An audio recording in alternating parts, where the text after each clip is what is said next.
What's up, boys? How's it going? Welcome to the stream, and today we are going to do some crazy stuff. Let me see this. This. Let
me see.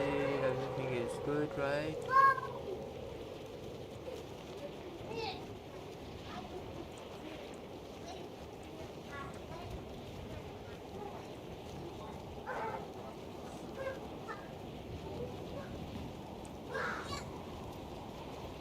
Fixing this, guys.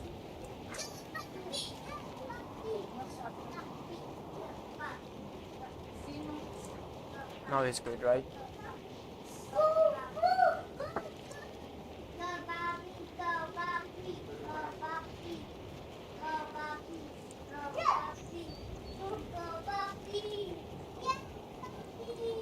Yeah.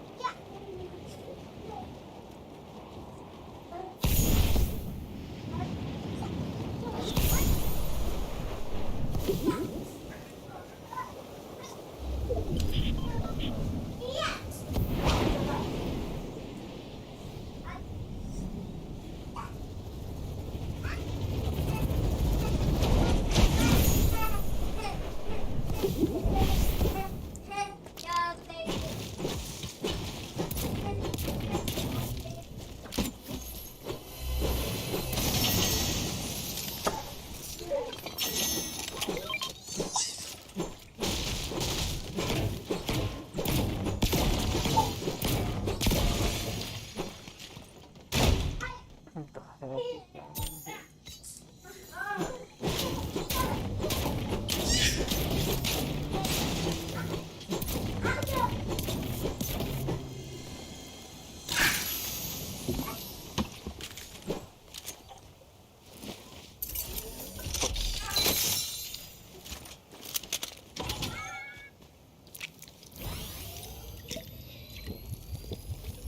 I'm ready.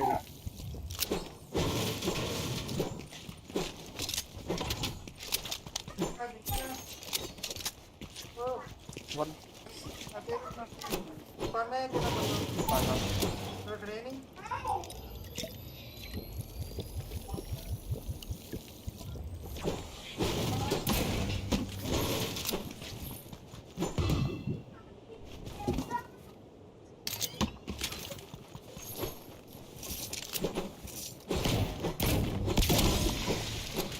Fuck no, I thought there isn't have anymore.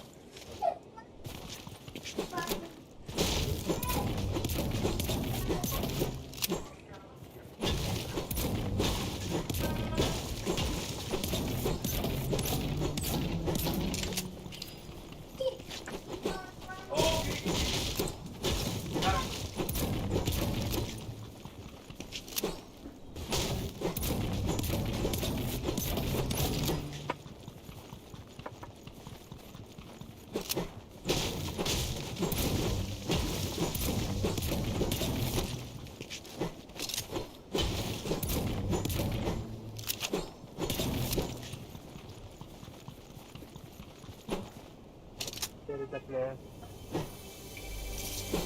I have to sneak on him. We don't know where. Come on, loot more, loot more. Do it for me, do it.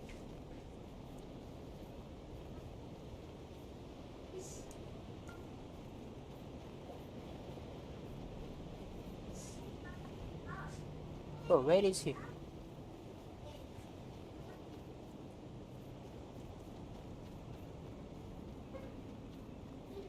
He knows where I am, I think so.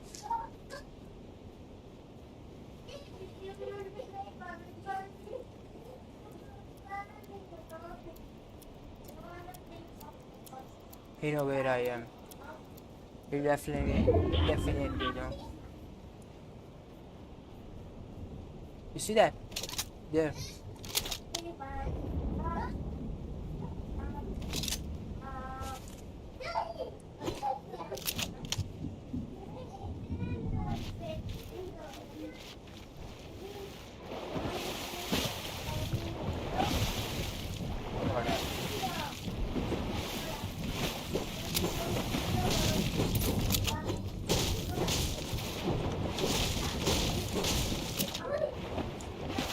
Oh, where he?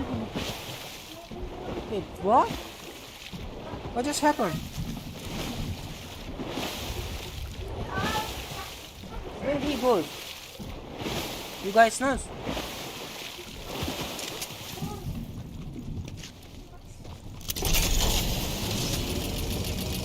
Oh, what the heck?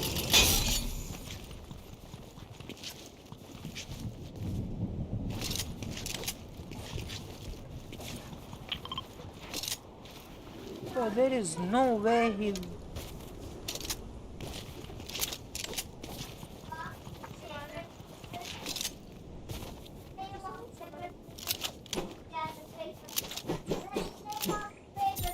There is no way he went like that. There he goes. What the... There is... What the fuck?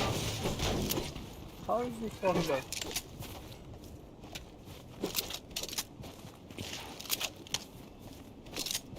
Fucking no way, bro.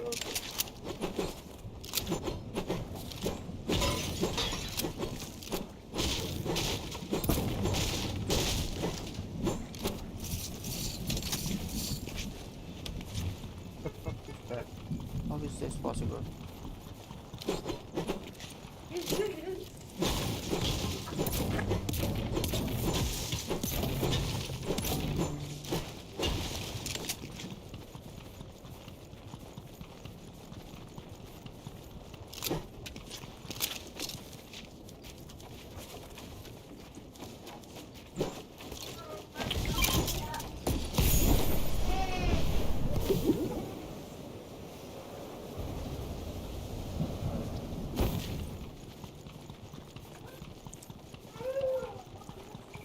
That is craziest thing happened, bro.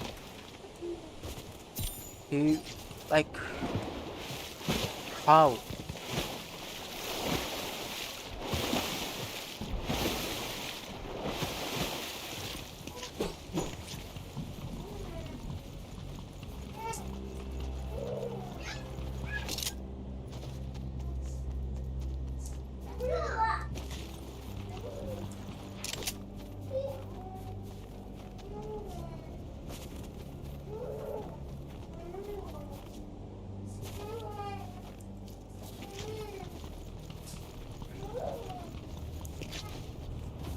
Hello, John, what's up?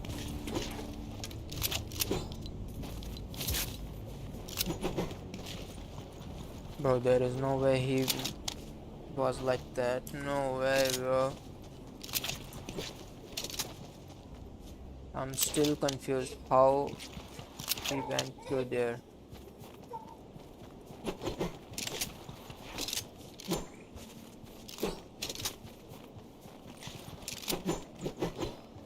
I'm going good. Nice. That's what we need.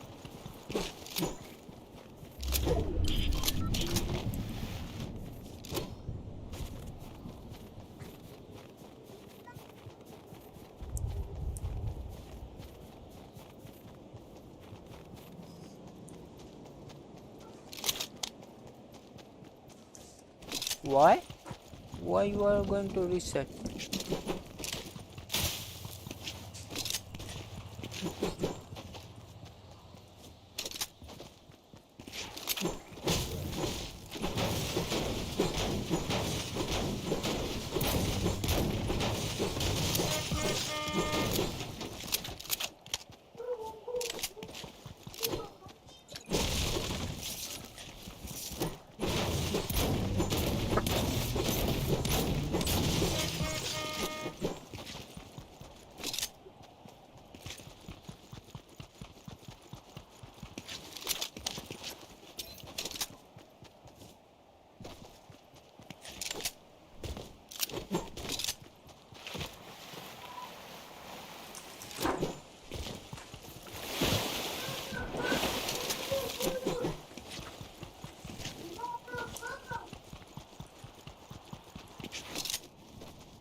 I'm stuck there with that.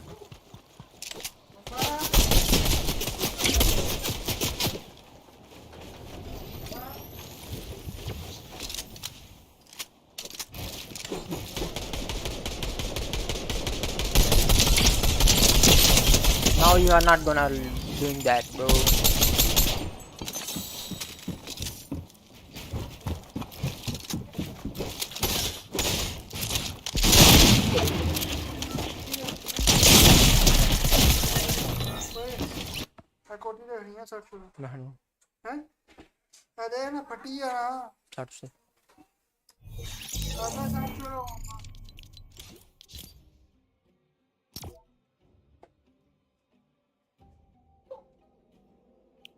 How I died there, bro. The heck? There is no way.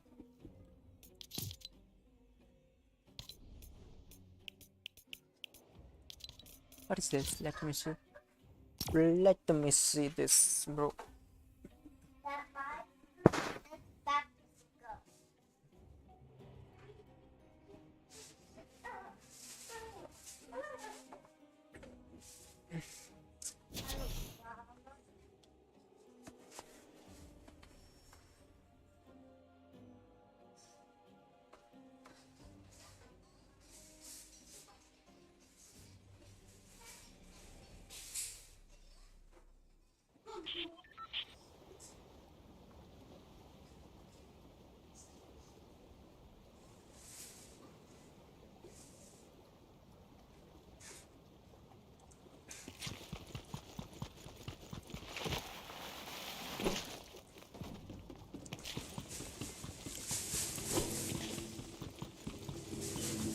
Oh, okay. Battle bus is here.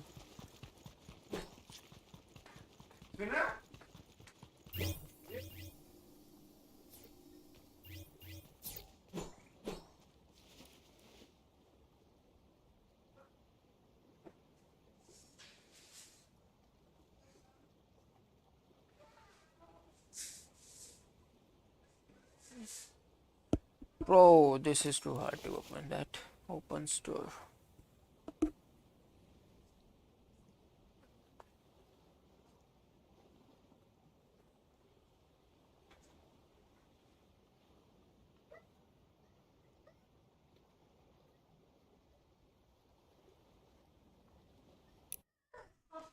Oh.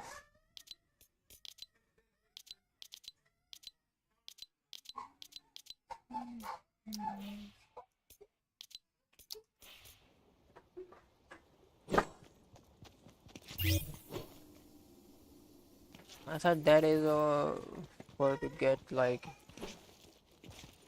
something, but that is nothing.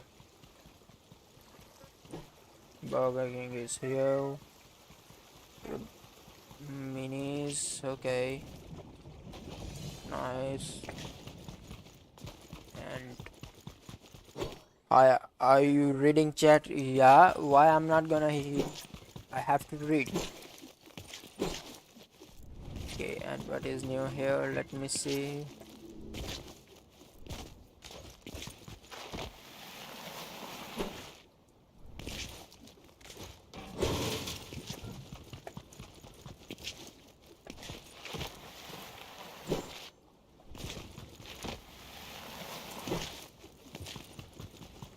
Nothing is here new, I think so.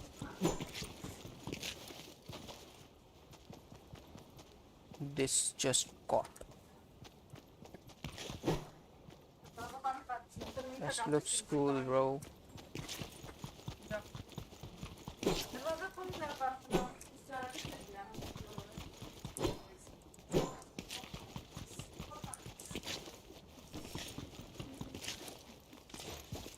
Okay. What is that? Cattle is created by the immature gamer Federal Creation in collaboration with Epic Games. Nice, nice.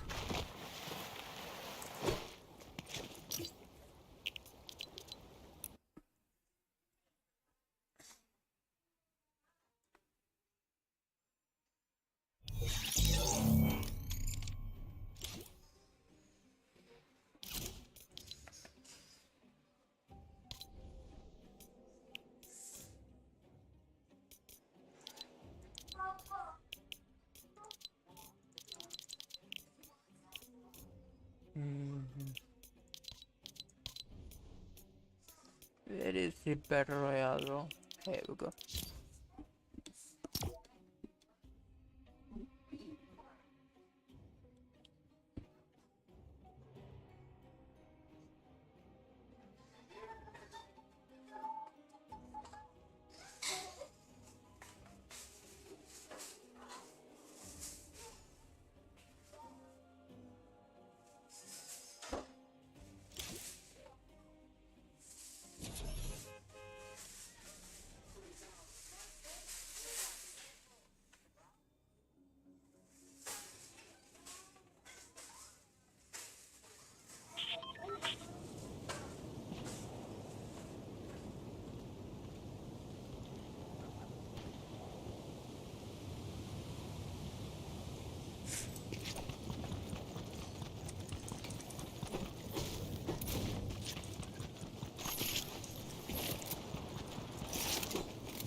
Come on.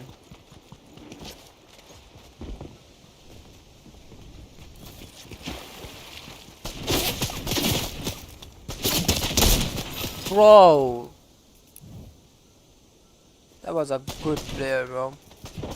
Not gonna lie. That was an amazing player.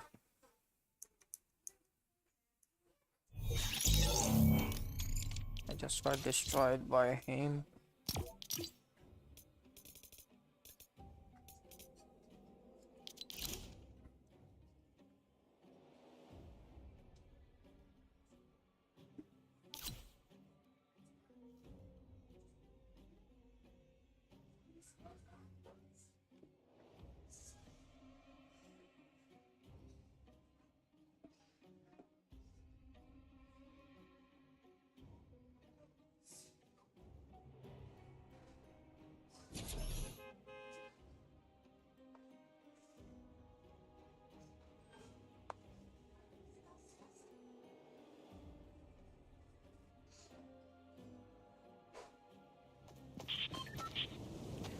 Hi Neen, what's up? Neen, hi, hi, hi, hi, hi, hi, hi, hi. What the heck is going on here?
things here. What's new here? Let me show you guys.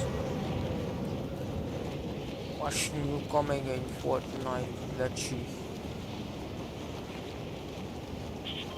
We haven't gone there. Let's go there and see what is that. Guys, new thing is coming, right? Everything is gonna change. Everything is gonna change in Fortnite.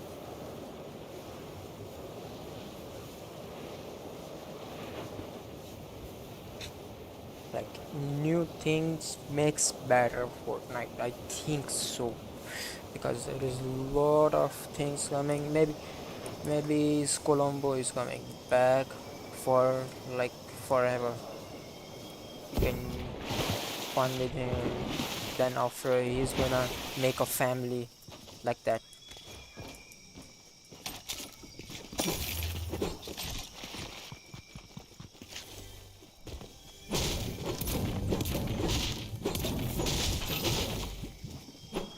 What the heck? Whoa.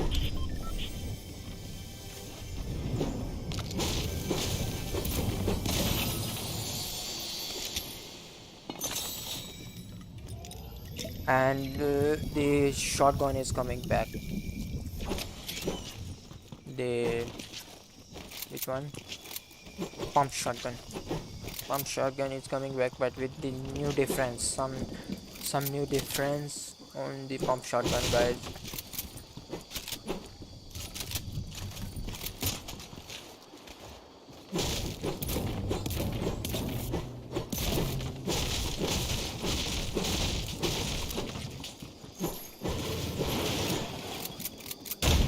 Chapter 4 is gonna be like chapter 1, but with upgradation and everything.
What is that ball doing here, bro? This ball is actually is there. No more there now.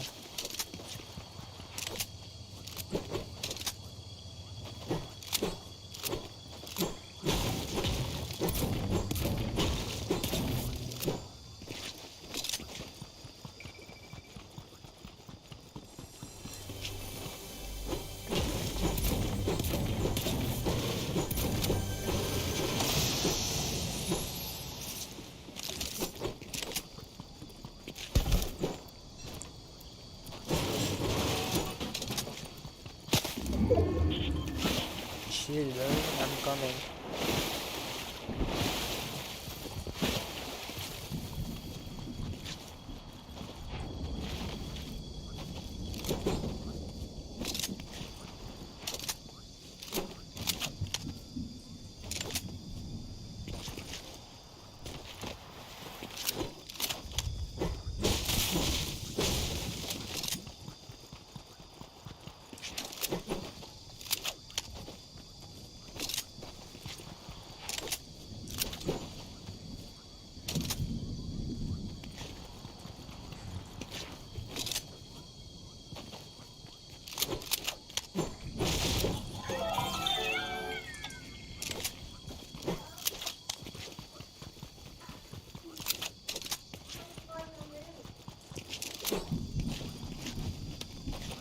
really want the key to get that sniper.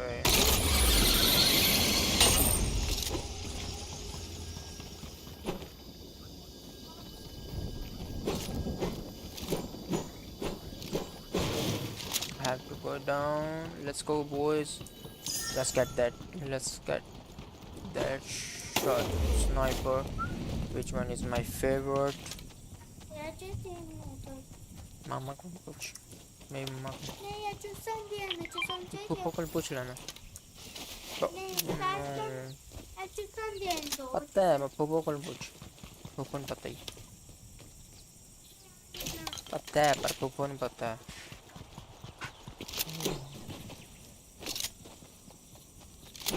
Bro, I need the... I thought one is gonna work, but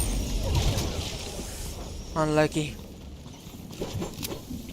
It's okay. What's up? Not gonna use that anymore. I hate that shotguns actually.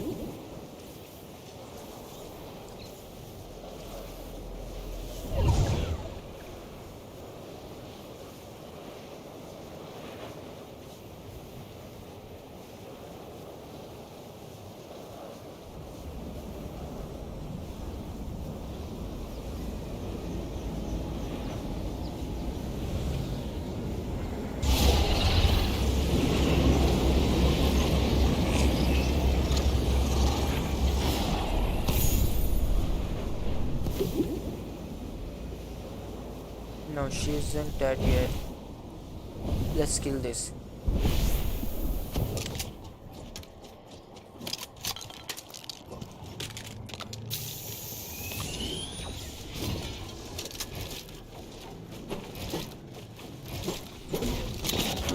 Oh, I'm such an idiot. Seriously, man.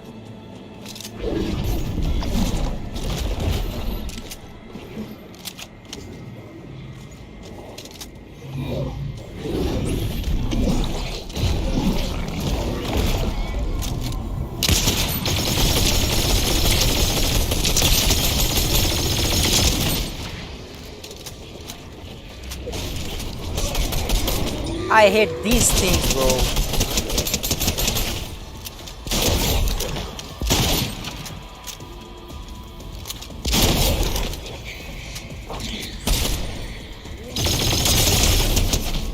I'm dead. She's so crazy, bro. She's now like one shot is I'm dead. What the heck is that, bro?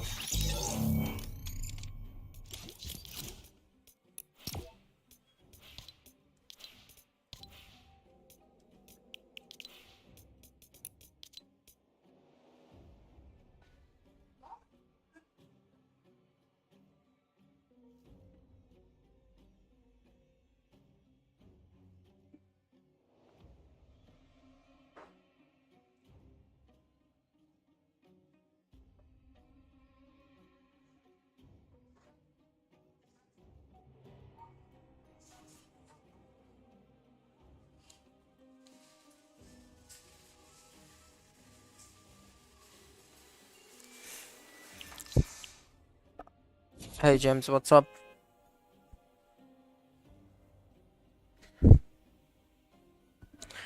I'm good. How about you, brother?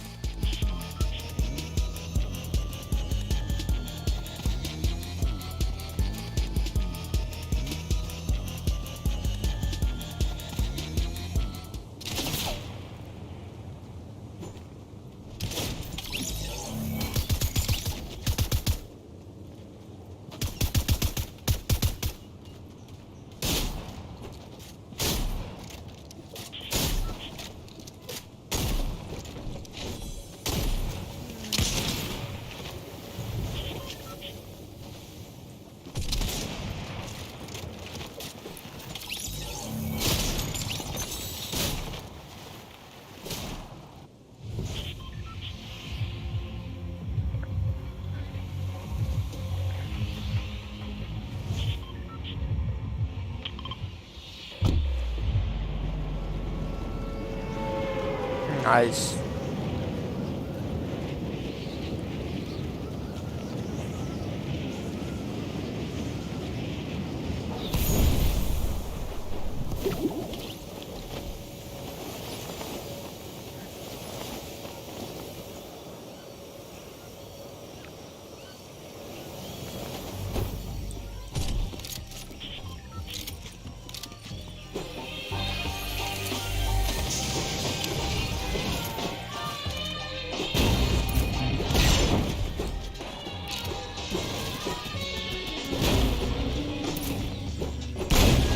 don't want any copyright strike anymore.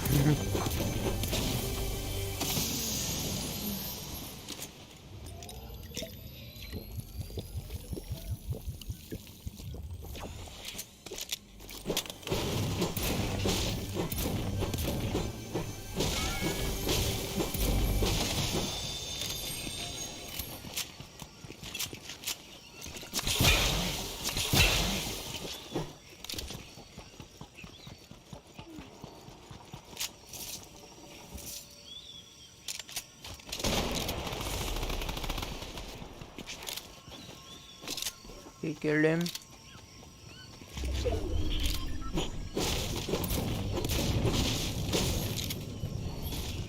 And he is healing here.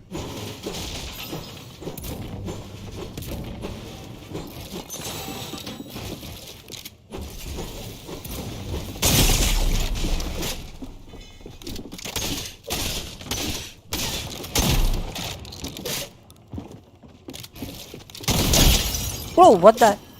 How, like... My one is 53, wow. And his... That's not even fair. For me, it's getting like crazy. And for him, it's easy. What is that? Every time it's happened with me, same. I don't know why. What do you want from me, Fortnite? Tell me.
Bro, what the?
I ask him, bro, what's up?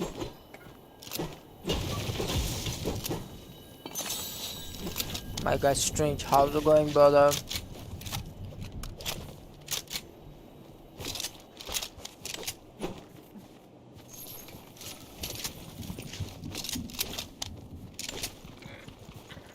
Yeah, bro, I have to do that. I thought I'm wrong, that's why.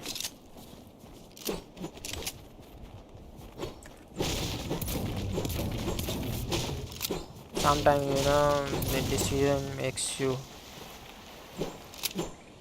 bad. That's why I'm not gonna leave it. Yeah. No, I do, but you know why? What what is what things makes me angry? Like someone is asking, why they are asking, bro? If it's like I like it, I'm gonna do it, right? That's bad, right?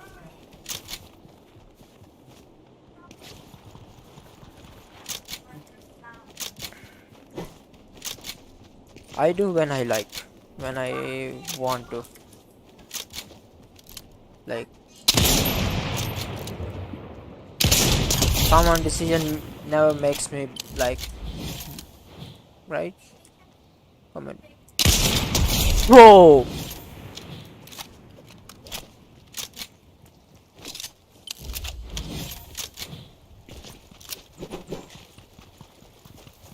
Yeah.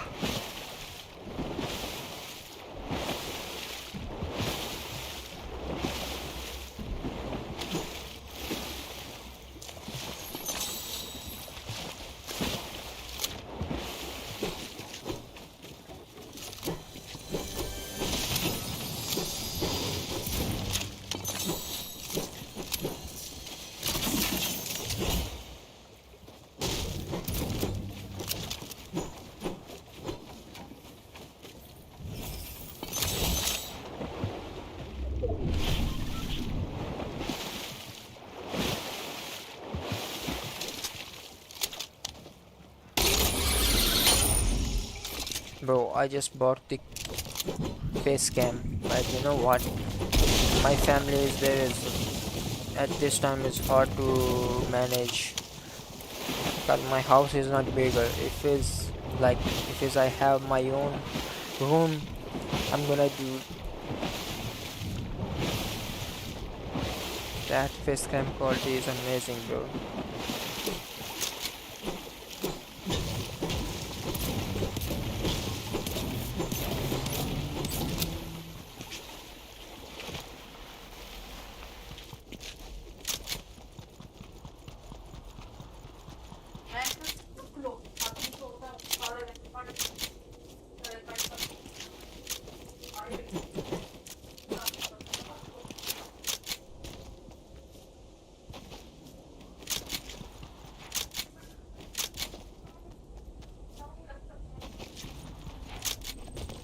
Why I'm taking this? I don't need it.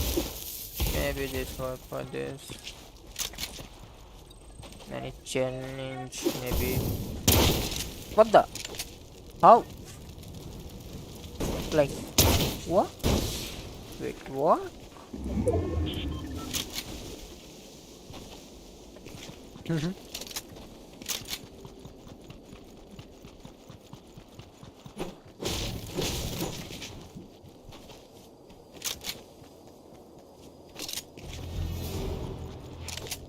Where are you, my guy? Come on, come to me. Come to me, brother. Come to me.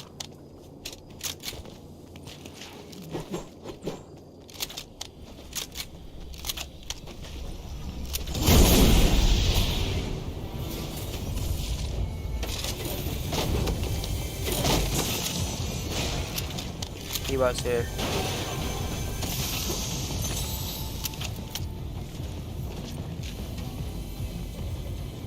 Oh, he's there. Whoa! Again, he's tripping. What do you mean?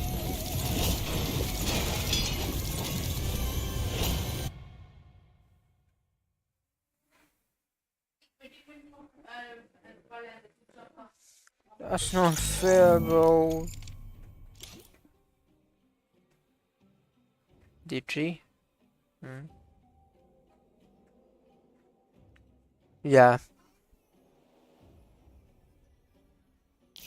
I don't know why.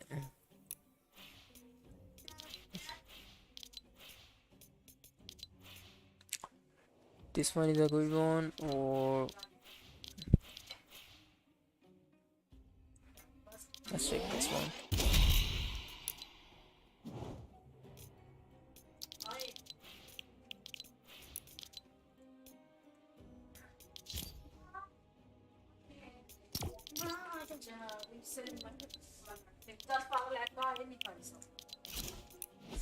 FNCS Invitational Live here, brother. Let me see who is playing.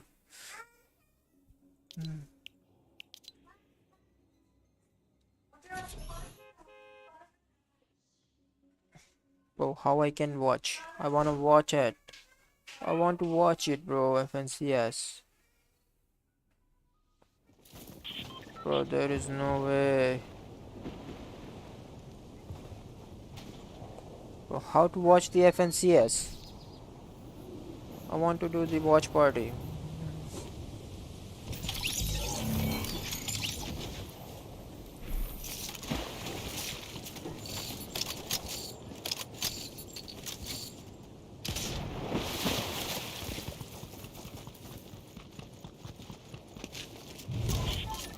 Is Fortnite live? No, bro. Bro, how I can watch that? Strange, you know that?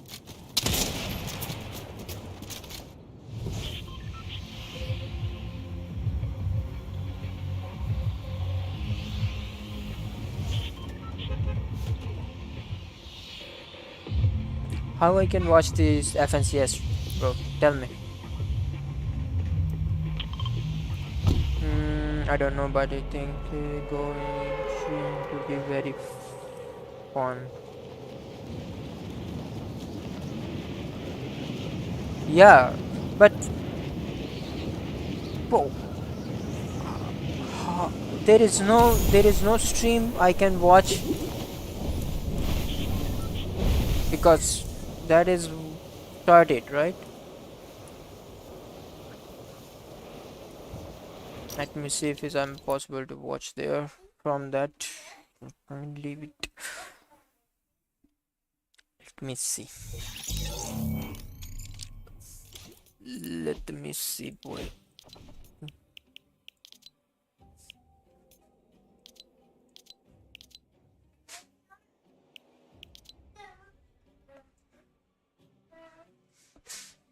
Still check back some YouTuber or probably streaming. Yeah, but no, there isn't have any, bro. That's why I'm saying.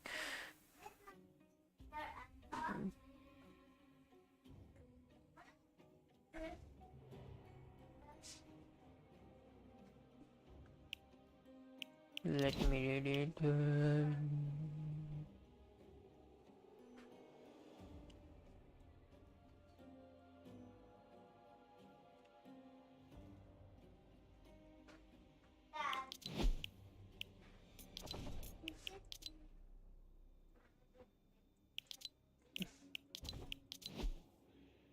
No, there isn't have live, bro. Bro, no way. I just want to watch.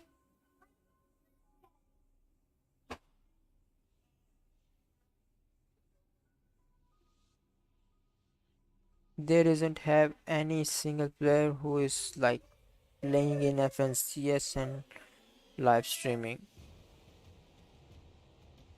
Maybe.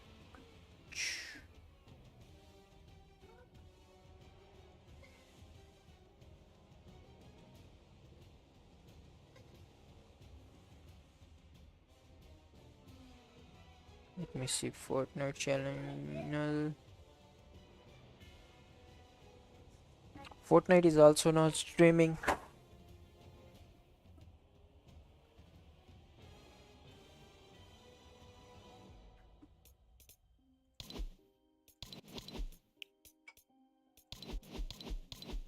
Or maybe. Ah, okay. It's not started yet, I think. Just a second. Let me go check. Yeah, because you have to see there. See? 14 hours. It's not started yet.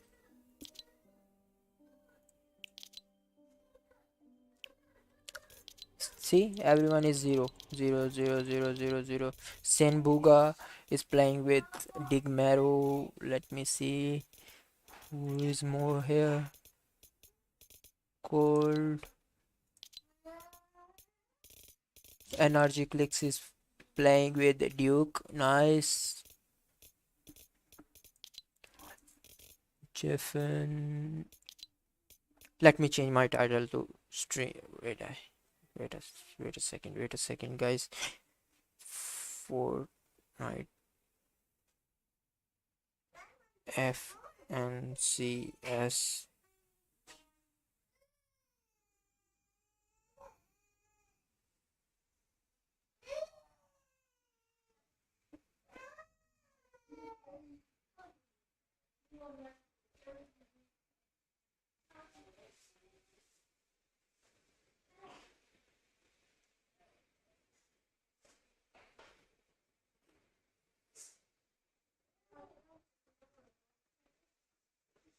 Let me fix this, okay?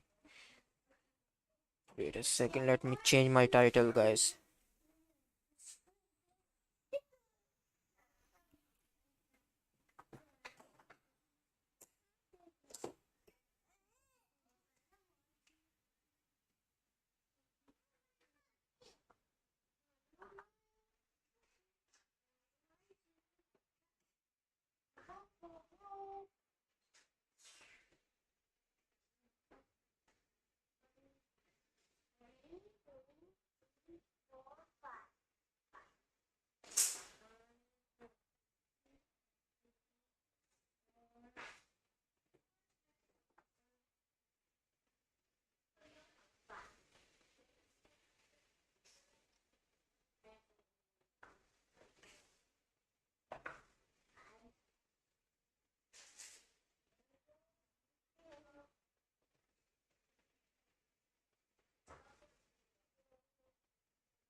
Okay, now there we go. Let me edit this.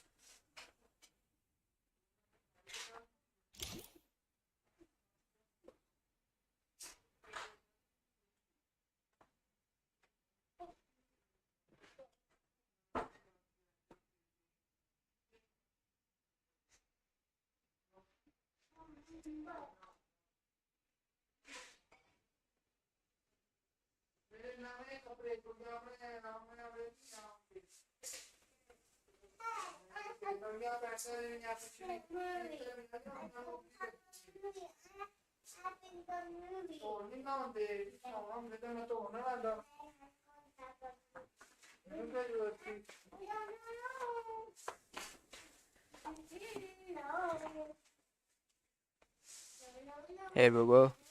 Here we go, boys. I just changed it.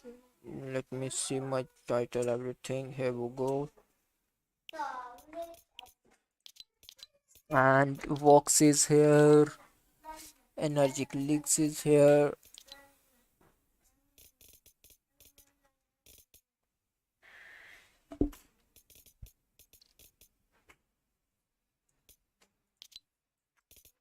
Rico. Macwood is also. Larson. Ruger from East. Horse. Fetch. Wave Jube. Hustle.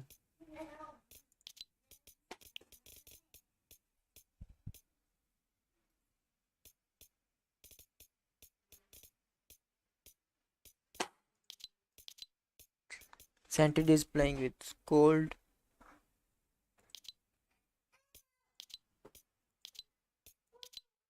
Jumper. Every is playing with Commandment. Nice. Both are the amazing team. Edgy. Mixon. Face King is playing with Adroad to Glary. Mr. Savage is playing with Epic.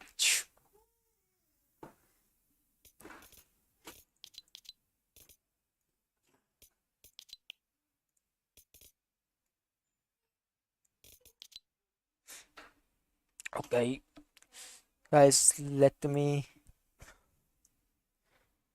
see one thing. Okay, here we go.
A second, guys.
Yeah, yeah, wanna play? No, bro, I'm gonna do the what is called the watch party with the FNCS. That's why. Maybe I'm gonna play. I'm not sure, but you know that. First is three,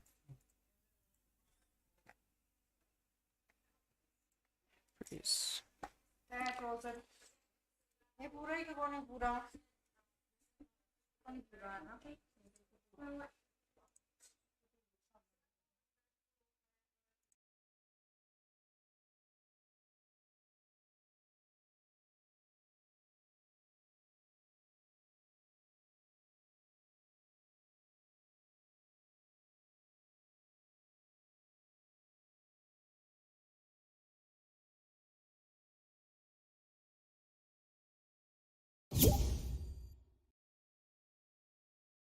What's up, boys? What's up? How you doing?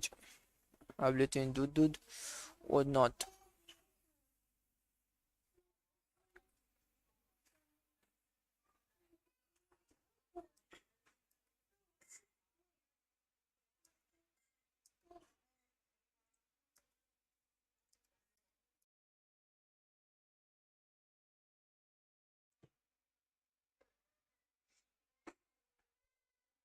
Okay, let me see. Here we go. Everything is good.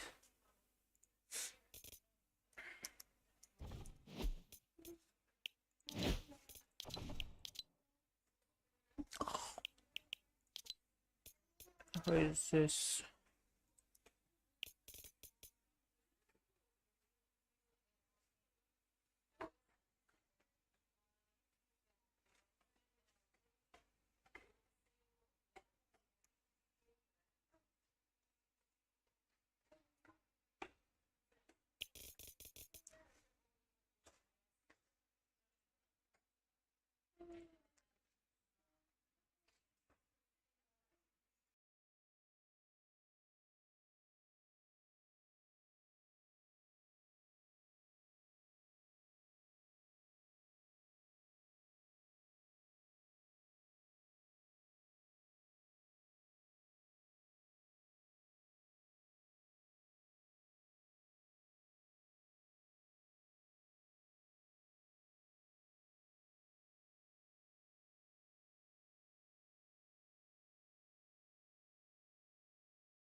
What's up, Roblox? How's it going, Roblox?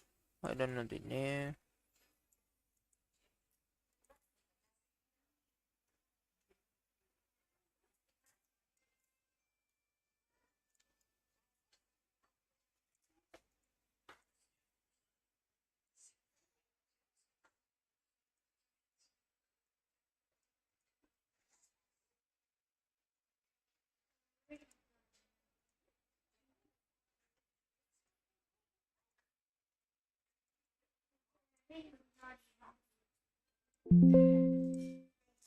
Here we go. Let me start this. What's up? Anyone who's playing half court. I know. What do you have? I need focus! Have everyone line up at half court. Line up on the half court line! Half court. My bad. I'll let A-Rap take over. Aaron, please give me all the sounds. How much you paying? Big bucks. Wait, this everyone who's playing? Yeah. I think, yeah. What the fuck? Yo, Dukes. Threes. You're only picking 2 players. Oh, you're right. Okay, is Nody's out? Nody's out. Fucking out, but... Not yet. Chat, let me know when Nody's out. All right, A-Rap, you ready? Wait. Threes are good for half. Yeah. Yo, lock people to shoot. On shoot for first pick. Yeah, yo, what the fuck? I think we flip a coin. You want to flip a coin? Whatever the ref says. Who's got a coin? We're flipping a bottle cap. Can I take this bottle cap? I'm You have a coin? I was about to say, of course you do. You. Chad, do I look good? Let me see Chad. Chad, do I look good? Be honest. What? Someone needs Chad, look good? deodorant, bro. I think we need to expose him. You think so? You gotta find out who it is. Why is everyone saying no? Why do I look ass? Apparently there's been a foul already before the game started. What? Somebody is not wearing deodorant. And we need to figure out who it is. Which EU fuck? I'm not armpits. There's been a foul before the game has begun. I think the drones are here.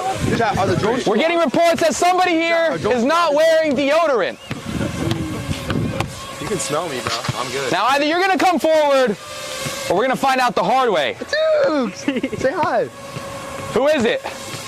Everybody raise your hand. Hey, bro, from the UK. Smell to your right. Smell to your left. Who is it? I'm good. Yeah, I think it's Tyrone, bro. It ain't me. I smell that shit.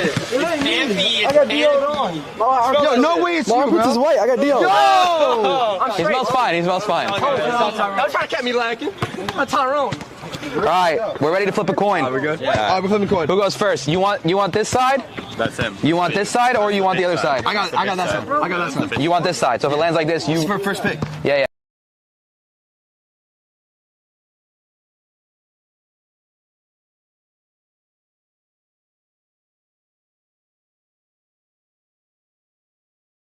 For our current top 3rd position team of Pamsto and Fatch. Yeah, for these guys, a lot of the times when you're watching top teams play, even Duke and Clicks, it seems almost effortless the way that Clicks likes to clutch. For Pamsto and Fatch, the POV we just saw before, you can feel the effort, the work they're putting in. Different work has to be put in for this team, though. For Duke and Clicks, it's about staying alive, staying together. It's a duos competition, and they have a majority of their points from either player just clutching. That's right. This is a team that, of course, when they are together, I mean, it's a match and it's a flame. Anything can happen. The combustion is always there. You never really know. But so far, we've only seen one or the other component, both not quite making it to end the game. Yeah, you're talking about synergy, then this is the POV to watch. Yamzo, Jamper, always together.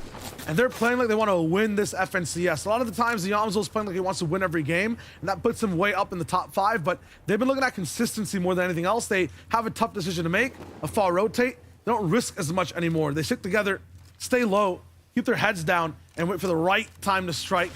We'll see if that type of playstyle is good for day 2, or if they should go back to controlling more of the game. Jamper and Yamzo have the same thing in common with Edgy and Acorn in the sense they play for that extreme high ground position, right? They try to get as high as possible here so that they can survey the entire area and really make it difficult for players to rotate center map there. Meanwhile, Clarity G and Slacks, completely different situation here. They're on the foot move right now, and they're being held out to the hands of Rhythm and 20 here, who have that high ground position. They're starting to look down here. The angles are good, and a great counter fire here from Clarity G.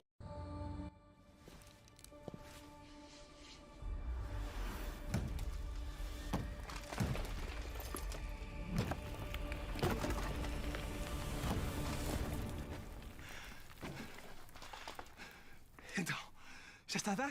Se a tua net não atravessa paredes, deixa isso para nós. Adera ao novo Wi-Fi total e um especialista vai à tua casa para que chegue a todo lado. Nós faz o que ninguém fez. Agora já está. This is a team that's on the bubble. Not out of the conversation by any means. A couple of great games today, and they'll be on that rocket ship on up to a well-placing tournament end. For 7Z and Cold, what can they do? This is a team that realistically has never left the conversation of a top 5 or so, but my gosh, we're seeing the struggle this weekend. So what happens when your drop is just kind of affected on day number 1. On day 2, looks like they have gotten rid of their rivals. Either Donnie and Aviv went somewhere else, or 7Z and Cold are also switching up their spot completely. Blatant Verk also rocking in. What I'm liking from a bunch of these teams is that you can still see the confidence there. They're ready to go. There's new things happening on day 2 with how they move. 88 players left in the lobby so far. What to watch if you tune into any of these POVs is looking at the points they have. That golden number right next to their health bar. If it's triple digits, that team's doing really well. Has a chance to stay in top 10. Shonye, OMG Me Too 124 is that number you should be looking at. It's really nice for those guys over on day 1. This is one of the most aggressive teams we watched, Monster. There was so much fun to tune in with. There was a point in time yesterday where it looked like OMG Me2 and Shonye were unstoppable. Quite literally picking up some of the fastest chain of elims in the early and mid game that we've seen in any tournament, especially a final settings. If they can repeat that performance again here, they'll surely rock it up and close that gap. As we know, it's around 20 or 30 points or so as we start dropping outside that top 5. So it will be a hero's effort, a huge game, a monumentous game in order to jump up. Yamzo, meanwhile, gets eliminated by Golden in the feed there. That is one of the most crucial takedowns early right now. And we know they're typically positioned high up on top of that mountain. So caught on the rotate here, you don't expect that. And when you're playing Fortnite competitive in this type of lobby all the way in the mid game, what you want to do is just start dealing damage to people. If you don't, the server starts to deal damage to you. You want to stay active. It's a mechanic called Storm Surge. How Jamper and Yamzo play it, the teammate of Jamper, Yamzo just went down, Monster mentioned it, is that they split apart a little bit and cover more ground. If a duo comes in that likes to stay together like Golden and Silver, they can just single out Yamzo, make it a 2v1. It's so much easier to win that fight. That's exactly what happened, and now Jamper's just by himself. Season Day also play that type of play style, and interestingly enough, they do that around the same exact area, which is really cool. Absolutely. Big changes from day 1 to day 2. Mini, he's got the news as to what's actually happening. Yeah, big change indeed. Now, yesterday we saw Booga and Mira landing towards the left side or the west side of Chonkers Speedway. Now they're landing towards the east side. This allows them to use the Rift. And what I find interesting about what they're doing at the moment, even though it's a north zone, they're actually going back to Chonkers Speedway. This allows them to get a few extra surge tags onto the team, Costa and Zeus, that is contesting them over at Chonkers Speedway. You can see the tags coming through right now. And of course, they are able to get all of the metal that is around the edge of this side of the map. You can see all these little cars that are being able to be farmed. So this actually maxes out Booga's metal, you can see on the screen right now. So they're just playing the edge of this map, and of course, they can get all the scraps from the loot that Costa and Zeus left at Chonkers Speedway. This is really the key to their success so far. Thank you, Manny. Absolutely. It's the ebb and flow, the back and forth, and their drop has so much to put down. They're still farming up precious materials. You want to have that metal all the way up and still dealing damage because we are getting towards that middle portion of the game. So Huge for Bugamiro. Second place overall, too. They want to keep rising. Yeah, definitely. And you can see that they're taking advantage of the newer teams in the area. Costa and Zeus don't have much finals experience. So for them to go ahead and recognize the weaker players in the general area to take advantage of that, and honestly outsmarting them, switching up that draw spot in case that team was looking to do their homework, change up the strategy, and ruin their chances this weekend. You'd love to see the cautious actions take place there. But let's hop on over to some more fights here. Quad and Tab G trying to get active here. This is definitely the strat at play. Over peeking while you have the barrel out in the open. Both sides are doing it. They're ready. They're willing to go for these exchanges. So far, Squad and Tab G are going to get the benefits of the tags there and get the damage leads. That's going to be perfect for them. No shot that team peeks back. They have to heal. They have much more to worry about, and they use this time to rotate. Smart play for Moons Tabs G. And, of course, level up. Quad right now, you love it. And look at that. That puts them 100 above, so those tags are crucial. Got to be careful, though, where you make the base. If Quan Tabs G stayed there for even a second more, there were about 5 different teams that could have shot him up, so I like the fact that they actually move. Violet Peterbot, it's not going to be a base race for them as much as storming the castle here. This mountain becomes so big and vertical all the way towards the top. There is a team up there. They're going to be just surveying the ground, looking for the next team to shoot, if they can find one. If not, I haven't seen them really shoot too many people. Yeah, they're only about 87 above. They have to get to fighting fast. First place, want to keep that lead. Crazy to think they were just moments away from clashing against Pamster and Fats right there, who were just bending around the mountain. But a fight that is breaking out right now, our 9th place team, Paper and Lawrence. A great day one for a team like Paper and Lawrence, just dropping a single game there. The difference and why they slipped down and lost that bit of consistency. But this is a team that surely has been playing very, very well. So far, so good for them. And they've managed to stay consistent enough to go ahead and not really have too much of a pressure situation lining up in front of them. Meanwhile, Threats and Macwood seem like they're on the prowl right now. Yesterday, the line was, Macwood is back. What can they do right now? They're going to have to continue to prove if whether or not he's really in shape right now.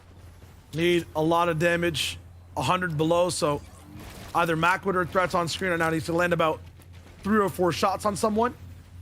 He's going to be looking for it. A chance for 5 to drive into a player's body. Not going to be enough. There's 2 opportunities here. 2 different players, Pump and Teo, that Macwood can just keep shooting at. The entire lobby now moving from that side as he reloads. Yamzo Jamper running into lots of problems with their early game. They've dealt no damage to anyone. Haven't had a conversation with a single team that will come back to bite them. Why? Because Yamzo went down. Jamper had to pick him back up. They're going to go fight exactly who took down Yamzo. It's revenge there for Fatch and Pamsto. Shifty Shafts, who said there'd be a collision monster that'd run into trouble in this mountain. They definitely have, and both of them are barely even alive. Half HP. Not only that, the fact that Fatch is using heals on his own, right, individually shows the desperation right now. He is not willing to even take the risk of sitting around on low HP, but luckily they get together. That was a clash against Degen and Playify, who was on the other side of that Shifty Shafts.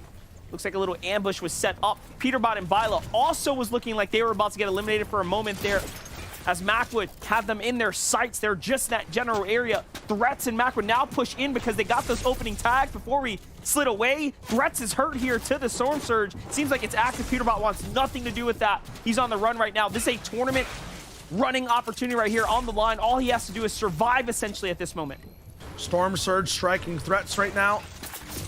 Wants to make sure that he's playing with time correctly. Macwood also desperately in need to get to just one of these boxes, but they can't find it. Violet Peterbot just too good at playing the layers game, switching up exactly where they are. Threats now trapped inside.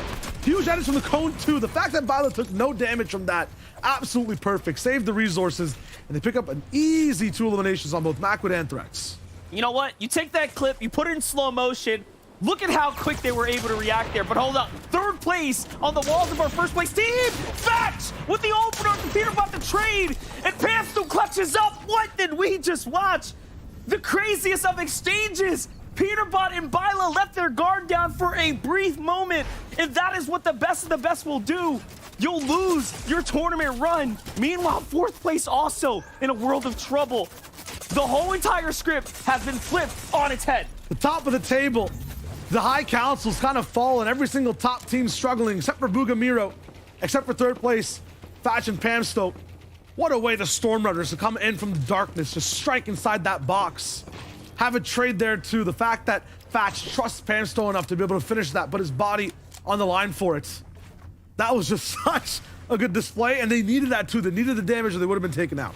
At this point, personal mistakes were made. I should not have had any coffee because I knew this was going to be exciting. It was going to get me going either way, but my gosh, I am peaking right now. It's feeling so good as Acorn and Edgy now in 5th. We have ourselves a tournament because what's going to happen now, that gap that we saw, very, very rarely will that gap be disrupted as quickly as it has right now. We are going to immediately see this lobby start to condense as far as the point threshold goes. So pay very, very close attention. We have ourselves a finals. Absolutely. The first place team, 20 points ahead, taken out by the third place team. That means everyone else can catch up. Acorn and Edgy, they're going to be the 5th place team, but they're below damage right now. They need to deal something. Shoot a body somewhere. We need to see numbers pop up on this screen. But Acorn can't find anyone. So many boxes, so many chances. Now that HP bar will start to go down, lightning every 5 seconds for 25 damage. They can take about 4 of them. There it is from Edgy. That's 1. He's about 2 more here to be above thresholds. It's good for now, but it's not going to be enough. It's not much. And also notice that team that they were looking at in the distance was Booga and Miro as well. So a little bit of lobby focus there can also spell trouble for a 2nd place position team. But Edgy and Acorn have to do so much more if they want this tournament to go in their favor, as roughly 13 or so players will have to fall. The threshold is very far away. No one is safe. Meanwhile, we have Clix and Duke. We haven't shown them yet today, but don't worry. Do not worry. We get to see what they're made of right now. They're on the move. They're on the rotate. They're looking good, right? But look at the loadout here, Shia. What does that tell you? Tells me that they don't have that much firepower up inside their inventories at all, up inside their loadouts. So you want to have a little bit of more oomph, especially for the end game. Also lacking a few heals. They've definitely had a lot of trials and tribulations to get to this point, but we're fighting around tilted towers. Lots of opportunities for box fights. That's where Clix thrives. For solo clutches, though, it's going to be tough to be able to get any damage done. A lot of people will just stay hiding. Slacks, although he needs to hide, he also needs to stay active inside the game. He needs to find a duo and get to work. 29 damage, no heals, gray weapons.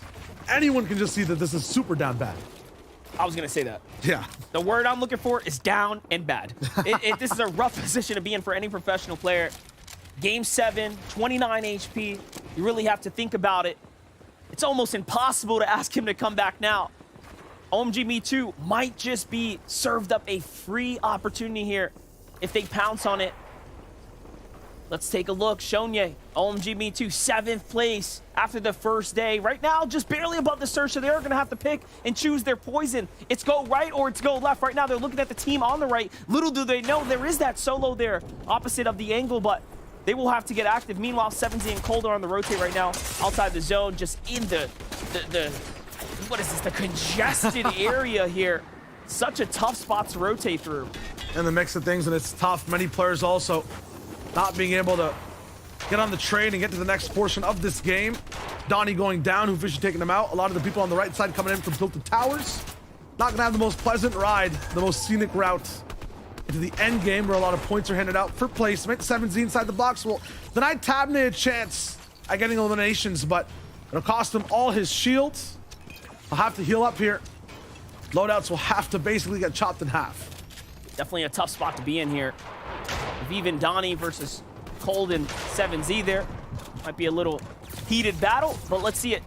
On over to Duke and Clix. 200 above the surge, so they've managed to do enough. Also, Zone Pool's favoritism towards the south here. Not too far for them, as they're also in front of the congested pack, so it's pretty good. Meanwhile, Playify falls in the feed there to the surge. This will alleviate the surge for now.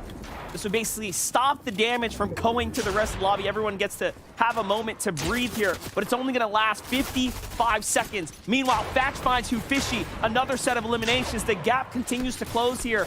And also, 23 duos remaining equals more placement points now as teams start to fall. So we are really jumping into the hero point threshold area where all the big numbers start to add up. Seeing improvements for every team as well from the previous day. Clix and Duke now staying together up and alive. Kaz and Hoofishy also being very active. They were very quiet yesterday. Rise and Trashy, unfortunately, the same mistakes. These guys are a sponge. They can take a lot of punishment, unfortunately. It's kind of just been information and action overload for the team. Trashy now down. It's all up to Rise to clutch this out. He has the grapple gloves. He has the swing and the mobility. Look at this go. Matt's still running out down to just brick.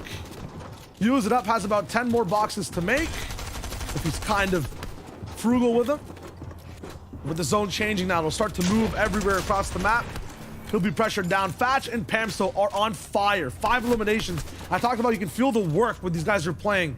They really put everything down, elbow grease into every single elimination. And they're doing it right now up to 2nd place.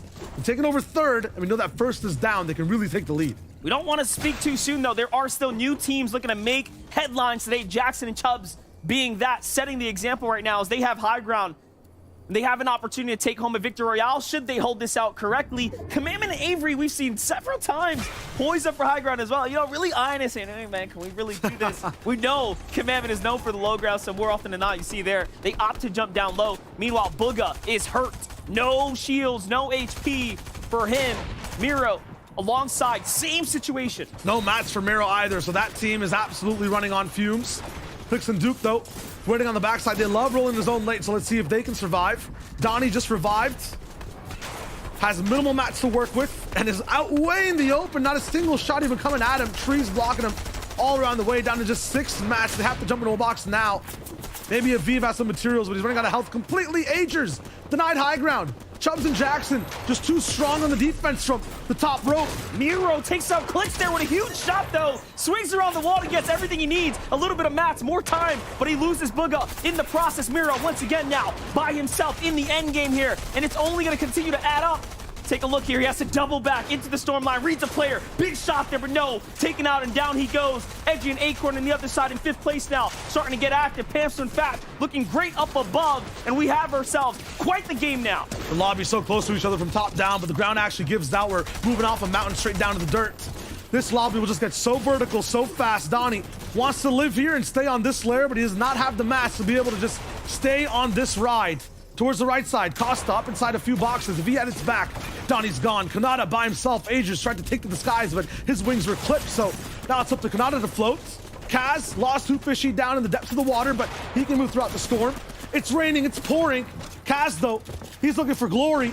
Any type of shot, and it's Donnie that he sees. The big jump, and boom! He misses! What, Kaz? No chance. Donnie survives. Donnie hits the shot that matters most there. We couldn't have set it up better either. He should have connected, but hey, these things happen when the pressure is on. Meanwhile, Crisp and Nevify on the ultimate low here, trying to make clean up the dust under the carpet, but no! Nevify fights back. He loses his man down. Chucky gets the siphon, and he will have a little bit more time, but this is weird terrain. You can actually walk through this, so we're gonna have to reevaluate the situation here. Meanwhile, Pamsto in Fatch in 2nd place right now. They jump their way out. They actually managed to close the gap and catch up to Peterbot and Byla, and now things become even more contested up top.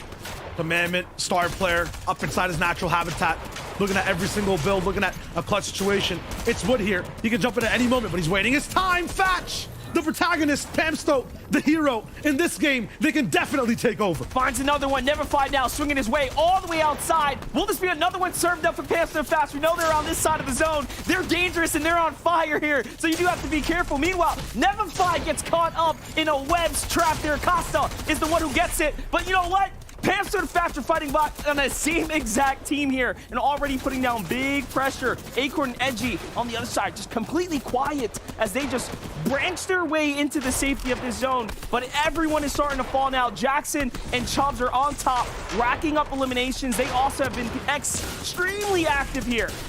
Oh, Fatch taking out champions now up against legends. Too much to handle. That water too deep. Chubbs and Jackson, they want to go for a swim.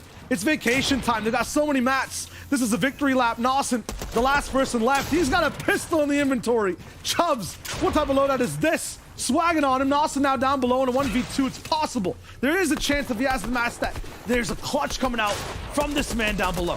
Here it is, Jackson and Chubbs, a 2v1 situation. This could be their 6th elimination in Victory Royale and a comeback story for them as they start to jump back up into the game here today. But the low ground player has so much to work with. MPen looking very good here. Nawson is going to get shot with a big shot there. Jackson close this out in the end, and he finds his 6th elimination. That is just really nice, cerebral, and a default type of win from Jackson up top. Him and Chubbs had the high ground from the 5 zone, the best pull 2, and controlled the entire lobby. Dictators in game number 7. What's crazy, not a single team wanted to contest them. The fact that they were up there with, I believe, 0 or just a single-digit elimination and then turn that. No, actually, it was 0. Take a look here.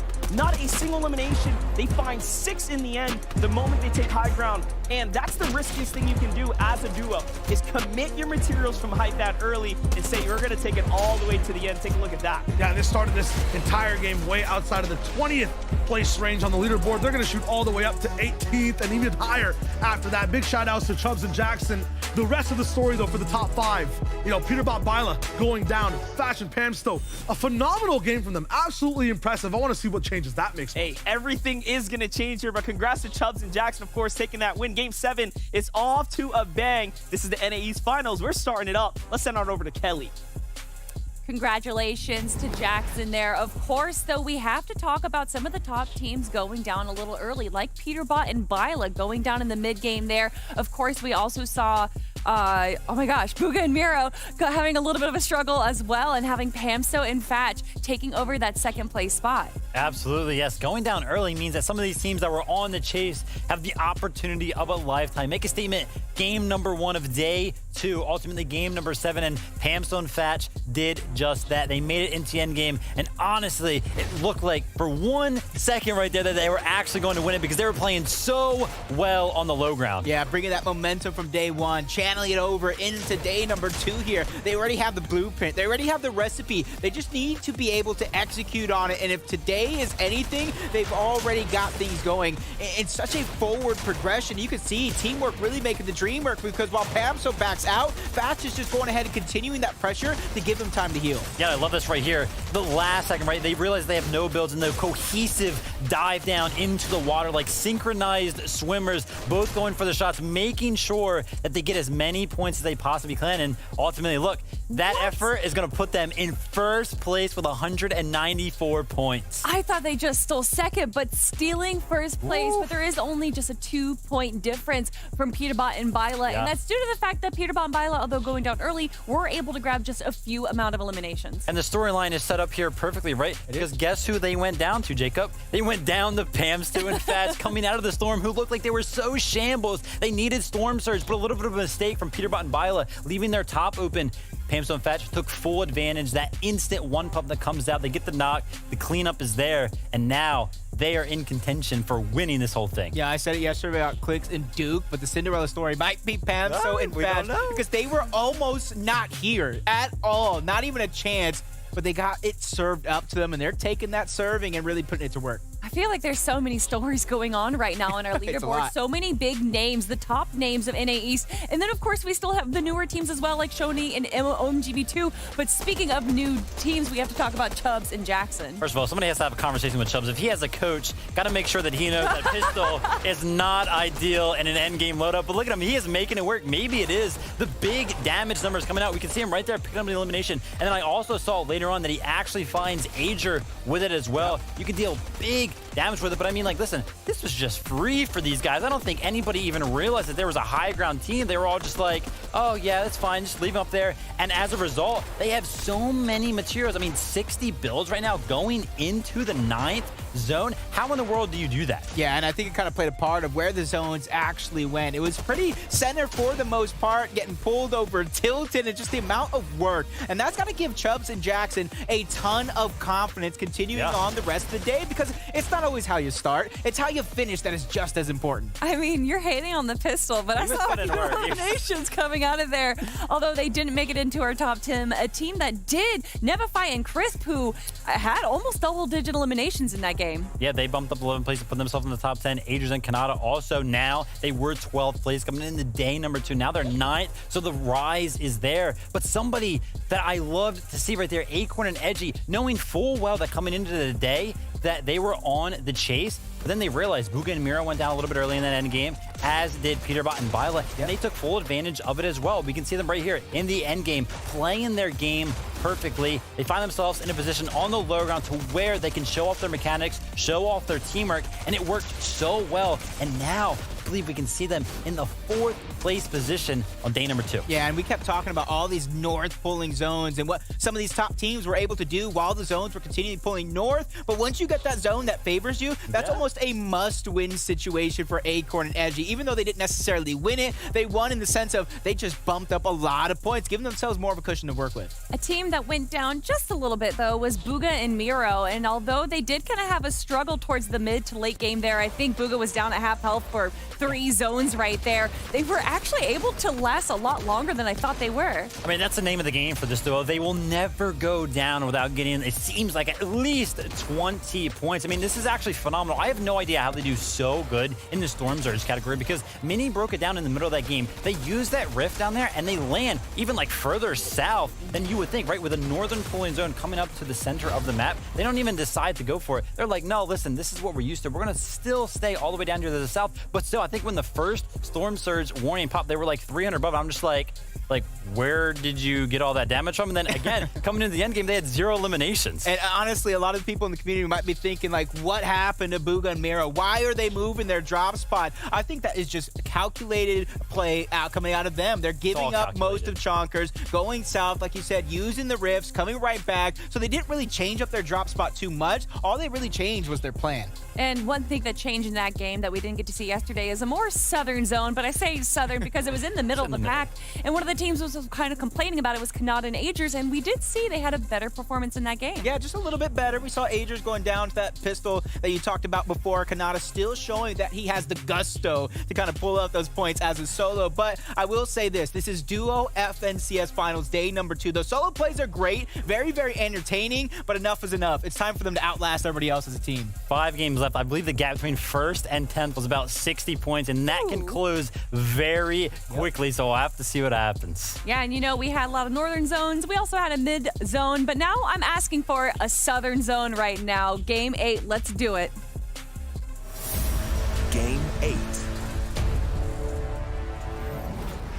When the day began, it was looking like a 2-horse race. All of a sudden now, so many others have entered into the competition. I mean, this track is loaded. Absolutely. It's all about the catch-up now inside NA East day number 2. Now let's get right to it, Monster. Let's jump on that battle bus. Let's get on with it. It's game number 8 here. What has been an incredible kickoff to our NA East Finals. I mean, already the standings, the leaderboards the teams are looking at, it's feeling like an iconic day already. Absolutely. Vivid already mentioned it, from 1st all the way down to 10th. Jacob 2. 60 points of a difference. It's very, very close, and that can quickly get caught up in the next 5 games. You mentioned too, $692,000 on the line. There's a few hundreds in there too. There's some mathematics, but these players are focused on the points. That's right. I mean, because the points at the end of the day are going to equal out to your money. And what's really cool about the pricing breakdown is that, hey, you can earn so much more, and you'll see it as we start getting closer and closer to game 12. Those little bits of big performances are going to jump you up so much more, and it's going to mean so much more. But of course, to get there, you have to win your early game fight. So again, we get to see these struggles, these same exact areas. These are going to be our early game entertainment, if you will. Absolutely. And for them, whoever wins, it's about the power and loadout. It's one of the only times where you can really analyze what weapons people have. Casker had the right position. Him and Nico finally winning off the spot in record fashion. It's a lot more of a struggle city nation for them usually. It's all good. It's all fine. Nawson, we just saw, get 2nd place in the last game, also contested up against Naves and Aaron. They have the most cinematic fights, I feel like, across the entire map in different locations. It's like watching a movie from day 1 to day 2. This time, there's a pause on Aaron's arc and storyline. Nawson rises all the way to the top. At this point, I wonder if they just say, you know what? We're going to fight at this building now.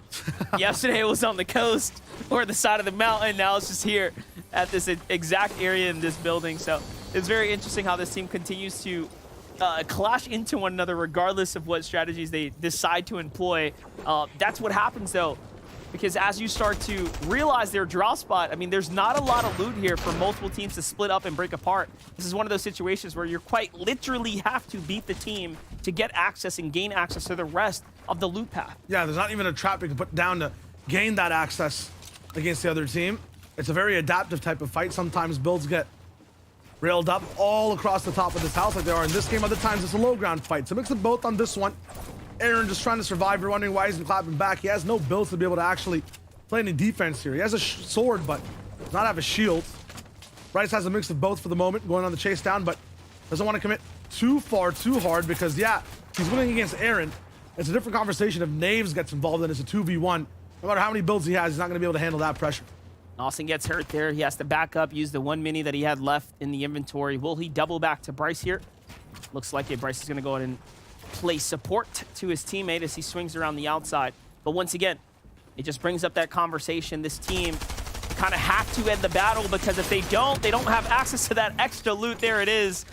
They absolutely needed it. The siphon, the materials, what they had left, all swings into their favor. And look at that. They get to upgrade their SMG as well. So it was very much worth it. Very genius from Austin as well. Sacrifices about 110 HP to be able to place 2 pre-edited walls. It gives his teammate from the backside access to deal as much damage as possible. Bryce was there, and he landed every shot that needed to. Just wraps up that fight. One of the best things, too, is not just winning your POI, but saving a lot of time while you're doing it as well. Notice Booga and Miro get the equivalent of a half vault there, which is very, very important. Kept emphasizing why they're giving up half of their drop spot, but, you know, the trade is, you know, they get early access to the vault. They get to rotate from there to Condo Canyon or back down the coast and take literal pick and choose who they want to farm for tags and possibly fights. Yeah, for a lot of these top teams, Fashion Pamsel included, they're going to trade off risk and bigger chances of items for consistency. Yamzo Jamper, this is 5th versus 6th. Avery Commandment landing right beside them. They're going all in with a risk. A little bit of a surprise. They know exactly how Avery moves. This is what happens after your review on day 1. Waiting for them to come so straight to this rock. This is a little bit of a part of the early game. You want to farm up all your mats. These rocks give you so much brick. You're usually taking up all of them as well. The smart thing for Yamzo Jamper is they're all the way on the far rock. There's not too much to be able to build over here. Usually you're by yourself too. There comes a surprise. Avery on the right side. They have a pinch on him now too. Instantly down. Jamper had the next shot landing in. Commandment has to be mad about this one. He has such a long way to go. You waste so many builds going back there too. This was genius from Yamzo and Jamper, and it worked out perfectly. Not only that, if you click that moment, Yamzo intentionally steps past Avery there to box him in. Before he even realizes he's getting pinched, they are ahead. Literally multiple steps ahead. Absolutely, and Avery has to turn around, look at Yamzo, and react to his building. Jamper, free shots to the back. That's absolutely amazing. That was the perfect execution of an ambush, I think, that we've seen on the day. Yesterday, we saw an attempted one at the north side. It flopped. It flopped. Oh, in the end, the team on offense did end up winning, but that was an excellent execution here. Meanwhile, Byla and Peterbot here, put yourself in their shoes. They were in the lead by so much, 20, almost 30 points there. They come into game 1. They drop the ball, and now all of a sudden they are just neck and neck with Pamsto and Fatch here. Yeah, they were taking a few more risks overall. I talked about that versus consistency. They're staying in the zone, taking their time. Weren't really pushing forward and doing as much active work as we saw on day 1 in the early game. As a result, they were a little bit later to get in. Mac with threats. They had that drop down, but yeah, Fashion Pamsel just wanted it more. I feel like they have a fire under their feet right now. The most difficult part, realistically, is everyone has to stay consistent.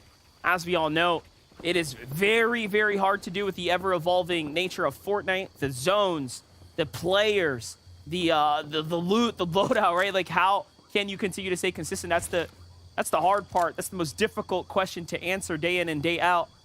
As Clix and Duke here are eyeing up teams, they see what seems to be an abandoned base in the distance there. They're trying to feel out where can they find some tags. OMG, Me Too, and Shonier, they have this draw spot on lock here. They understand how to play it out. We saw Kanata and Agers fall victim to OMG, Me Too, and Shonier when they were hovering around a little too long and OMG, Me Too rotated on their heels. They will not let a team escape them, and that's kind of their strong suit, if you will. So you do have to be careful. They're trying to attract any players to see them as well with those geysers. Slash and Clarity might be doing the same thing with these overall slipstreams around and the silos available. Peterbot and Byla don't need these types of gimmicks and distractions. They can just go straight for a team. A nice box fight. But for users, Skuga, they might want that. They like it when fights get slightly dirty and a little bit scrappy on the low ground. Peterbot, they're edging forward to it, but they want to have it at a perfect time. And they might be thinking, because they saw a chest to the right, hey, wait a second, these guys might come out and actually go for that loot too. Does seem like they just finished up an elimination. There's some loot around. It's clear that the builds are just getting there. So they are trying to set up another ambush here. Here it is. the opportunity to open up. Oh my, it's not looking good for you users, and he gets boxed up so quick, he can't even react. Byla is already in there, and it's over before he can even call for help from Skakuga. Skakuga does put some shots down, but it's not going to be enough. He has lost his teammate as quick as a flash there in that moment. It's over. Notice the team to the north turns and burns. They're out. They said, oh, that's Byla? Later. I'm out of here. They left that team immediately. Match number 8 out of 12, a game of traps and trades. That's exactly what's going on right now. Every single team is just setting things up. They're learning from that first day. They're interrupting people doing their daily duties. Now let's talk about this. For the first time today, we get a southern, actually, scratch that. The first time in 2 days, southern zone. Aegis Kanata get to get in there. Booga Miro get to be in this zone as well. The problem here lies now for Pamstone and Fash, the northernmost landing team of all the teams inside the top of the standings. But not only that, they have the pressure of being in first place currently. We have yet to see them overcome the hurdle in this final settings where the lobby pulls this far south. Literally, the first place team has the longest rotation to make. They have to be on their feet 24/7 and deal damage and farm and make sure they're safe. So, yeah, for a team like that, Monster, you're correct. This will be a very tough game. And Kelly asked for a south zone. Are we in the desert? Kind of. It's a little bit towards that top right side. That first place team will be thanking the zone lords for making it pop right there. A bunch of everyone else will also have to adjust and move towards the right. I think the entire team was waiting for things to go to the desert. Rokan and Dubs, kind of that same type of situation. Talking about Pamstone and Fash, though, I want to see exactly how they're making this rotate. I'm tossing Mini right into the game. I'm in the game, and so are Pamstone and Fats. They're in the South Zone game at the moment. How are they going to overcome this obstacle? Of course, they've had so many North Zones, as you guys mentioned, and this is where things get a little bit difficult. They're getting as many attacks as they possibly can on this sort of west side of the Daily Bugle. But interestingly enough, they're actually rotating to the east side of Daily Bugle. They're playing for the dead side. They're wanting to try and get as little eliminations, as little action as possible on this rotate, just trying to use as many of these tanks as possible, and interestingly, trying to get dead side instead of the central. All right, Monster, hold on to this imaginary rope. I got ready? it. Pull. I'm pulling. We got to pull Mini out of the game. Oh my gosh. Too many facts. Now we know exactly what Pamstone and Fatch are about. We were talking about risk and consistency. They're keeping things very cool. They want to be invisible this game. All right, Mini, in the meantime, learn how to swim. We don't want to pull you out. Again, we want to make sure you swim right on over to us. Byla and Peterbot are floating right now, casually holding out Skakuga here. We already saw him pick up that elimination. They're just hoping to get that second extra. Let's watch the highlights go down here. Commandment and Avery find themselves against Golden and AV inside the storm line, deep outside the safety of the area, and it does seem like they managed to find Golden there. Shots go in, Commandment gets punished, but they do finish up that team. Very good for them. Yeah, it looks like they're the ones actually hounding for that fight, but I guarantee Golden and AV were doing something sneaky inside the zone. These guys are like bounty hunters every game, taking out a top team. This time, though, Commandment Avery stopped them. This means there's more of those top fives alive. Avery and Commandment take over as well. And this is also kind of surprising. It's going to be huge for Avery to get this elimination. We just saw that trap entire play go down. So Avery's now back in the game. Yamzo Jamper will have their damage. They can move out. But yeah, they have to catch up on time. What's different for them, though, right now, they have so much to overcome at this point that probably was the best case scenario for them. The fact that they can actually get eliminations onto 2 players, because more often than not, when you lose your teammate that early, it's over. You are so far behind the Storm Surge, you are quite literally in a position to be defeated. Yeah, in terms of items too, when one of your teammates is down, the reason why it's so tough to be able to win the game, have more power when you pick him back up, when you reboot him back into the game, they have no inventory right now. Chewy's gonna be in that perspective in just a sec if Jack and Nosh keep this up. That zone is moving way far away. So that's a whole minute to catch up to where safety is. That's gonna be good for Nosh and Jack, because that puts, you know, Chewy under a timer. But if he lands shots like that, you couldn't even see the shot on your screen. That's how fast it was. Pixel accuracy, inhuman speed. And Chewy, he's not stopping the pressure. Starting to work his way down now. Knows better. Switches the angle there. Hits a good shot onto the down body. This puts pressure onto Jock to go ahead and play for the pickup. And now he has to make the decision to let Nosh fall. He will just pick up the loot instead and play for the reboot later into the lobby here. Now, there are options, but the real question is, will he just completely disengage or try to play for the finish of this fight? Nope, he wants to finish the fight. That's what Chewy wants to do here, so the battle will continue. Another great angle from Chewy. Talk about unpredictable, standing on the ledge of a floor edit there. He just seems to be ahead of Jock here. I'm not sure, but he's working the situation really nicely right now. Jock knows when to shoot, but where is the question that he's not going to be able to answer, at least with the first 3 shots. Chewy's weird angles is making Jock's shotgun not actually fire correctly, it seems like. Chewy now, though, will go on the maximum aggression. This time, it actually does hit. That's what we were waiting for. When Jock actually lands his mark, his target, my man hurts. He's inside Chewy's builds for the moment, though, or another team maybe that's been around here, as both players can't really edit any box at all. So this is Chewy interrupting a fight. Jock and Nosh might have not actually wanted this one to actually go down after the fact, but this is happening right now. A big risk. I don't think a reward for either team, though. Yeah, that shows us that Chewy also picked up the reboot card of his teammate as he ran back over that loop pile there. So he is very much back in the game. He has decision and options here. He does not have to completely finish this fight if he didn't want to. He goes for the piece control, but Jack was quicker with the floor there. Ramp behind him, another phase through, and now he's all inside enemy builds. Again, grabs that wall. He's playing very, very cleanly, but the shots need to connect first. Can he outsmart our previous FNCS champion just a couple seasons ago here? So far, so good, but the pressure's on, and the big shot from Jock on the other side of the wall is looking very nicely here. He has time to heal, but it doesn't matter. The Storm will do the rest for him, and just like that, he will be successful. Chewy had the rhythm, unfortunately could not find the base. No type of shot on a Jack, no response on the misses either. Very well, very resilient for the boy. He's going to be able to just pick up his teammate, keep moving. Hopefully we'll see Nosh in the game. Avery, though, looks like this man was never knocked out of this round. He is just active, landing every single burst fire shot that he can. Commandment, big on him for getting him back into the game. Their ammunition also looking really good.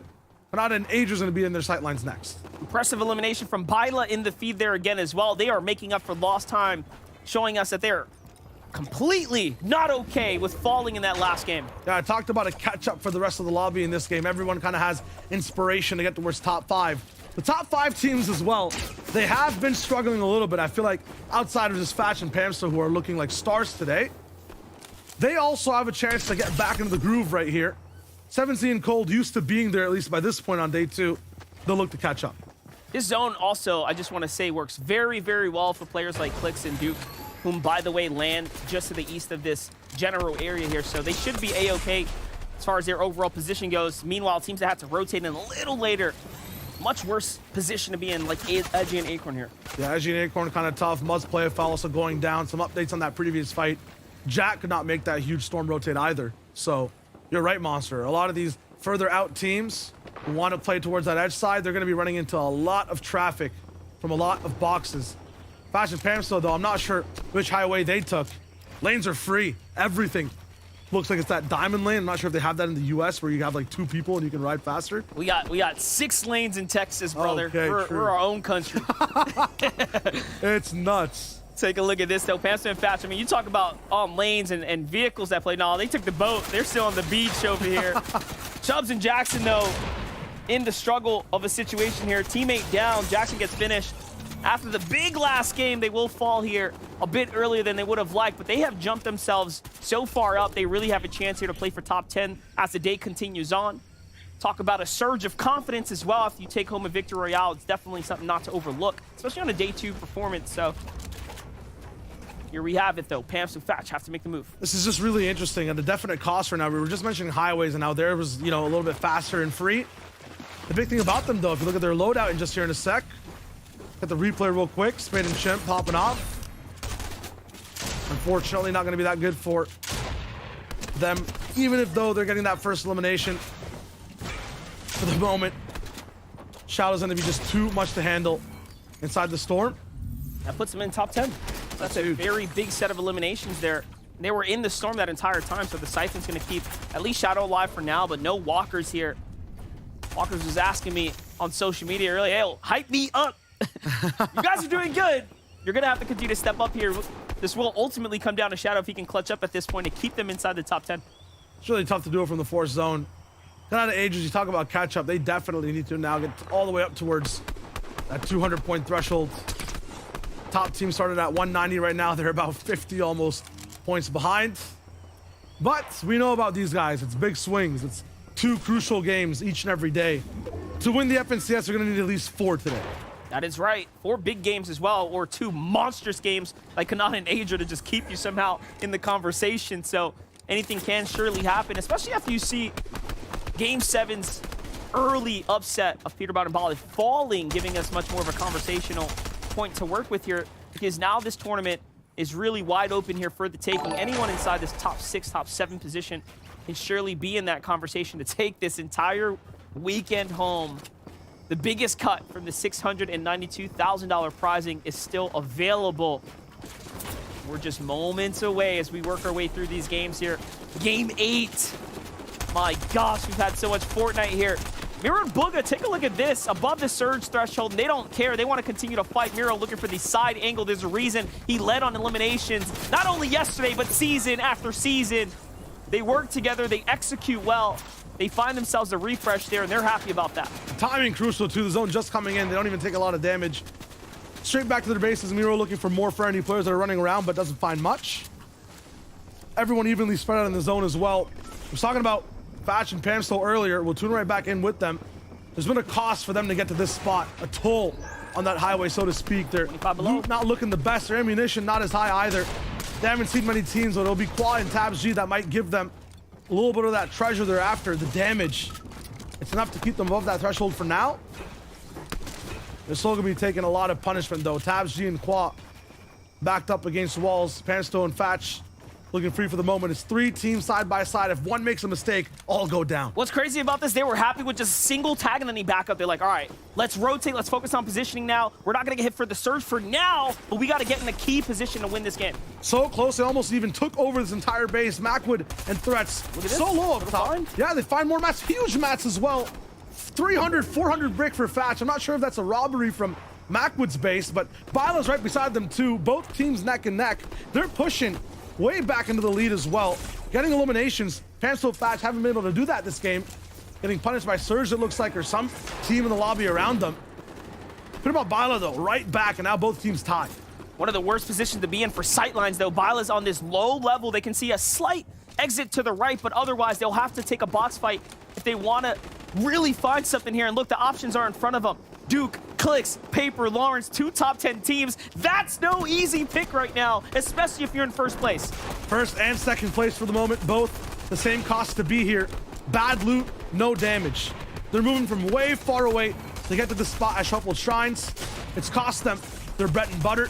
It's cost them loadouts for now. Clicks and Duke, though, they start the game closer towards the middle of the map. Here it is. They'll be looking at big forces to work with up against Peterbot and Bila. Yeah, I think that Peterbot and Bila might pack a little bit more of a punch going to work these boxes. We know their weapons just aren't as mythical, aren't as legendary. Bila now looking for a few shots. They're not going to find much to weave through these builds. Clicks and Duke just too evasive. What's crazy is, I don't know, you were kind of leaning into Peterbot and Bila. I would never want to box fight Clicks, ever, especially if you have Storm Surge working against you, kind of forcing it. You know they're going to read the room perfectly. That could have ended so bad, but luckily things seem to have went in their favor a little bit here. Meanwhile, on high ground, Threats is looking okay. Macwood there too, but Commandment and Avery on the low ground doing what they do best, just racking up here 4 eliminations. They have not stopped the momentum that they picked up in the early game here. After Avery was saved, they have managed to turn this entire game all the way around. Bila now down to one of those first place teams effective. It's Aviv that's in the business. D-Roller 2, Commandment. He's put Avery into the best positions, but can he survive the onslaught of punishment this game? Keeping up with him now as he leads the tarp. Commandment has to heal up. They'll be impeded on speed. Peterbot looking towards the back. He has to solo clutch, so every single elim, every single shot matters. No Bila here, but he is above the surge. He manages to find just a couple tags. Meanwhile, on height, Day and Cease manage to maintain. They are back. Can they get a victory royale here to put them in that conversation? They managed to do so yesterday playing well, but Peterbot gets revenge on Aviv and then completely finished there by Avery and Commandment on the low ground. The circle comes all the way around and first place falls. Makes the personal, goes down to business. Now for Booga and Miro, it's all about profits. They want to keep making sure that they stay ahead of the competition in this game. 10 points slightly behind from that second place team. Do I see Pam still alive? Yes. Fatch nowhere close by, so his run actually is full HP. They're side by side. I'm just distracted by that low HP on Pamsto. 2 HP, he's still leaving that tarp. Fatch baiting him. Meanwhile, Booga Miro in a much more confident position. They're way high looking for more traps and things to drop players into their builds. beams all around, and it's Agers going down. Another top team affected. Booga and Miro starting to get active as well here. 3 eliminations, so much mats, much more to work with. Clix and Duke looking well is here too, as they have mats, they have heals as well. They're starting to get ahead. Acorn is going to get punished here. No edgy in sight, crushed and out in top 4. And now Avery and Kamame have a chance to steal that spot away. They're at 5 eliminations. They're looking excellent. Kanata finds Acorn there, and now he goes for high ground. He peeks at it, but Cease and Day block him out. Cease and Day, one of the most oppressive duels when they are on height, are doing magic. Meanwhile, the secret weapons, the spells cast for Commandment and Avery, they're not going to be active right now. They have no health to be able to work with and dip in and out of the storm. Miro and Blue going to have to position over D-Roller and take many beams and push him way down to the low ground, separated from his teammate. Thatch absolutely rained on. He will go down up in first place. To the third place team, 6th place even catch up. The entire board can rise. This is an opportunity now for Clix here to jump back into things. Commandment, though, he's going to just go down to the storm. Meanwhile, all the way up top, Blake takes down Day. He gets the full elimination too, so Height changes hands. Height is going to be available for anyone to grab here. Cease is now by himself, a solo on high ground. That's not easy to maintain here. If one player figures it out, it's all over. Meanwhile, Miro and Booga on the low ground now have a chance to take that first place spot here. Just a couple eliminations away here. Kanata continues to fight as well. Just a single elim. We haven't seen him this inactive in so long, but hey, the end game, the placements are great. Booga finds Rise. That's a big one. He needed that. The weight of the world is on Cease's shoulders, though, as he's up on high ground all by himself. No one's noticed yet, and no team's really active high enough to take that spot. Clix finally using that low ground to do what he does best, just win in every single box fight situation. Miro taking the long route. Booga is gonna just get rattled down by Duke up top. They control this low ground land, although they can't really breathe. They have to stay quiet, stay low. These guys are no strangers to these clutch type situations. Booga will fall to the zone there, so Duke will ultimately get that siphon in the end. Kanata now by himself. Miro, 36 HP, turns on it, gets dropped by a 2-man operation from behind. And now it's 2-on-2 on the low ground. Solo up top and another in the mix. Blake taking down Titans to work up his way on the board. Cease still undetected all the way on height. There's a few players around them, one of them being Kanata, they can reach by and just touch to take out. They convert, though. They have the most momentum taken out. I would say a majority of players to get over to this point. Kanata, that's the last time you get to touch the zone. Need the siphon now. It's not going to be possible. Cease's damage will burn him dry. Finally, because Cease needed that as well, and he will need the mass to maintain high ground. But TK on the low has been the disruptor of the lobby here. 8 eliminations. Finally survives the early game contested fight and will make his first appearance in an end game. But Bert and Blake are trying to do that as well. From Condo Canyon now to the end game. Duke versus Cease on height. Duke will hold it down here, and now it's his to win. He finishes out Cease, and now he's in control. Low ground is still in play, but those are all solos. Eradicates leaders, and now there's a duo all the way up top. 2v2 situation. Blake and Vert, who've taken down every single obstacle in this game so far, and Clix and Duke finally breathing the air in the sky. A win is on the horizon for Clix. Potentially here, 6 elims. Can they make it 8? Or will Vert and Blake clutch up here in an unfashioned, uncalled for low ground turnaround? Here it is. They start to look up. It's looking like the classic days. That's how you got to play it. You got to play and fight back. Offense will win. In the end, Clix hits the shot, and he hits the other 2, and there will take it home. Blake and Vert cannot stop the power that is Clix and Duke. What a shot from him. Going right down and facing him. Mano y mano. Doesn't need that height advantage. He'll take you on your lair. That's where he started too. I like that from the team. What a dynamic way to take height and win the game. I mean, listen, one of the most asked for, the most requested perspectives is Clix and Duke, right? Everyone wants to know, how are they doing? Where are they? Are they winning? And look at that. Duke with the biggest play that he could have done this tournament so far. He took high ground. Yeah, and it wasn't just flair. It wasn't just really hot action or the craziest shots, the best edits from Clix and Duke this time.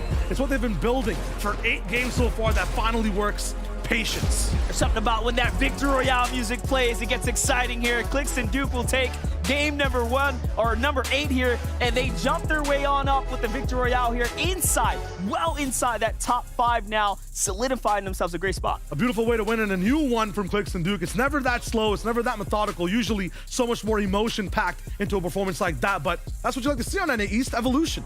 Yeah, definitely, and we have so much more developing here, so let's send it on over to our analyst.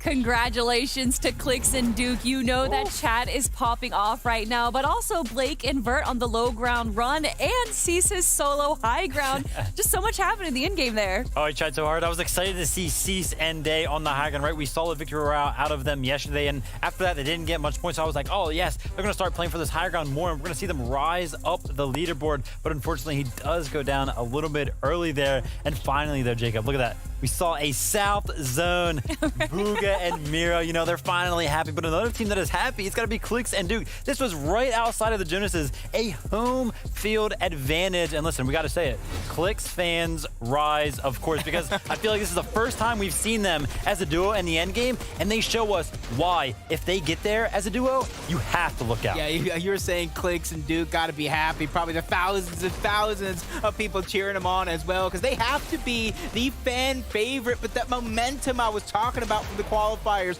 bleeding through here in the actual finals. They are looking like one of the teams to beat. And I talked about Clicks and his solo performances up until this point. 6 plays, they would have been down all the way to 20th. But Clicks and Duke showing what they can do as a duo as well. There's only 1 point separating first through third right now. That is absolutely crazy. Wow. Listen, I talked about it. It's going to be close all throughout the day. And honestly, that's on the back foot of some of these top tier teams not finding the consistency that we saw out of them yesterday. For example, Pamsto and Fatch. Now, yes, you know, they had the kind of fight for this lead that they do have. They still are in first place, but that gap, like Kelly mentioned, it's gone. There is none. There is a 0-point difference between them and second place. But still, this is one of those instances where we know that they land all the way to the north side of the map. So yeah, this was probably a little bit of a tougher zone for them. But listen, this is what the rest of the lobby has been dealing with, Pamsto and Fatch. You know what I mean? Like, it's time for you guys to kind of feel some of that wrath of some of these zones. But it's just phenomenal, right? We mentioned it time and time again. They can play any way they want to, Jacob, and it works. Yeah, and I like the way they're just continuously adapting on the fly, because game number 1 yesterday, they only had a measly 5 points. That is absolutely nothing when you look at the leaderboard now. Since then, they have caught fire at the perfect time and are looking to take the top spot. They just need to hold on. And Jacob, your team right now, Agers and Kanata, slowly climbing up. Yeah, we're climbing up that ladder. Hopefully they're not afraid of heights, because they still got more climbing to do. But it's Kanata yet again. They're doing a great job rotating towards the end game as a solo. Agers, unfortunately, is dropping. But Kanata is taking that pressure, and he's becoming that shining diamond we know he can be. Guys, only 19 points, though, between Clicks and Duke and first place. Honestly, they've been in this top 10, right? They came in today 6th place, and it was like, you know what, they're close. But now that these top teams have been kind of falling short a little bit in some of these end games, Clicks and Duke are like, hey, listen, we are here. We want a chance at this title. And I think part of the reason why some teams might be falling a little short is due to the issues with Storm Surge. So obviously, we're going to have to break it down once more. We have to, and honestly, it's just such a pivotal part of the game, because it can decide whether you go down early, whether you go down late, and it all is on the back foot of some of these great positions that we see out of some of these teams. And Rise and Trashy are a great example of this. As you can see, we did have that sort of a southern zone. Now, I want you guys to pay attention right here. This is their position. They decide to build up, but then look at this. When the second zone comes in, all of these teams that are all around here, they all have to come directly to Rise and Trashy, and it just works so well. And then I also want to mention, it's a genius spot, because just to the south of them, there is also a river that teams love to use to rotate, because you can swim a little bit faster than you can run. Yeah, and that's what I was talking about when the game prior, when it ended in a tilted zone. It's great to have those phenomenal performances where you're rotating left and right and you're taking the journey to the center of the circle, but you have to win those spots when it is your zone. They immediately realize it's pulling time and time again, just like Vivid pointed out, almost 400 above the damage threshold. What that means for them is when it starts to begin those rotating zones, they don't have to peek for shots. They can continue on trying to stay ahead of zone. This is what IGLing is all about, Jacob. It's not just about making those endgame rotations. It is setting yourself up for success when Storm Surge mechanics are on the back of your mind. And right there, Rise and Trashy, alongside a lot of these other teams, had a great position to make sure they got into that endgame. This has been such an incredible journey so far, from our first place team almost not making it and being the literal last team to make it through in the semifinals. Peterbot and Byla, the reigning champs, slipping out of that first place spot and second place spot, which is now taken over by Booga and Miro. And of course, the fan favorites, Clicks and Duke, slowly climbing up that leaderboard. Who's it going to be for this game? Well, our casters might have the answer to that. Game 9. The climb is steep on day 2's game number 3, and right now, Monster, a 3-way tie up top 2. It's too much to handle. I'm thinking hard here. I don't know who's gonna take it all the way. This is a very difficult position to be in if you're any of the players, because now what happens is you are left to answer the question, can you step up when the games are literally tied and your opponents are neck and neck? Rise to the call. The pressure is going to be so high. A few of these teams are already used to that type of tie, but now it's real. It's halfway through the day. Your surprise type factor plays aren't going to be the most impactful. It's about being consistent and making sure that no matter what happens, you stay resilient, stay next to your teammate, and make it towards the end. All the way at the start, though, 3-way chest fight. Pickaxe is up in the way. Burst rifle for elites, and he takes out both Caster and Nico in record time. That is the fastest Synapse fight I've seen so far. That is definitely the quickest they've managed to complete this early game contested battle. But my question for the entire lobby, especially our top 10, is have you played every card in the book? Have you played every option, every strategy you have? Has it all been employed this weekend, or do you have something else? Are there anything hidden that you can reveal now to go ahead and solidify your final half? Because ultimately, in the end, we don't want to see any regrets. Look at this. Crispin Never 5 jumped all the way to top 12. Can we just talk about how incredible that is, like, on its own? Granted, last game, Ritual and TK did make the end game. Yeah, I mean, it's the 2 Elam points every single time. It is 50-50 contestation, so it's so tough, but they're doing so well with it. And it's not just one game where Ritual and TK make it all the way to the end, Monster. There's multiple times these guys have been in end games. So Evify and Chris missing a bunch, but still making big money today. Yeah, making some great placements so far. They have a real chance to go ahead and earn something substantial. But hold up. Let's get to Bryce and crew up top. They're at 90 points or so right now. Not too bad. All things considering, almost approaching the middle of the pack for the tournament. And again, just keep in mind, if you're seeing some new names and faces, a lot of these guys are making their first FNCS appearance here today. Naves and Aaron, of course, being in that conversation. Bryce and Austin, you know, they've been here. They've been around this rodeo once or twice. Maybe that's why they're leading in points currently. But still, a great day of celebration, a weekend worthy of note. Let's take a look at Bryce now. He's managed to turn this fight around in his favor. Distraction so precise even midair. He'll try to heal up, put all the pressure on an Austin. He's going to be able to handle it for now.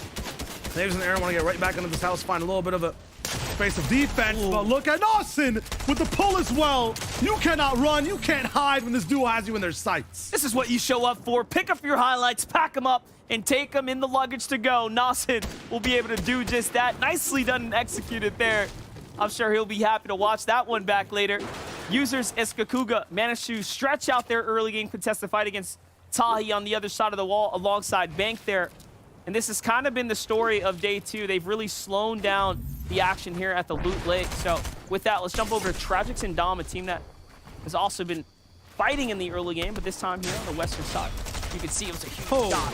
This is on to Chris. We were just celebrating how well they were able to play, but they didn't see this coming. This is why I talked about what other plays you have up the sleeve. That's one of them.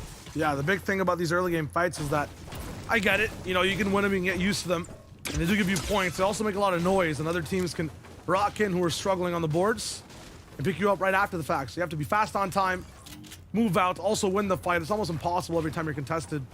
Still very impressive if teams do rock in. And once again, the tie up top, 212 points for 2 teams. And past that, Peterbot and Byla 1 point behind. Absolutely incredible to have them this close in points here. I couldn't have called Booga and Miro jumping back up as fast as they managed to do it in just 3 games. Better.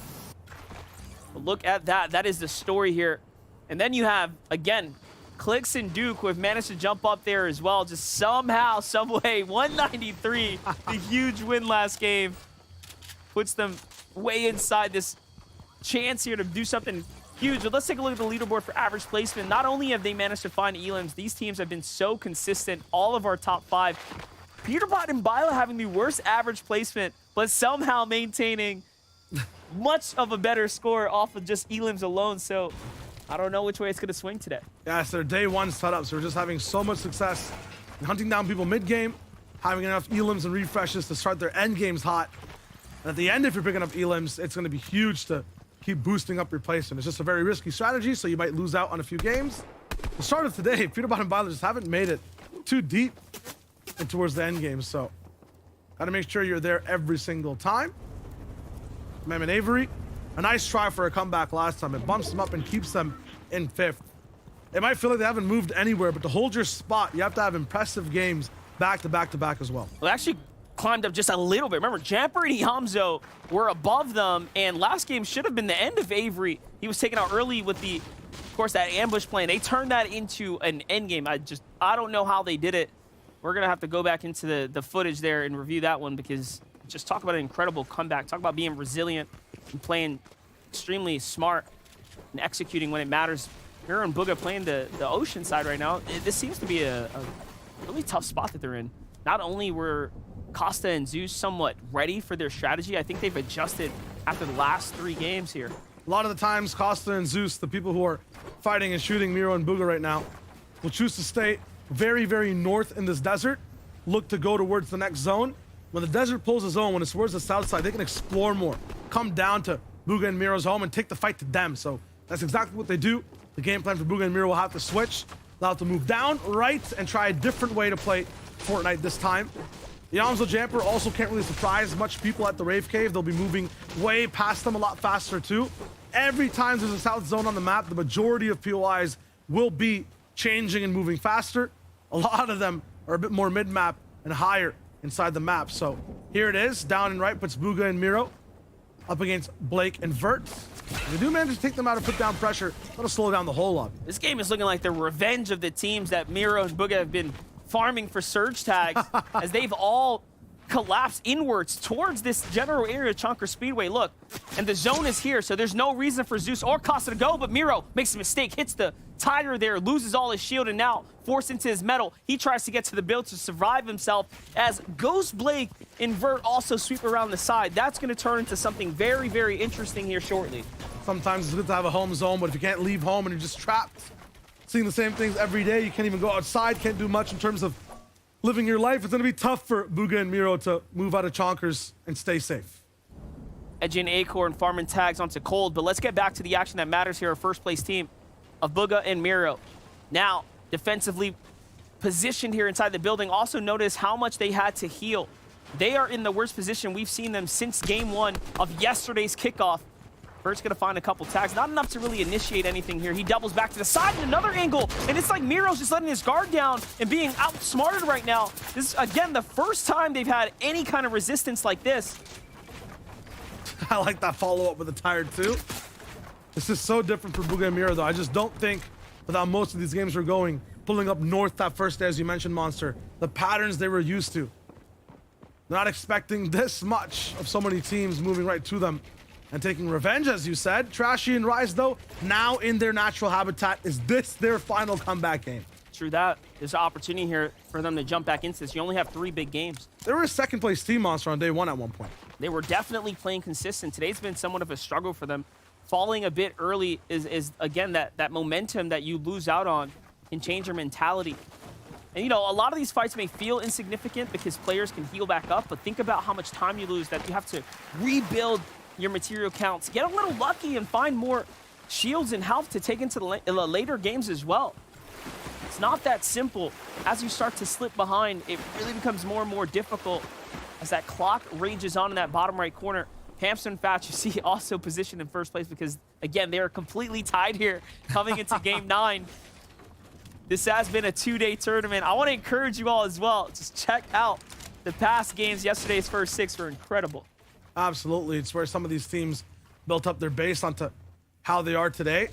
Some crucial moments on day 1 might be the reason Pamsto, Fatch, Peter about Bila. A lot of the teams that were trying to come back to might just end up winning.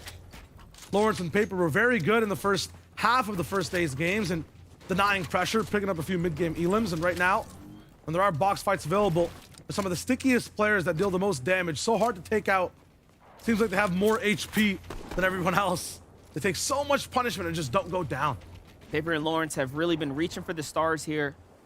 They've managed to continue to stay consistent enough to remain inside the top 10. Meanwhile, Bang and Tai survived their job. They're walking up. They got Aviv and Donnie inside. Aviv and Donnie, although they have been playing quite the crazy weekend here, they're at 14th, really pulling it all together. There's no way this works. There's just no way. It's like I'm watching a cinematic Fortnite trailer for a new item, you know what I mean? that type of thing, just crouching up right next to a big base. Bank finally discovered, though, of even Donnie. They don't get fooled. You know, sometimes people probably look at the trailers like, no, where do you get this gameplay from? It never looks like that for me. From the FNCS, yeah. You haven't tuned into an FNCS yet. The clips come directly from here. These are the fun moments that you wait for, that you tune in for. If even Donnie get punished, though, a big shot there, armored wall. The most crucial of defensive items get used, and they only have a single one left, so Donnie wants to branch out, give himself a little more room to work with. Bank and Tahi start to slow down now. Didn't really anticipate Chimp and Spade to walk into this fight, but now it's a little too many teams here, so they do have to be careful on this disengage. Right now, we're talking about so many top teams. One that we failed to mention is Aegis and Kanata. Where are they? Well, I found a magical map, and I'm going to hand it over to Mini Miner. What are they up to, Mini? They're in zone. Hallelujah for this team. They've actually pulled a zone. Thankfully, it's a south zone. And this is what I want to look at. How are they adapting? How have they changed their strategy? Of course, they're no longer in a north zone. It's now a south zone. It's right in their back garden. They're actually using this really, really well. They're using the natural elevation that Greasy Grows offers, of course, with those buildings and, of course, with the mushrooms that are nearby as well. Trying to tag as many teams and players around as possible. Getting that Storm Surge done as early as possible. What else I noticed was Kanata and Aegis are actually split up whilst doing this. Although they are, you know, in the zone, in this south zone, they're still splitting up, trying to maximize the tags that they can get, whilst just being really, really close to each other, but not quite in the same box. They have the zone, they control space, they control time, and are dealing so much damage. Thank you, Mini, for the magic. At the same time, though, Monster, it's a very good point he makes. The fact that they have zone, their biggest weakness has been rotations. The fact that they don't have to rotate is going to be huge. And right now, Miro and Bugha up against one of their late game weaknesses looks to be Clix and Duke, and the fact that they play those same layers. And they're right beside each other on the boards as well. They'll go head to head, but won't actually resolve the fight. And it's crazy, though. You have Dom and Tragic's, a bubble team on the outskirts, Knifer and D-Roller, a team that has nothing to lose listening to this go down as well. And that is probably the worst concoction of teams that you have around you, because you effectively open yourself to everything that's inside the melting pot, all in one spot. Teams at the bottom, the middle, and the top, each of them will react differently. So you have all those elements. That's such a tough spot to be in. But on over to Panther and Thatch, who are also in a desperate situation now. 130 damage below the surge here. They will have to heal. You have a lot to sustain, but so many players will have to fall here. They're very far from safety. They will have to fight shortly, but the rotate matters. 20 seconds in order to find some tags. Otherwise, they will be forced into a box dive situation. Don't want to have that. Or maybe they do, because that first game, they really jumped right in. Bit about Baila's box. Might be trying to set up a trap. Maybe this was the answer last time. They were low on surge. Thing is, though, they're really good at interrupting a third party, or just being a third party, interrupting a fight and having that type of situation. Right now, for Pump and Teo, Pamsto fakes right, follows him towards the backside. He's gonna try to impede him towards the box. There's so many teams in the same situation. Inside Storm from 100 damage now down to 223. This is gonna be desperation. Thatch deleted, taken out. The pressure of the tie, too much to handle. They don't move as fast as the previous games. Pump denied access to Pamsto's body for even more shots, but it's just a matter of time before he goes down. Surge on one side, two players on the other. They're following. There's just no chance. Thatch actually hit a huge shot right now. He might have just taken out the player down low. He does. Teo is hurt. Pump is now left with nothing. It was close, but not close enough as Pump finished it off. For a moment there, I thought he was going to be able to do it. Pamsto will fall to the hands of Cold there with the big tag, and all of a sudden now Pamsto and Thatch, our French-Canadian favorites, are out of the competition for now, sent back to the lobby. That will hurt. They will have to sit in pain right now as they wait it out, and they have now lost the chance to break away or keep up with the lead of the others. Duke and Clix are happy about this. They will have an opportunity now to close that 10 or 15 point gap or so. I mean, we talk about it and they just flicked from 3rd to 4th place. So they have that chance to rise up. The thing is, though, they really want to make sure they do it patiently. There are some people running out of patience, out of time. Jack takes down Baila. Baila's gonna fall here. That's gonna definitely spell a story for us if he gets the full finish, but for now, it's just a knock. Meanwhile, Duke has a problem. 2 teams left and right, not too far away from safety. Clix is gonna lose all his HP. Gold is gonna come in and drop him, and now another team inside the top 5 has issues on the horizon here. Clix gets finished. Duke is by himself. Can he pull the story off? Can he pull the clutch? But no! Gold will win that as well in a 2v1. Narwhal's not even here to back him up. He just finishes off. Clicks and Duke. That's who he finished. That's just so big from Gold. Huge shots. Way deep in 30th place team, affecting someone in the top 5. And that's 3 teams back-to-back who were tied, who were so close to podium status, who had it, who could have ran away with it away from the competition, to stop in their tracks. At this point, where is Bugha and Miro? How well are they positioned to do something with this game? Because last we tuned in, it was not looking good. They were next to Clicks and Duke, and every other type of team you can ask for outside the Chonker Speedway making their way to this rotate in this zone. Teams being Vert and Blake, Knife or D-Roller, and then, of course, the rest. For Edgy and Acorn, though, they're under pressure here. Definitely under pressure, but they have not had a window like this. Well, tuned to the other side, the opposition, as to how they're looking at Acorn and Edgy, and I'm looking at them too. This is the game that they can climb back. Armored wall pressure from Tahi and Bank. They're desperate. Here's a second one. Here's 10 more seconds of farming. I don't think you guys have the time for this one. The zone's starting to tick for 5. On the left side is Tahi, trying to break into the box once again, but it's metal wall. It's not going to be possible to rain through. One taken out. Kazanu Fishing going for the next challenge again. That's so much loot. Another POI that they can basically just grab off the ground in terms of a loadout. And Edgy takes it away. And the most important thing, they actually pick up 4 more armored walls there. So all the armored walls they used was great, but they get to get even more. Take a look at the replay. One of the most important ones. This is where Byla is down. Peterbot gets chased down, 6 HP, and then finished to the hands of Jock and company there, swinging their way to that other side. We were focusing on the top 5, but it's time to flip the coin and look at the other side of the top 10 right now, because now everyone from 5th to 10th has a chance to rise up. Make it forward towards that 200-point spot. We just saw one team, Acorn and Edgy, have that window and dive straight past the pain.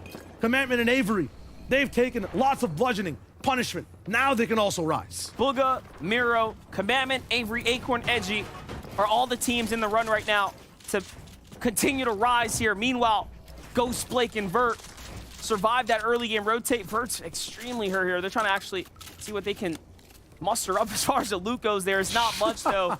Nothing found, not even worth it. Look at the stretch they have as well to make. Every time we've seen a team in this position, I mean, just saw Panso and Fashion one, they didn't make it. Peterbot and Byla as well, same situation, did not make it. Clicks and Duke, same type of stretch. That 70-meter, 100-meter type of run you have to make. Even if you're the most healthy in first place, it's tough. Vert's at 1 HP. He can't actually back up now. It's only move forward. At this point, Vert, just drop your mats for Blake and let him grapple to the new zone, because you are running out of plays right now. It's not looking good. Miro and Bugha have eyes on this team here. This is revenge in full. You rotate into us, well, now we get to rotate in front of you and hold you out here. Not even that. You take us out a few games ago. You deal damage to our bodies towards the end as well. That next game, we're hunting you down. Miro and Bugha, one of the best spots to be in. High can't really focus on for now. Once again, the entire lobby even. There isn't that much congestion in any box. If you're down on Surge, you don't have the options of a desperate box fight. Everyone in Metal too, so you're not going to be able to beam any walls. It's just Jack who has the opportunity for one right now. And with Nosh by his side, there will be trades inside the box. So maybe we'll reign supreme in that one for now.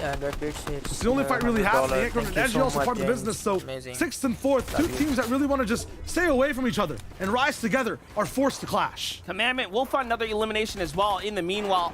Jeopardy Yamza, though, I mean, they're playing with house money here. They don't have much to work with. No shields, no HP, and much less in the inventory compartment. Meanwhile, Avery and Commandment have managed to find their refreshers here to position up in the mid game. And they're inside the zone. They're just above the surge threshold. Just 5 players here separate them from safety. But they're still looking. They're not content with being in this position just yet. The question is, from everyone else who's left in the top 10, who wants to be first? Bugha and Miro still on the board, but everyone else is frozen in time. Asian and Kanata will not have an answer to that question this game. Once again, taken out before even getting to half and half. Kevin Avery up against Jack and so many other players up inside their own boxes are having their own party overall. Taco, Chewy, he has to watch his friend go down. That's just tragic and unfortunate. Horrible to watch. 50 damage below that surge. Just need one more shot, but Chucky will not allow it to happen for free. Absolute disaster for so many teams everywhere. Ghost and Blake finally go down. DT Rise and Trashy from 10th place. This might be their comeback story. This is really the story of the bubble teams. the opportunity to get back into the conversation and hop your way on into top 10 as we are approaching the final games of the NA East Finals weekend here. 2 days of competition, 2 days of struggle, happiness and pain, everything in between. The emotions of playing through these lobbies here continue on. But now, in the end, so far, Miro and Bugha do have the opportunity to jump away. Avery will find another one, and finally now, that will be their second elim here onto Chucky. Almost at that 200-point range. They're about 15 points behind. Well, first place was at the start of this game. Focusing on all the bubble teams, but look at the infamous Bugha and Miro for the moment. A red tag around their name.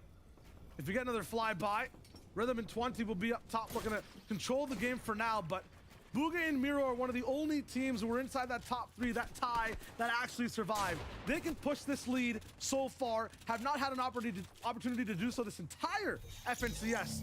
This has been part of the pack so far, so if they start to gain the lead in game number 9, they can win this entire tournament with that momentum. Absolutely, Acorn and Edge are in that conversation as well. 5 elims have closed the gap as well to put them on up to that conversation threshold. They're just 5 more away from Bugha and Miro, who haven't picked up a single one, but they want to change that. Avery Commandment, finally now, we've seen them round after round looking for high ground, but an opportunity did not present itself until here, until now. They actually go up outside of the zone pool. They were dead center, and they said, you know, let's go for high ground here, and we're going to build all the way out. Talk about a bold strategy, literally playing for the victory here, playing for first place. Game after game, they wait for the zone to pull to them. 50-50 goes the other way. This time, they grab the game by the throat, try to choke out every other player, and it's getting constricting. OMG Me Too, Edgy, right below him. Rise wants to also get all the way towards the top. So many teams desperate for that sunny spot on high ground. Cold, though, down below will be in his natural habitat. Finally, with 7Z up against that front portion of the zone. Down towards the backside, everyone like kicks. There's going to be a bounce back, and now they are the center of attention. That's where the spotlight is, and Avery covers that spotlight with a huge bunch of shade. Up top on high ground, there's a 2-layered tarp that's reconnected. It's going to be impenetrable, but Bugha and Miro are focusing those players up on height. Commandment losing his shield for the moment.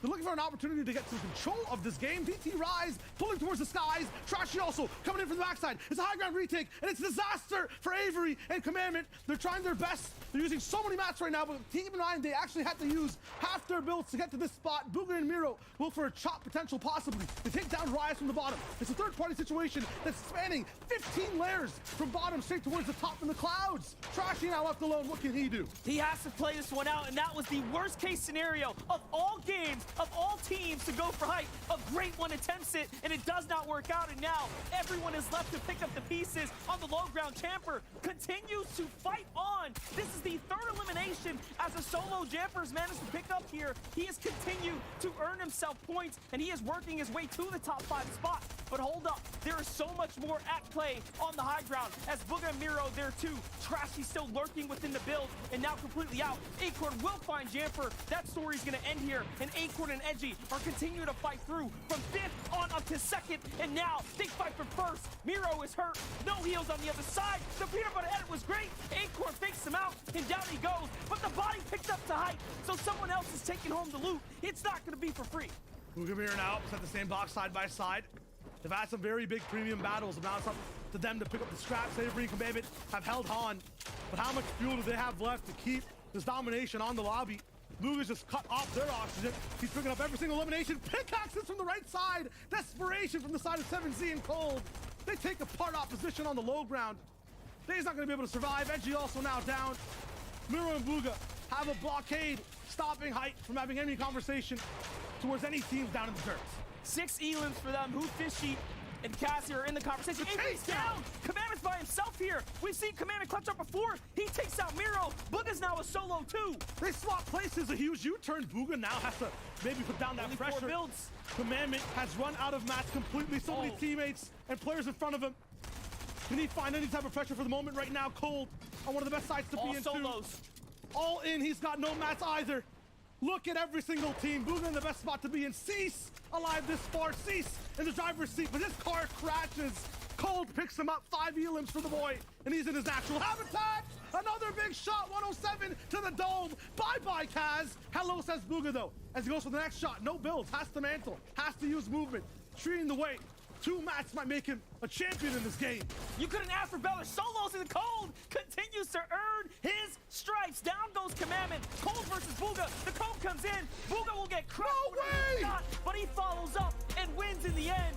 Booga and Miro do it again. They break away with a huge lead after that game there. And it's going to be 8 elims separating them from the rest. Cole takes out every single person on low ground. A chill at the bottom of the lobby. But Booga, just too hot, takes the game.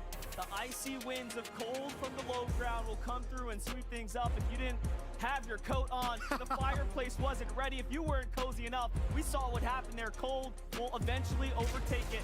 But take a look here. We have to run through this moment one more time. Booga and Miro come into this top 10 teams, and they just start putting on a highlight reel. Look at this swing to height here. He swings around the opposite angle and then just plays it out.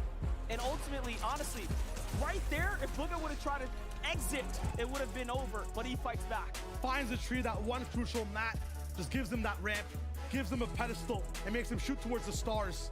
One of those teams who were tied inside that top 3, now just shoot way.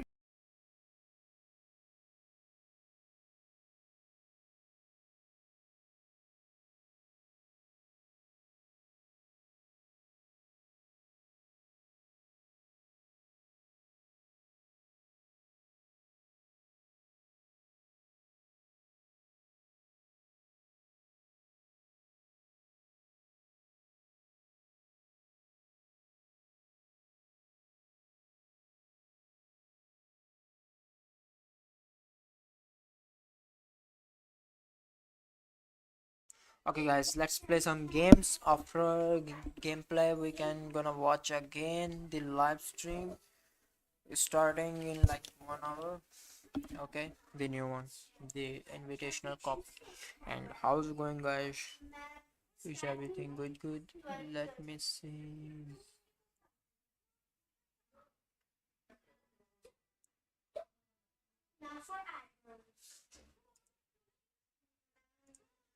Okay, the picture is here. Let me turn off this. Let me fix this here little bit here.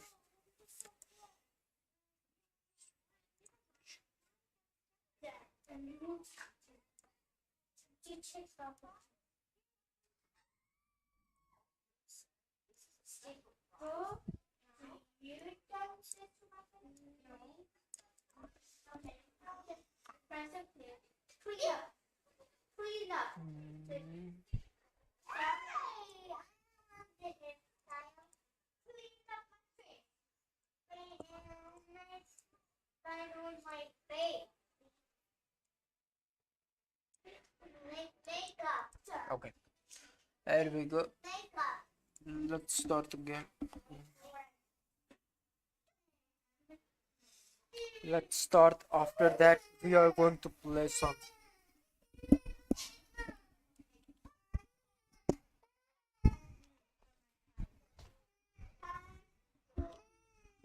Let me start game.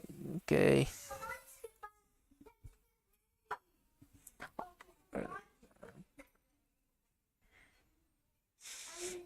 So how's it going? Thank you so much again, Jen.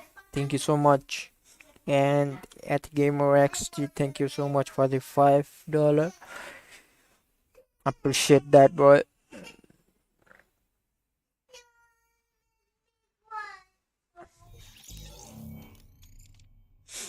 Okay, there we go.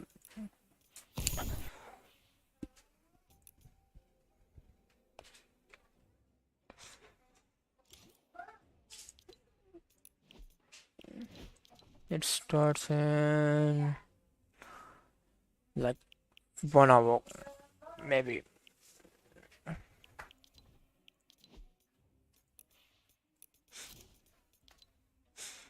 So how's it going, boys? Everything is good or not?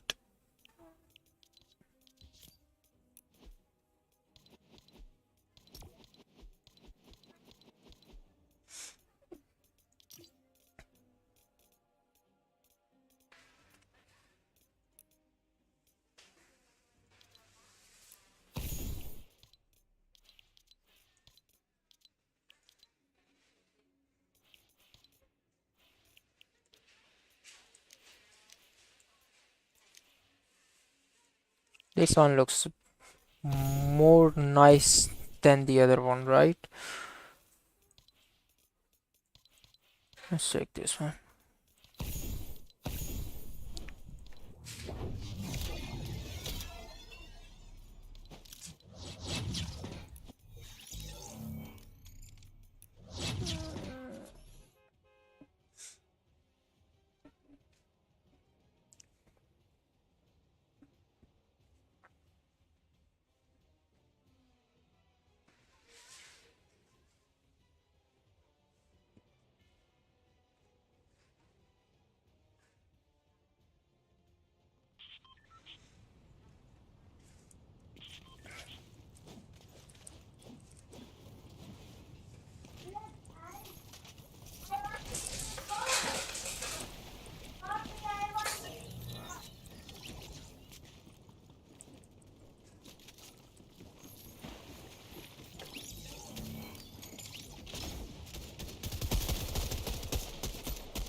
So guys, how many people is here want to play with me today?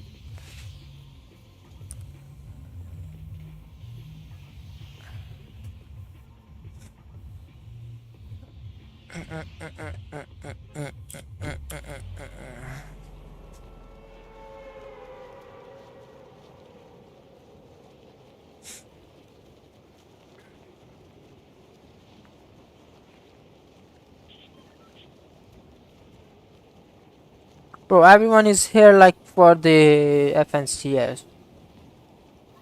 No one is want to talk with me today, I think so.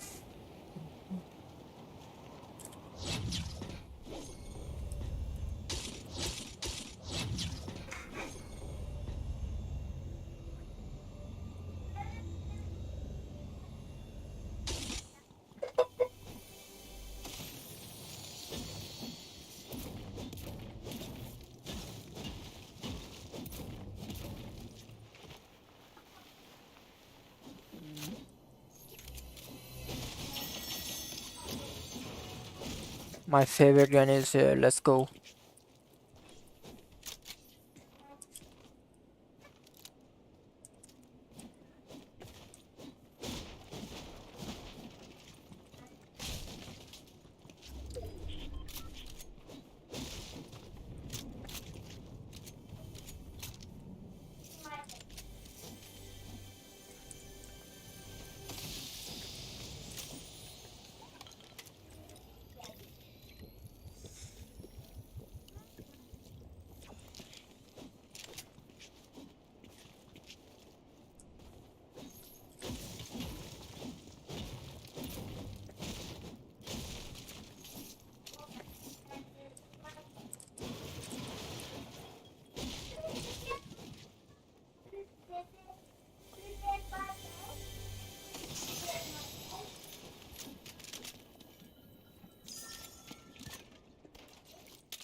Wait a second, let me put here.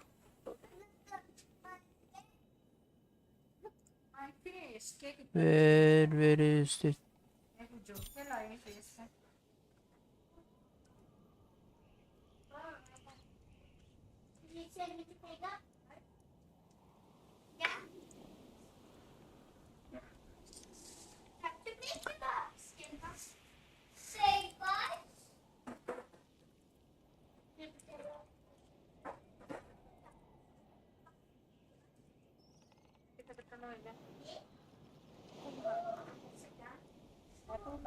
नहीं दे कटन लेना काट दे ना महीने दे पूछ लो जाकर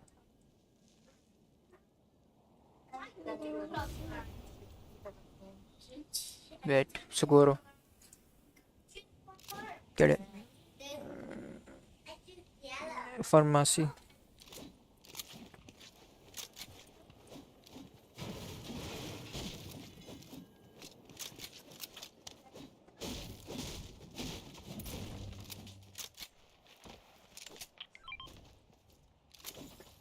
Okay, which one is the better one?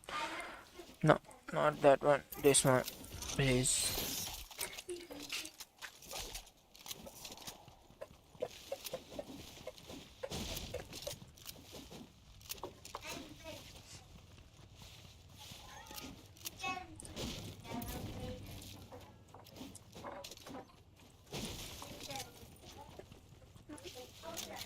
Someone is already been here. I knew it.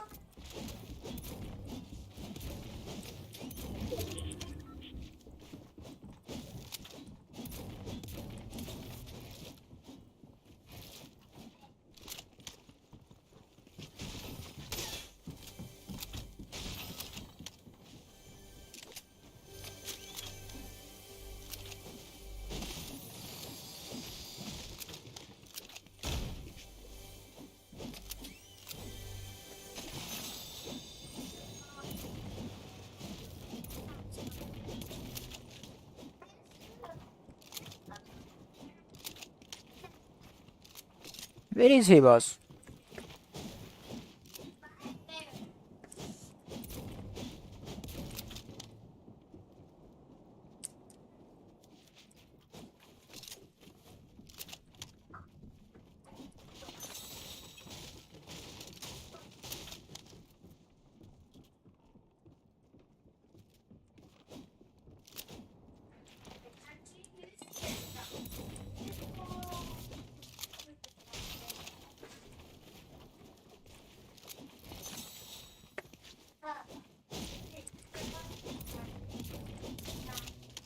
He's here.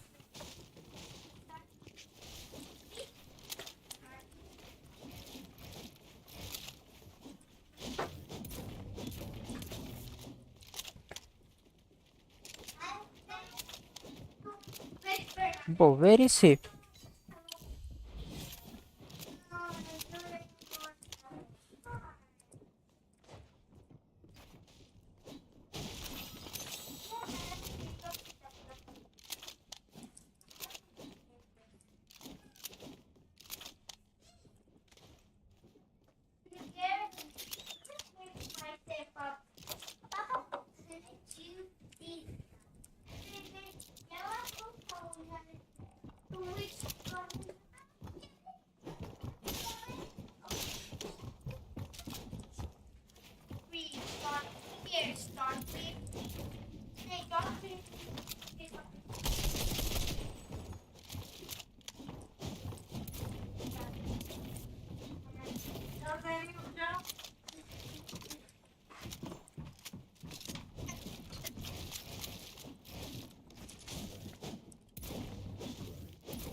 Bro, where is he?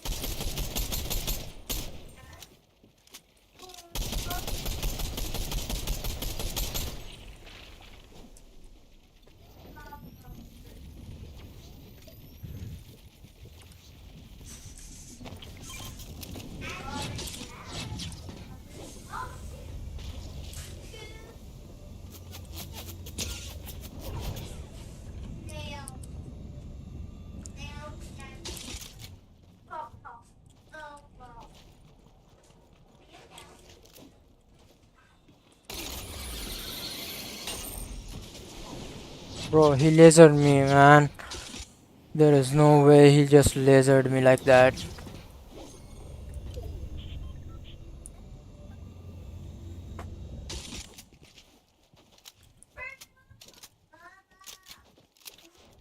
And I don't have any mats too.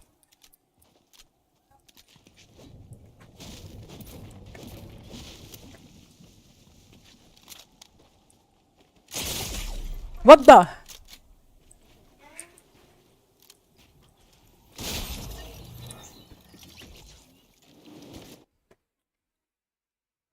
I don't have a chance there. I don't have anything what I can do there. Bro, he just... How he's... How he was safe there, bro.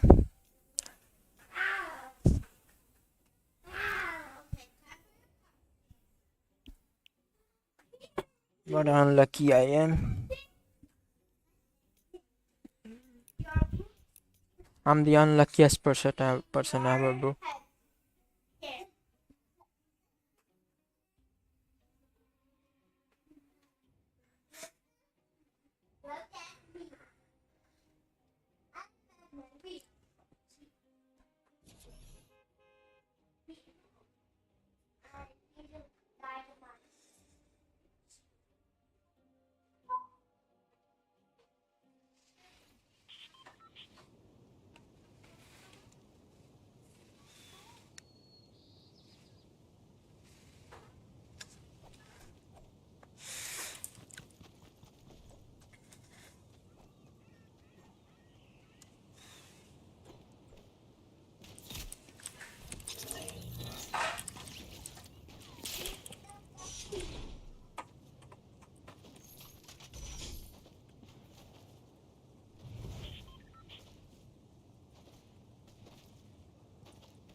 I'm unluckiest person, bro, in this world.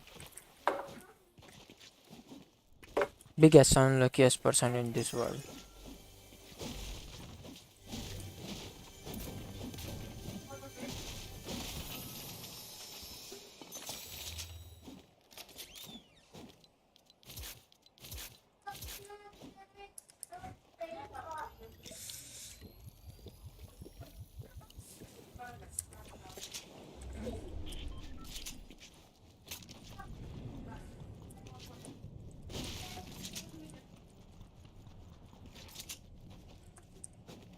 See that?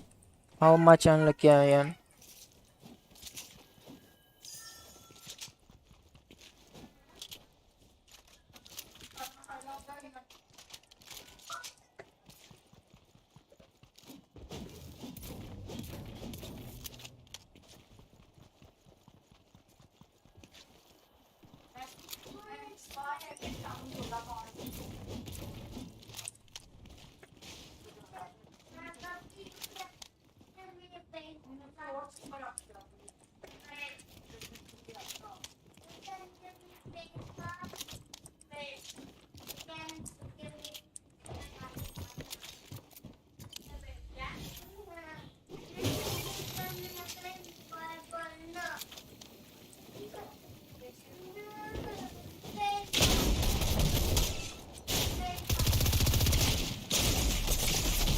see how much I am getting.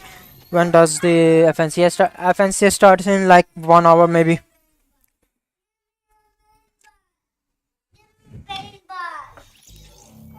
Put the right there.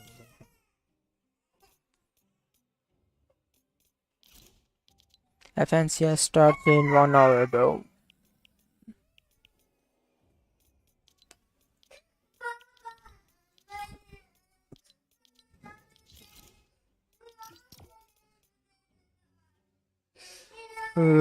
Where will we watch FNCS? Here, bro. You are gonna watch here, don't worry.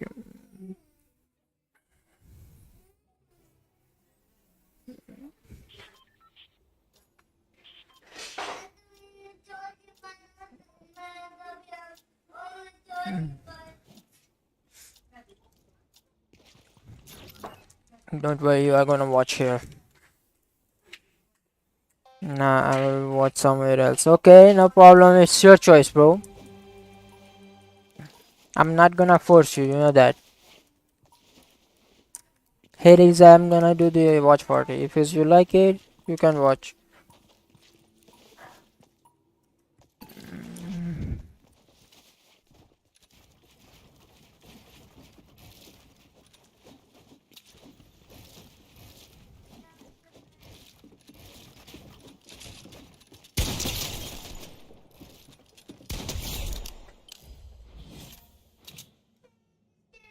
He boxed me, I box him.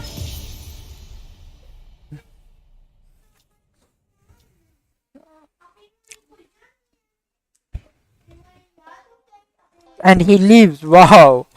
You will see other streamer on Twitch. Yeah, that's I'm talking about, bro.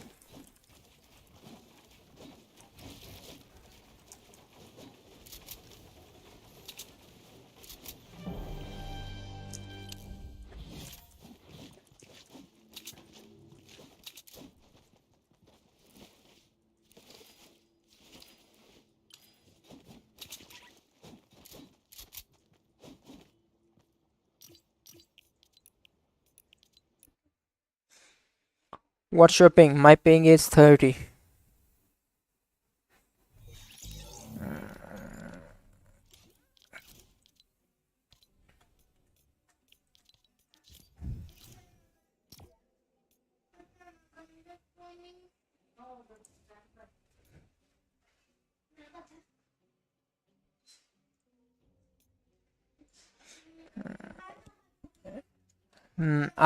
I live in Portugal.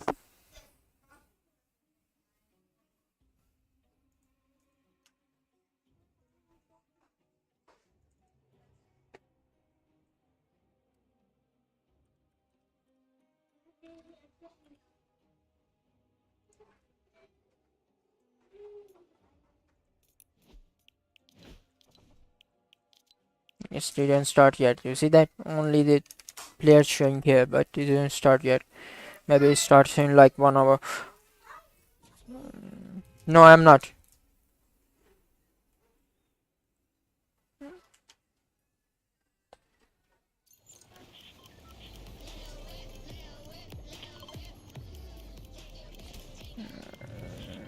I live in Portugal.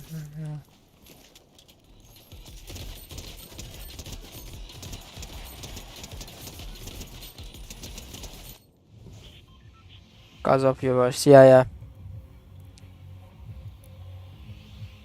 Everyone is asking like that.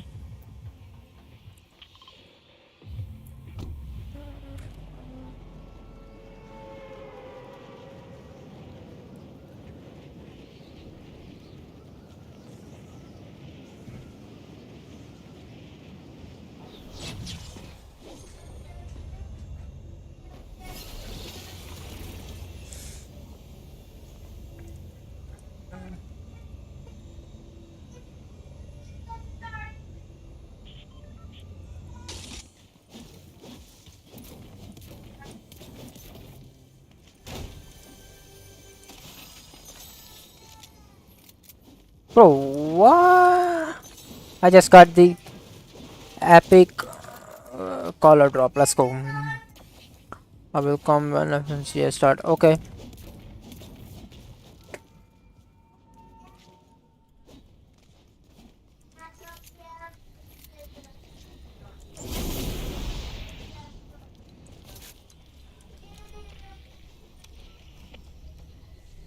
I need a weapon, bro.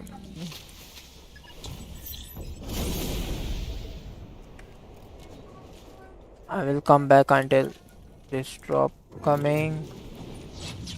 Fast. Come fast, come fast. I'm waiting for you.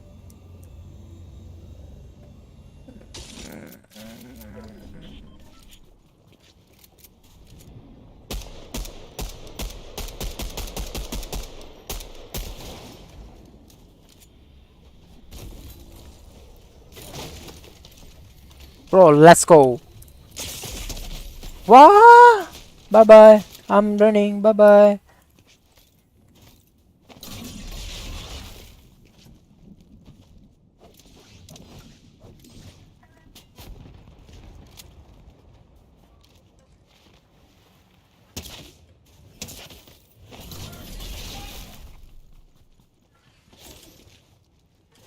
Bro, why? I hate when I don't have anything. That was not fair, bro.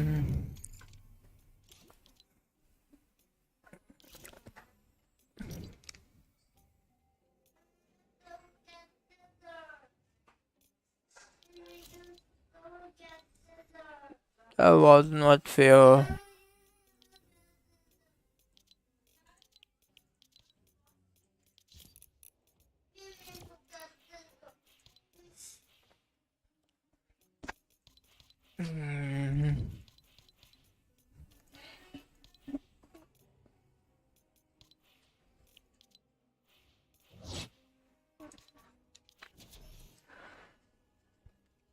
My god, how much time left? I'm still looking for.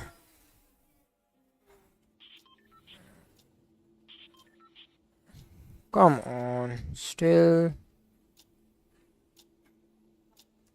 No way. Guys, you like me to use the webcam or you don't? What you guys think? If I can do or not? I hate this pickaxe.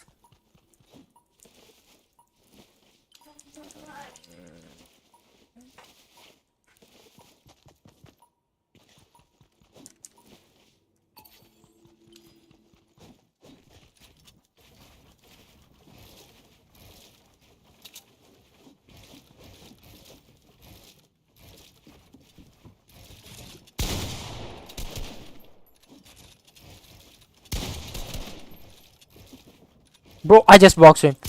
No way. No way, I just... Watch, dude. I hate when I don't... I'm not getting the good shots, bro. Every time I miss my shots. Every time it's happened with me. Same.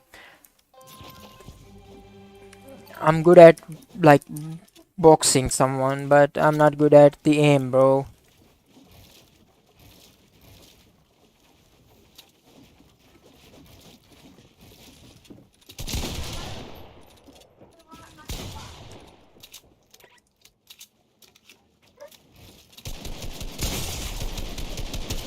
Bro, that's spammer.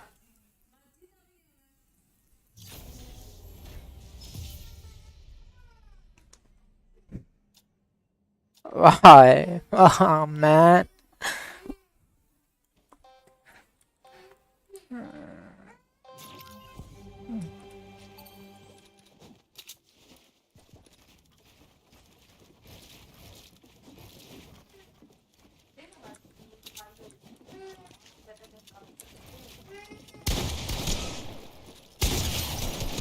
Not again, bro. Not this time. Not this time.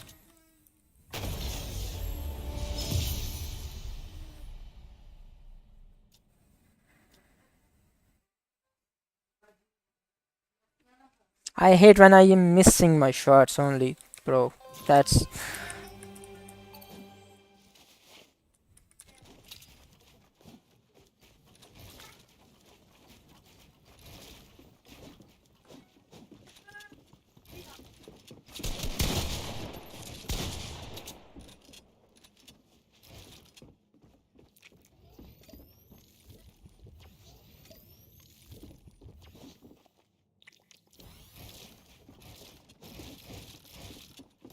You just give me a lot of time, bro. Why?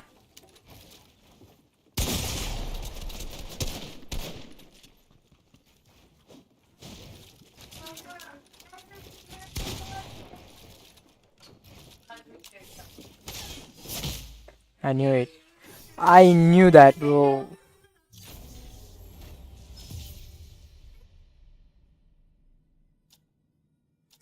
Background sound, yeah, bro.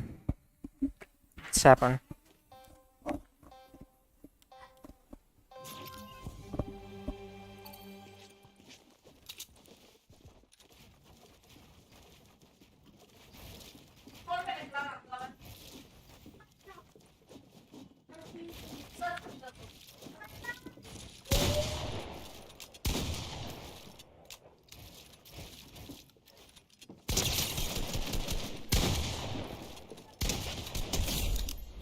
Not this time. I hate when I'm missing my shot only, bro. Only I hit that time, bro. It's happened when it's like I miss my shots and I die.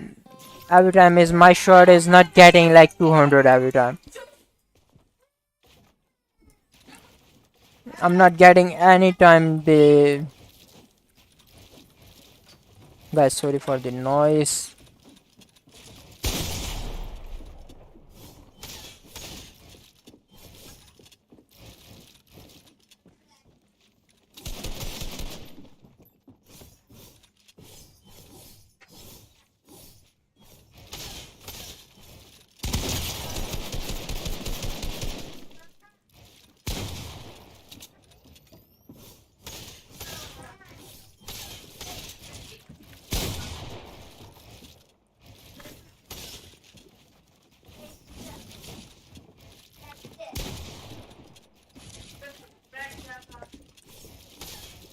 I'm dead. GG.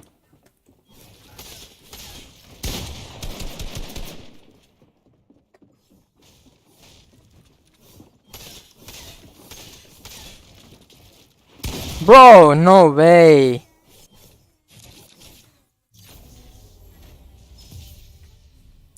See that? I'm too early, bro. I do too early, that's why.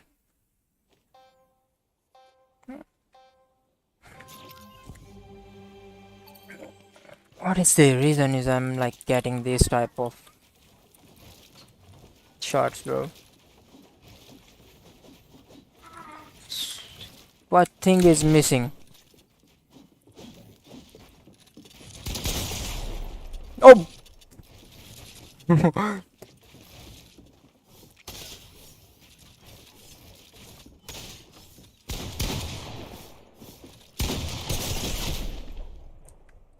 I'm such an idiot. Every time I was like, I'm running too far forward.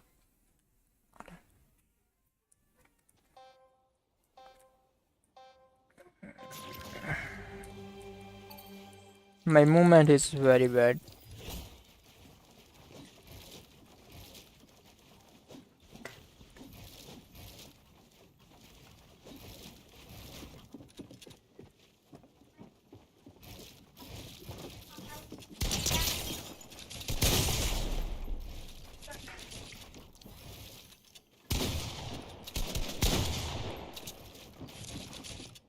Don't do this. Don't do this.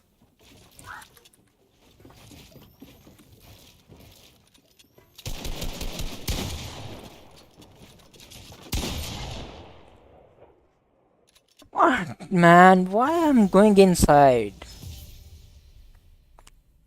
I do stupid idiot mistakes every time. I do every time these stupid mistakes.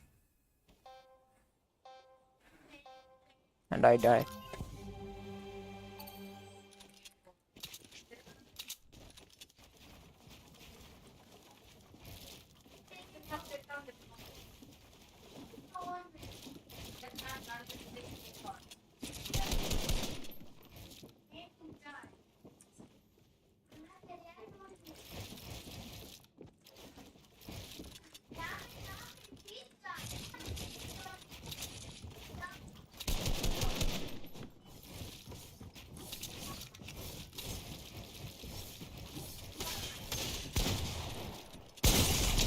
See, I missed my shot there.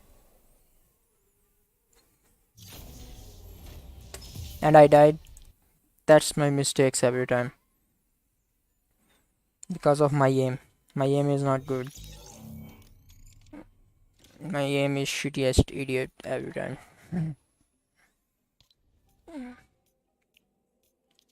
Let me find some aim practice map, bro.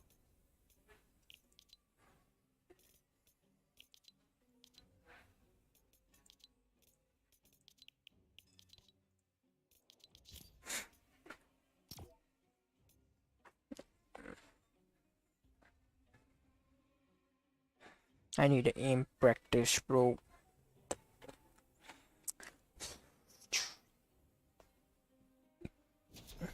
Guys, why you not subscribe on my channel? I need to be like, I need to go to 2K, bro. Come on, do it, guys. It's easier for you. You have one click only, and for me it's bigger thing. For me it's like, how I can explain you? It's lot bigger than everything.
Bro, what the heck?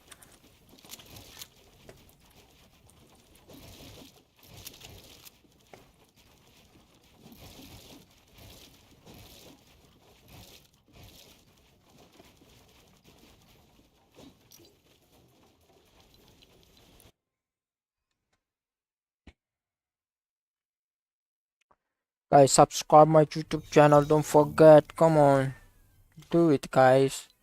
You can do this. You can do this, guys. I know you can do this.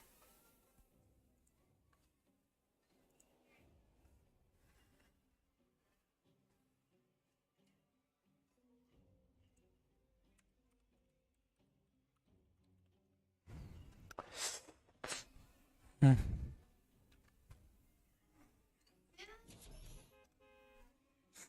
How long till FNCS start? It starts in like 1 hour maybe. Or maybe starting is in 30 minutes. I'm not sure. I'm not confirmed.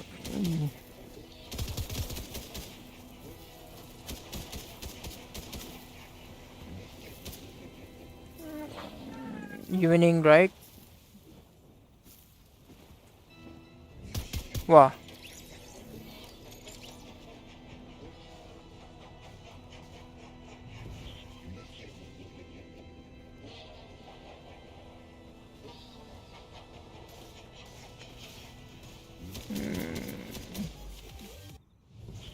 No, bro, no, I'm nothing.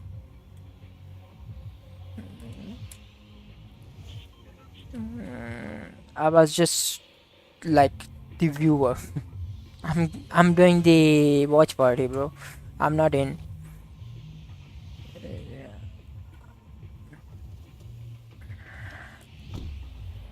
Because I'm in there, you're gonna see me in LA, not here, right? Because this Invitational only FNCS. This FNCS is only invitational, and I'm not invited. I'm unluckiest people ever from everywhere, everything. I'm unlucky. I'm not lucky. If I was lucky, I'm not be here.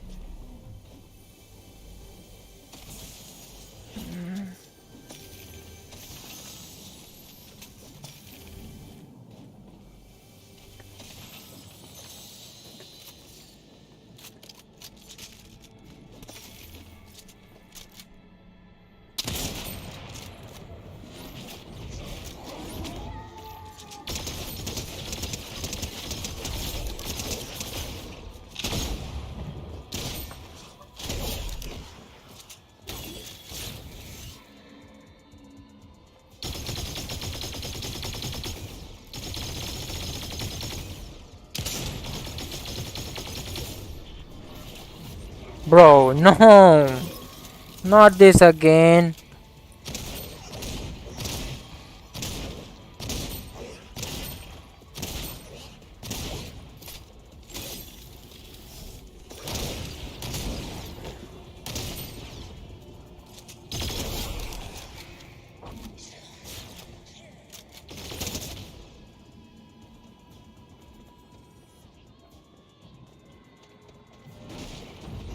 Bye bye, I'm not here. I'm not gonna be stay here. Bye bye.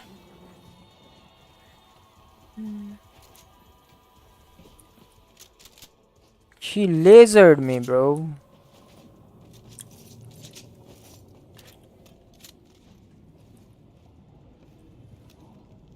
I saw you. You are there.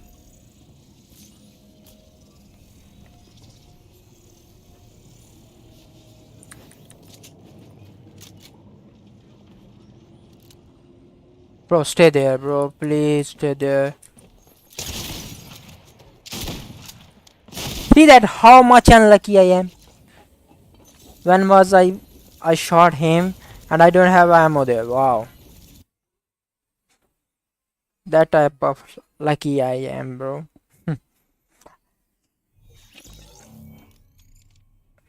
When is my luck is coming, bro? From everywhere.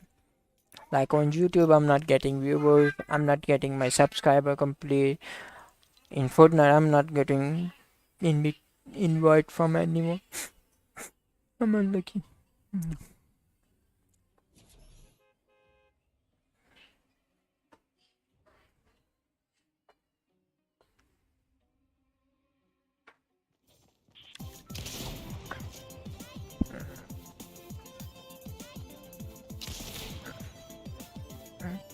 Yeah.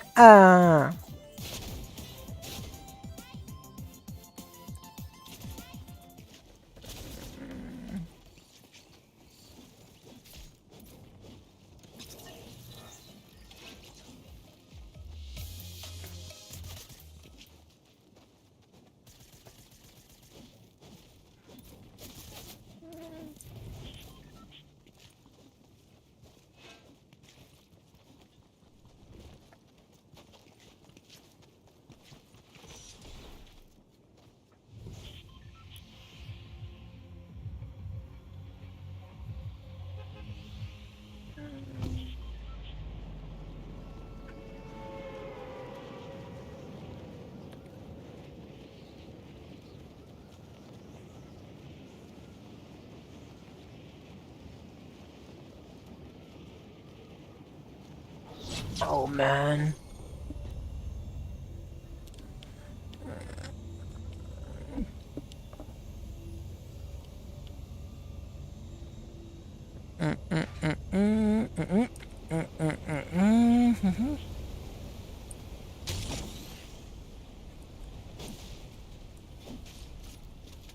Again, this shotgun is my... I hate this shotgun, bro. This is more better than the other one.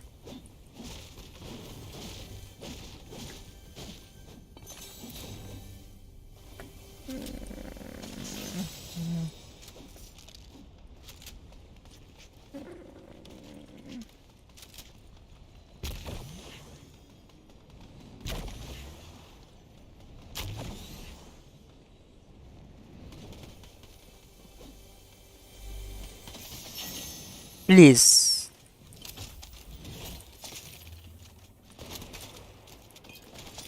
Bro, what the?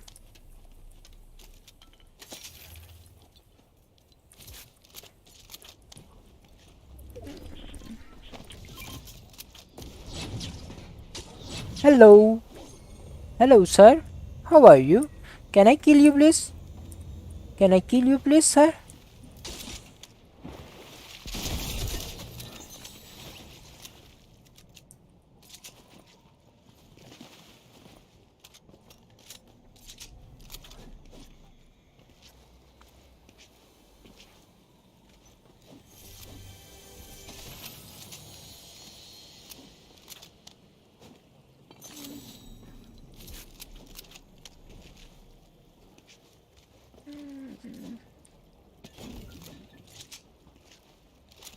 Bro.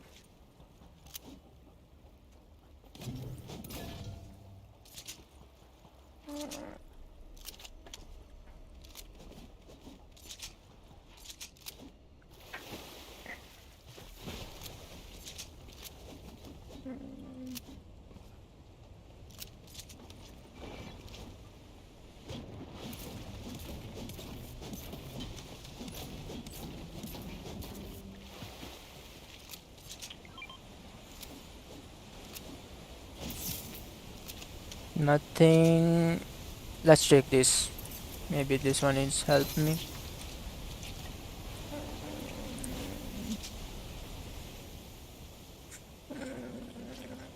Holy no. See that how much lucky I am. See? Bro. When is the offense? Yeah, it starts in like 1 hour or maybe 30 minutes. Corner also.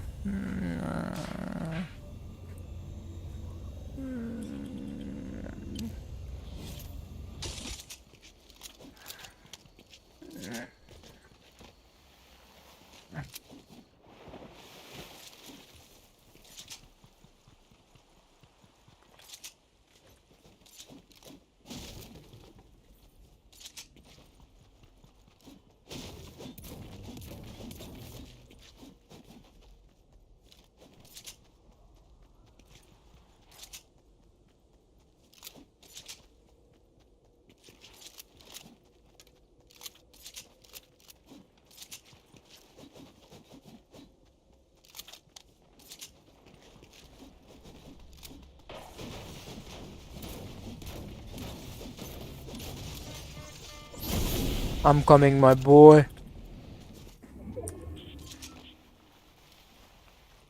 My boy, where are you, my boy? Where you ran? Why you ran from here? I see you somewhere.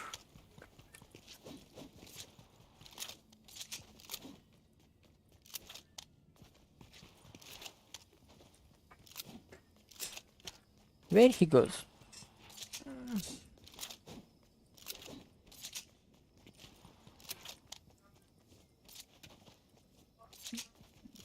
I see you. Where are you? What the heck?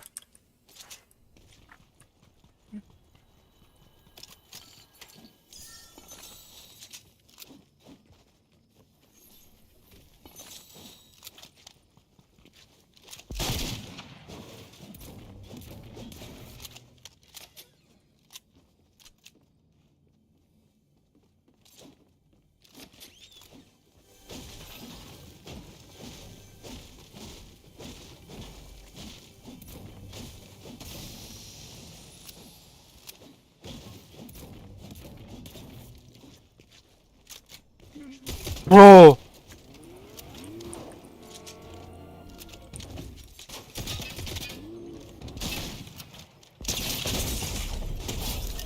Nice try, bro. Nice try.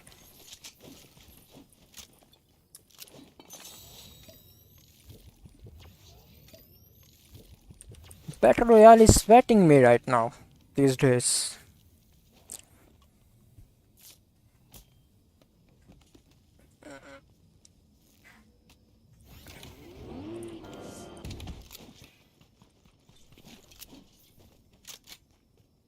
I don't like the DMR.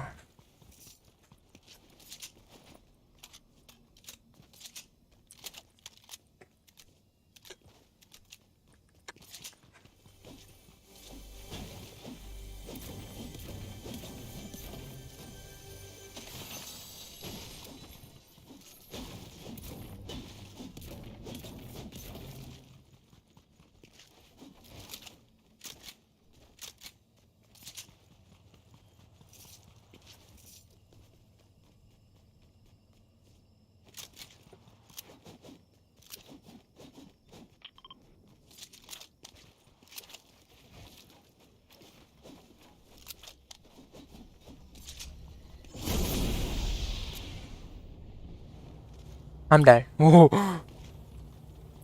That was a scary one.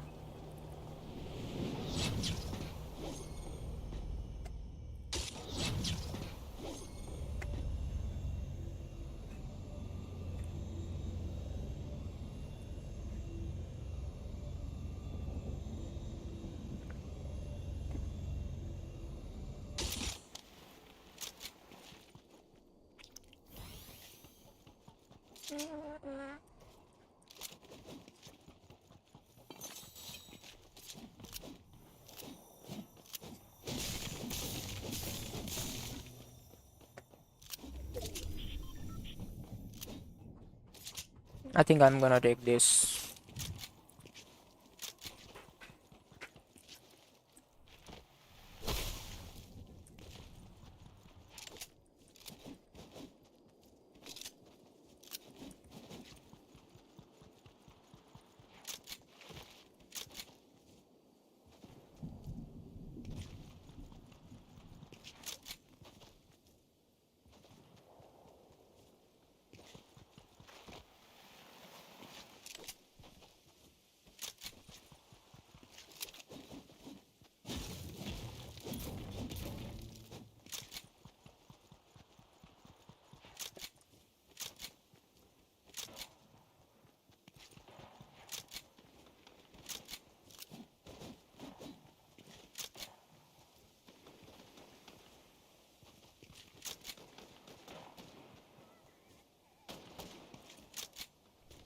Bro.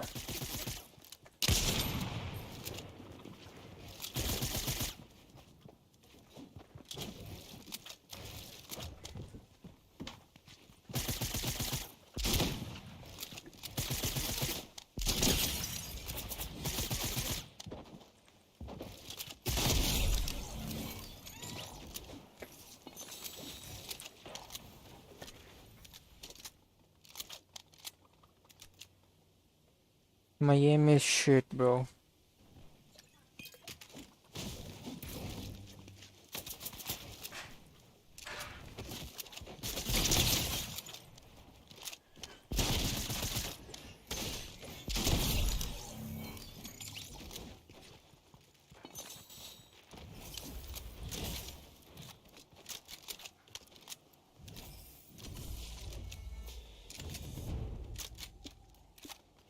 My aim is shit. Shittier than the everything.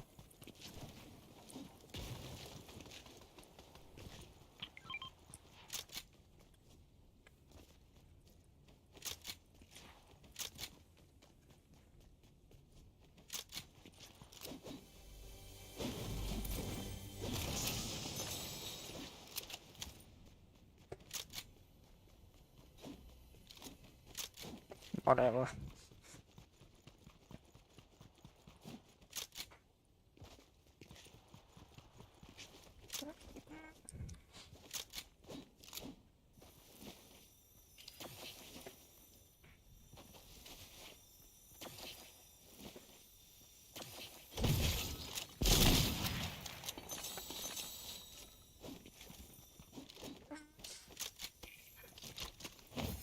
Bro.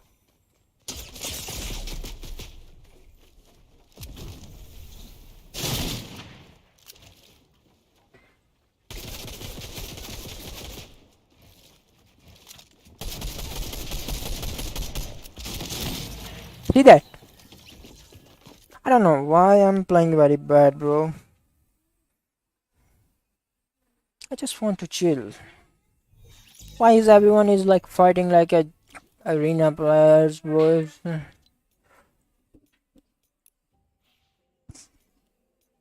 I don't know, man. Why is they are crazier, bro?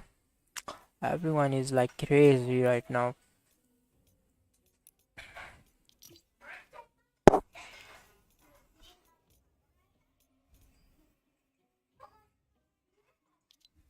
Wait a second, let me invite my bro.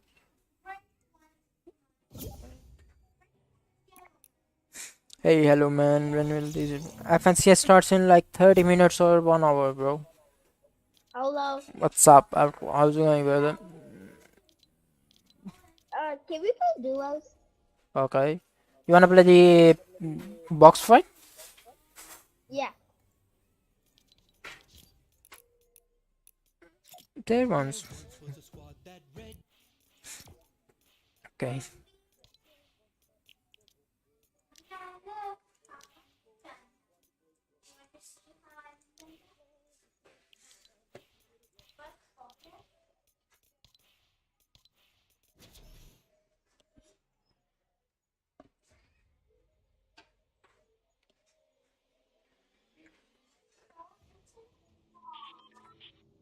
Guys, come on, subscribe. I'm almost 2000.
Oh, what?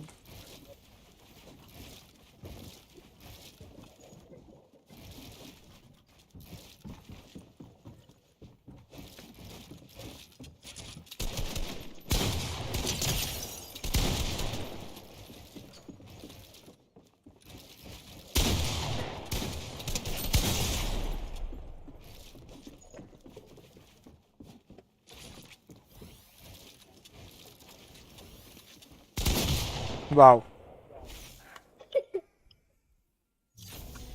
I thought it's my shot, but you got it.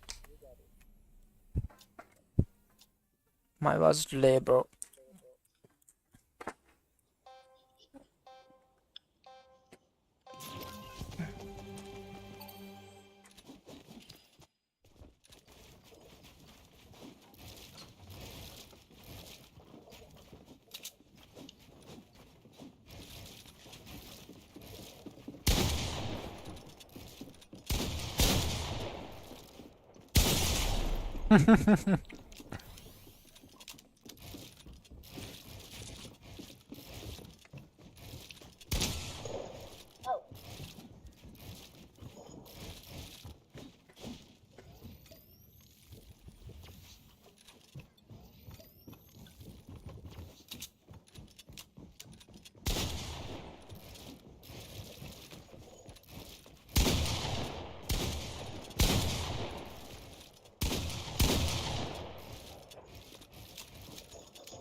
I miss. Bro, what? How much delays I have? Oh. 2-2. Like, I was getting 3 seconds of delay in shotgun pump. Wow.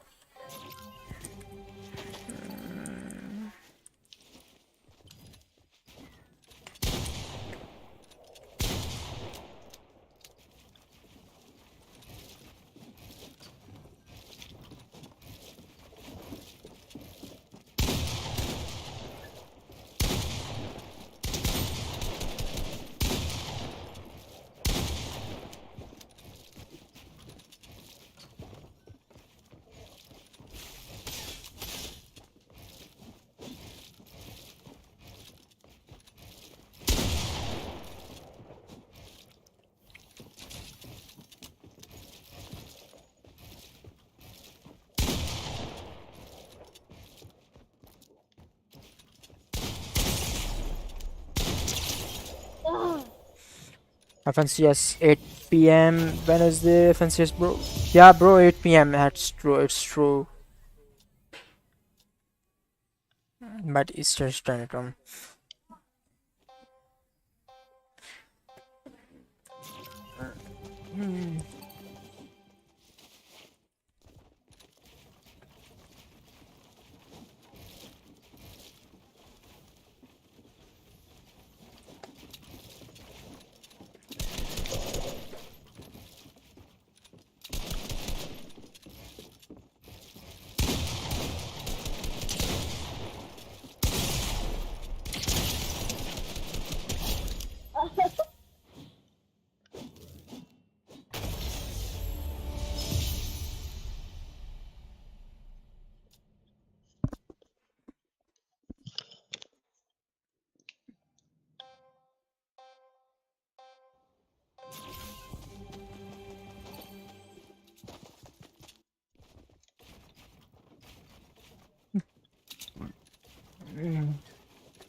I'm getting delay, bro.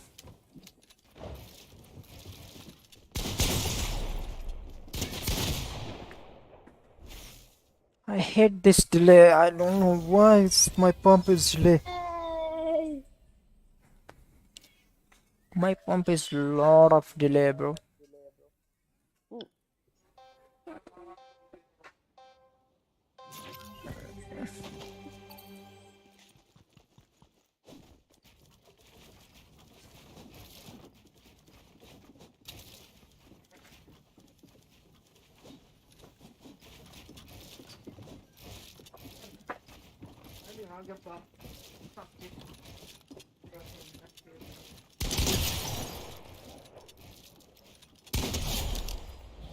It's have delay when I was like doing short. I'm not able to edit fast. Don't know why. Or if is I do fast edit, I'm not able to short. That was a big glitch ever I had. Like input delay. I'm trying to get stop from that, but it's not possible.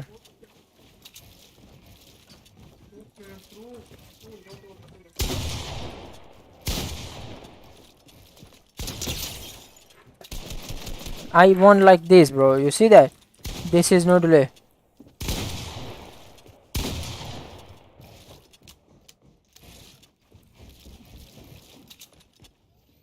Hello, why you healing there?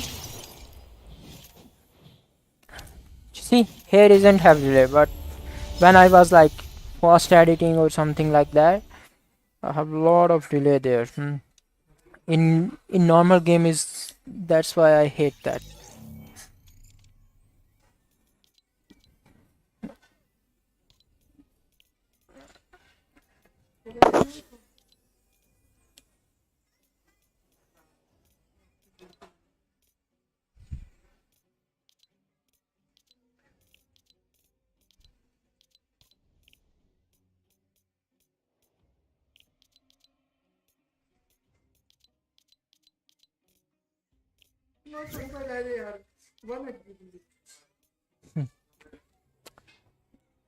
He left, but wow.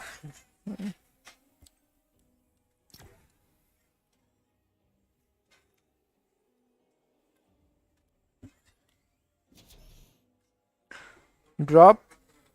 Yep.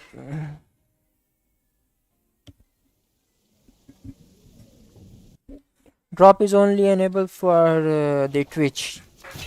If as you want, I can enable drop on my Twitch channel and you can watch me there.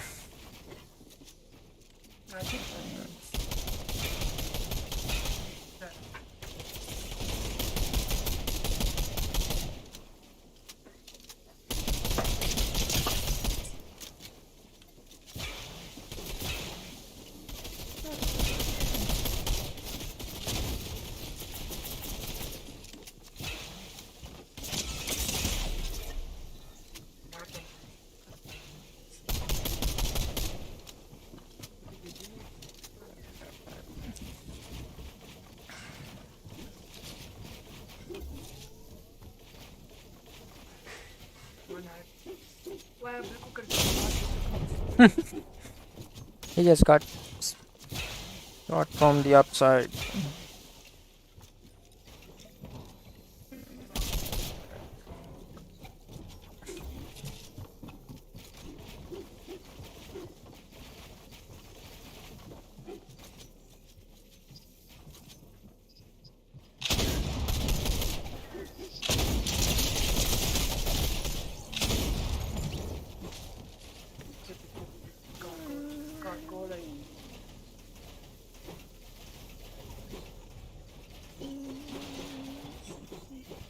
Nice. This one is a good player.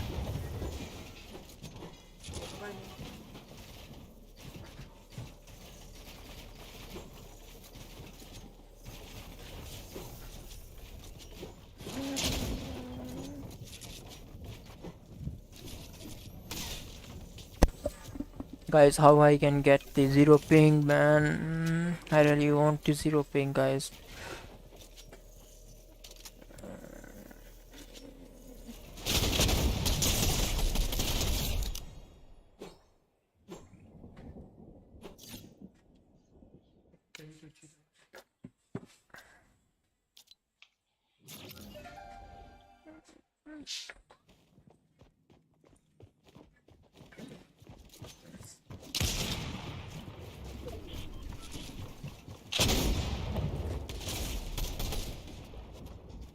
See?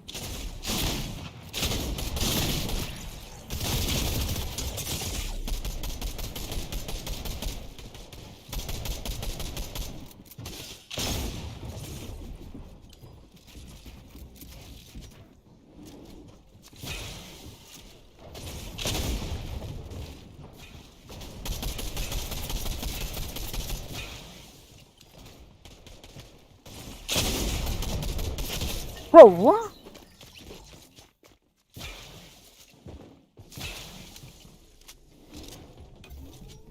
He was face through there.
Nice.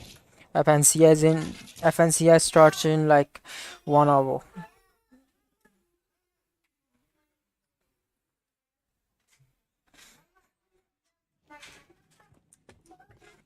Come on, again this gun.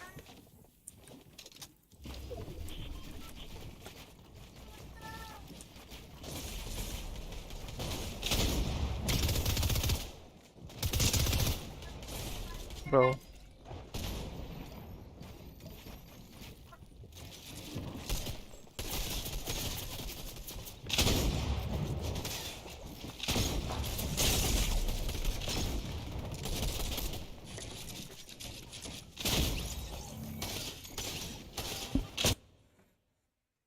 Bro, you said that like 45 minutes ago. Yeah, maybe it's now in like 45 minutes because bro, I also don't sure. I'm not sure. That's why. Because I I saw on tweet, that's why I'm saying. There is a lot of people saying it starts in like 40 minutes. That's why I said that.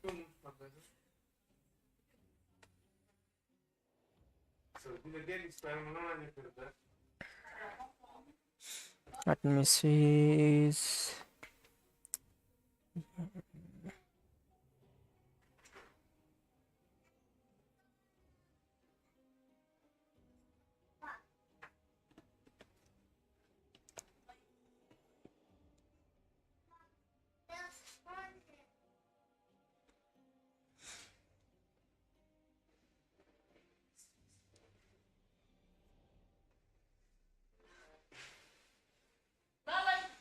Can you add me maybe? Yeah, I can have you. Don't worry, bro.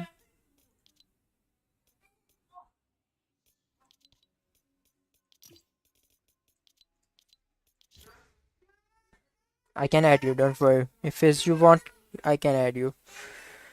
Guys, 100 left to 2k. Let's do this. Only 100 left, guys. Let's do this today. If it's you want. Hello, Kaija. What's up?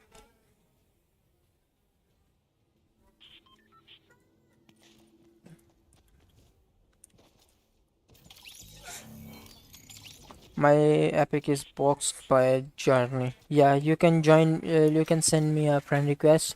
My one is this one, ZenFNYT. You can join me.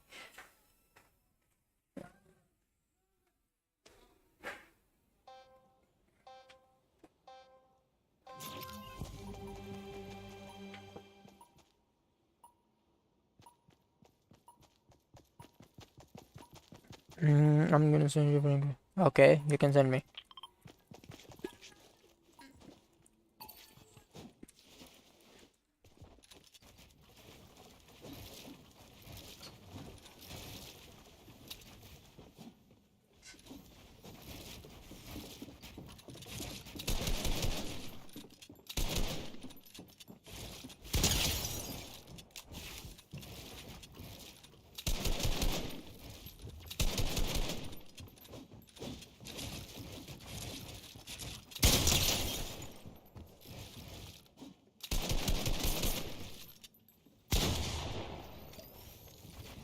He was a good player.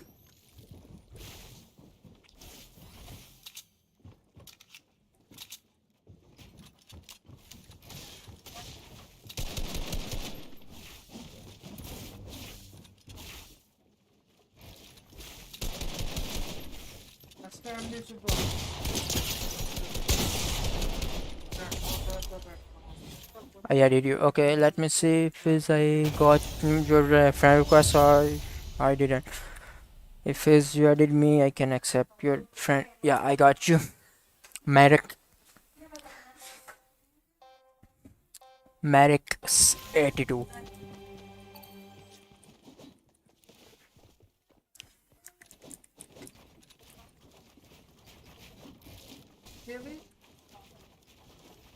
सुबह जाऊंगा इस time मारना था कौन जाना इस time गया अच्छा लगता है मुझे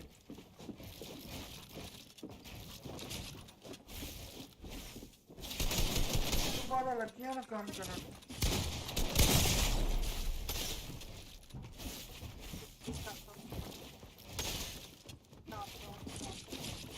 That was a good one.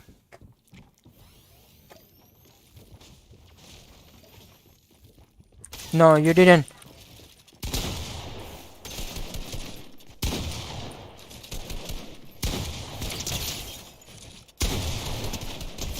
Nice try, bro. Nice try. No, I didn't get your unknown journey. I didn't get yours.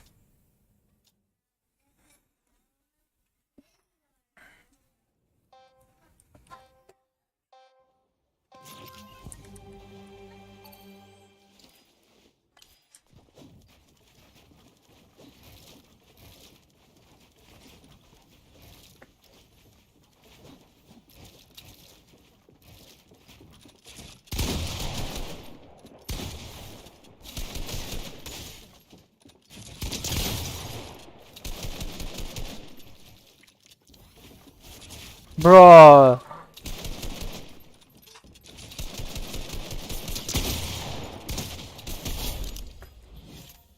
Start spend. That's I'm also waiting, bro. That's all. I'm also waiting for that. Kaija, I am also waiting for that.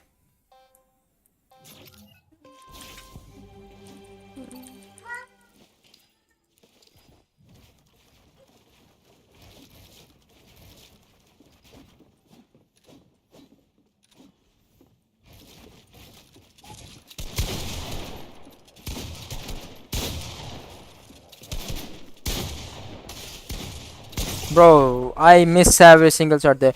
I'm in legend landings right now. Okay. How you can able to watch there, right?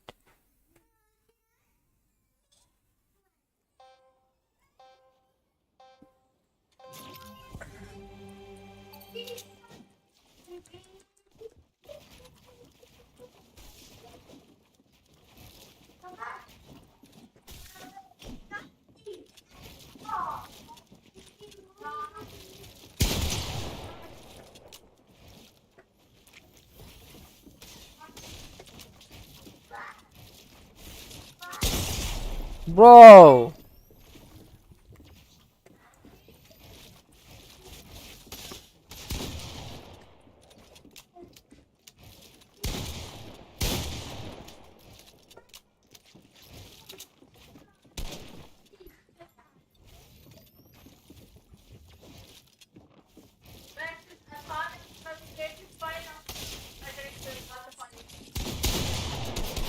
He's getting my every shot. Wow. I'm stuck.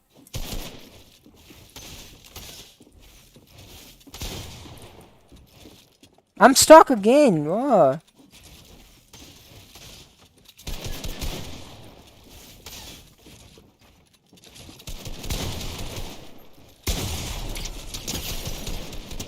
Bro, die. I was stuck 3 times there.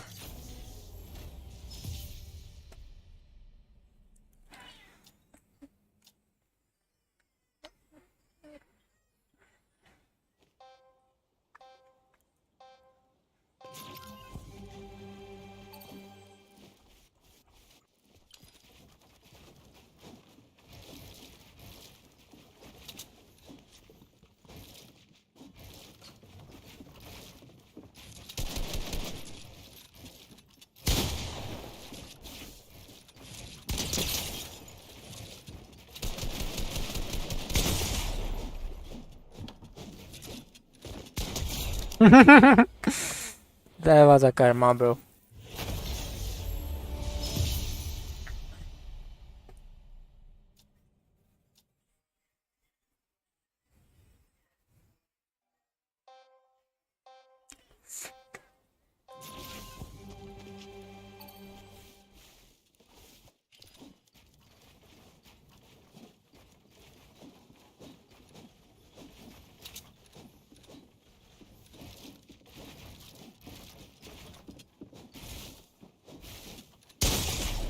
I'm such an idiot, bro.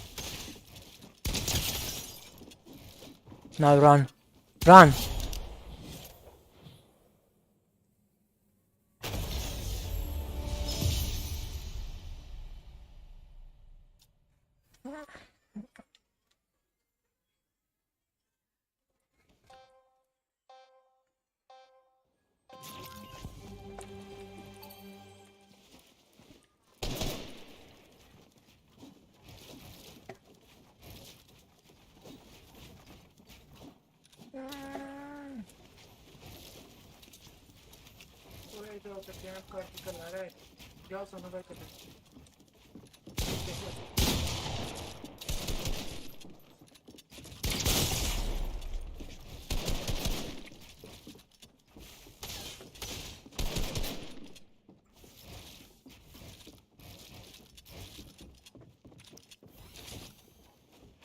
Yo, what's up, N?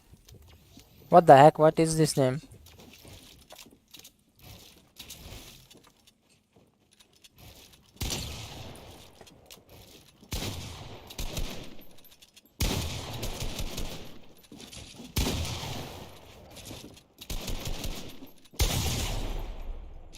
What is that name? N.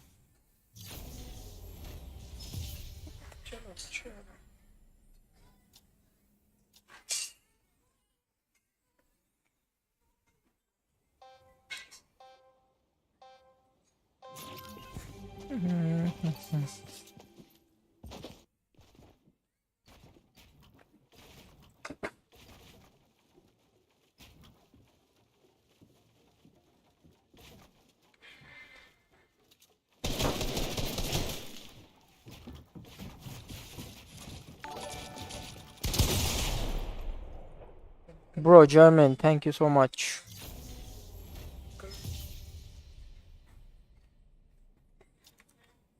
But I died there.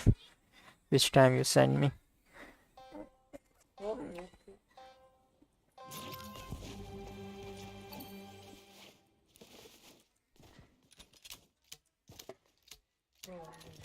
What is that?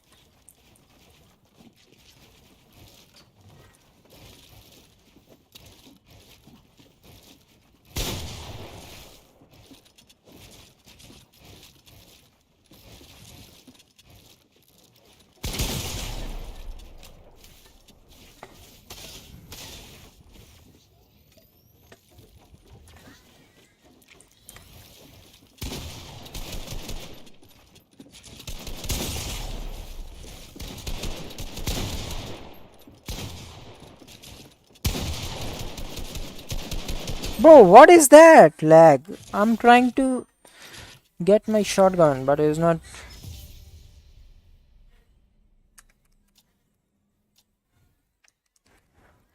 That's the idiot's gameplay, bro. Man.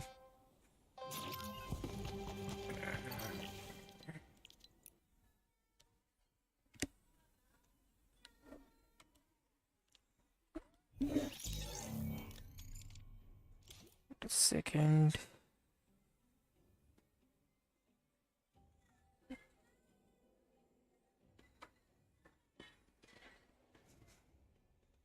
Let me see a Twitter to see when it starts. I've been waiting for. Who will? Today is the day you have been waiting for. Who will be the FNCS champion? I'm not sure. Maybe the Booga. No. Bro, when is gonna be start? Come on. I'm waiting.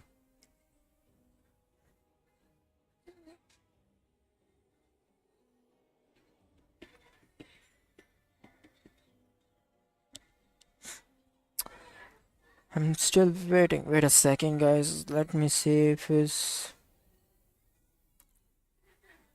Guys, I'm almost 2k. Come on, 100 left. You can do this. 100 left to 2k, guys. Come on. Come on, complete that. Guys, only one subscribe button is make my day.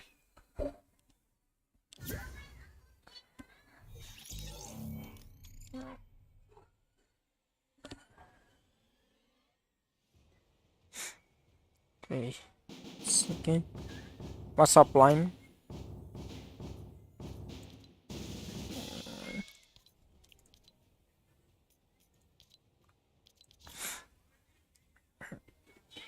Still waiting, bro. Still waiting.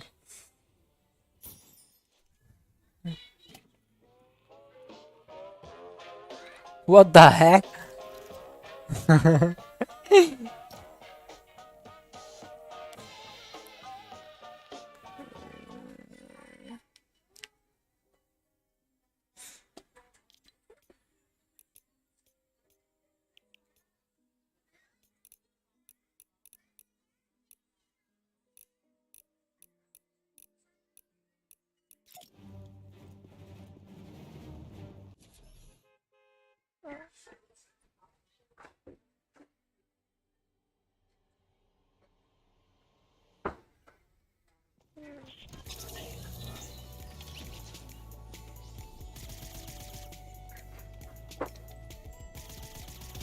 Only 100 left to 2k, guys. Let's do this. Let's complete this.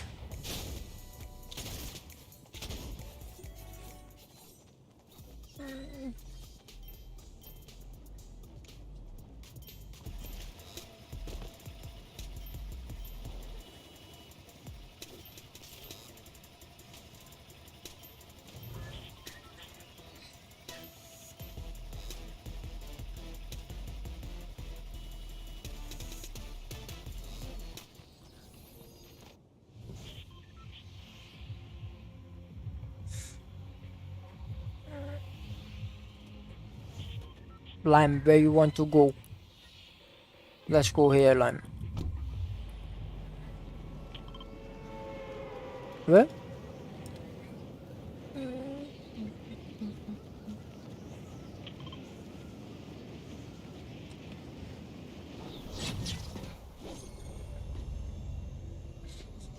Kaija, thank you so much for subscription. Appreciate that you did that.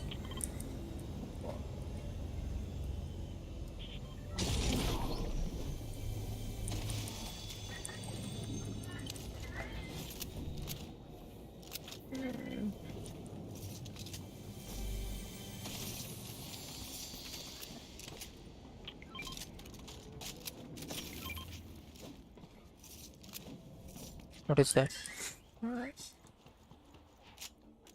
Oh, I already have. You wanna kill this idiot girl? 3, 2, 1.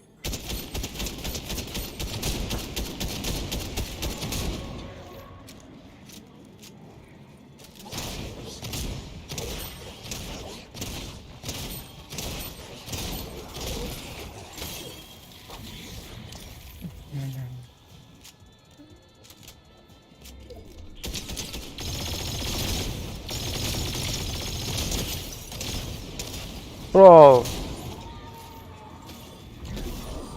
I'm dead. What is that? What just happened with me?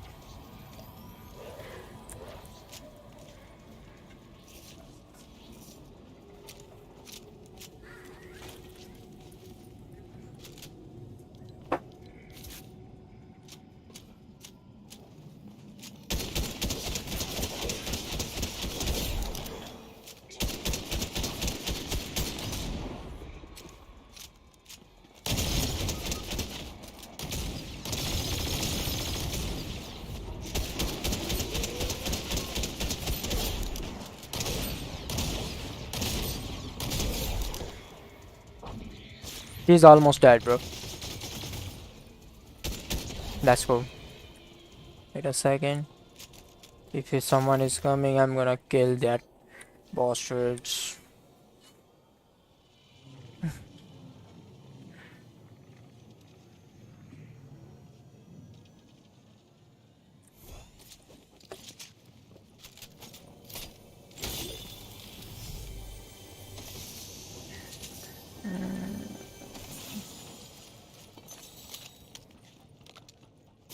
Nope.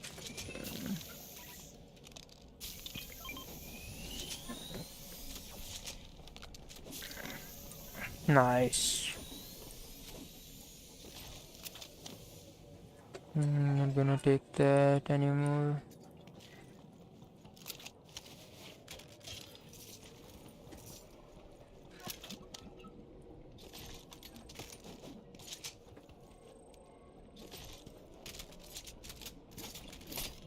Eat, drink, drink, drink, drink, drink. Okay. You scared me, bro. Let's go.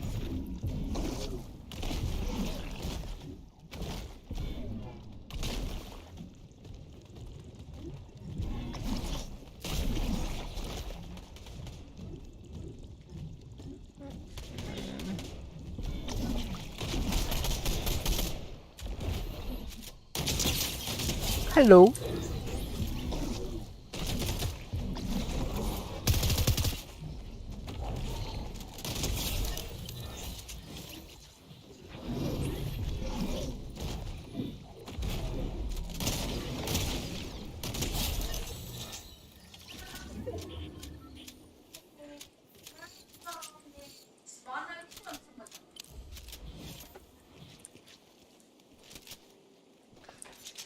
Let us go, boy. Let's go somewhere.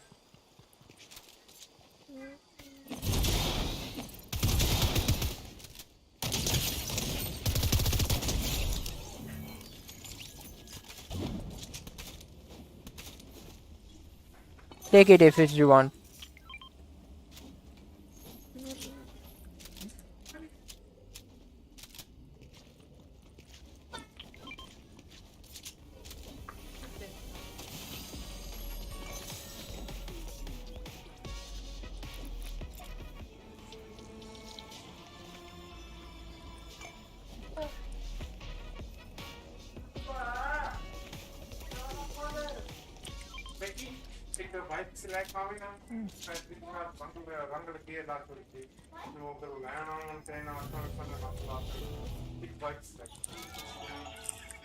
Sanitizer again. Kaput that wipes layer.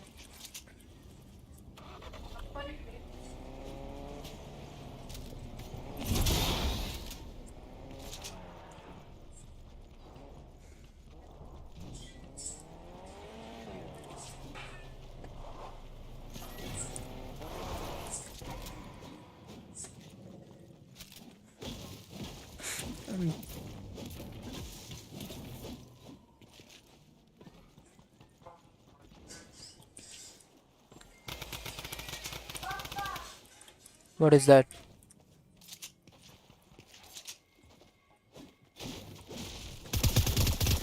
Ah.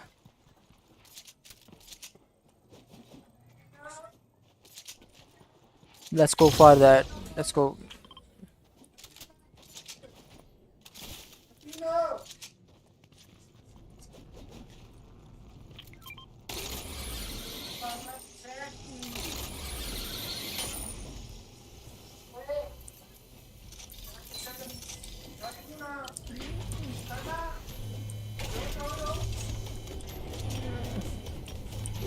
Chill, chill, chill, chill, chill.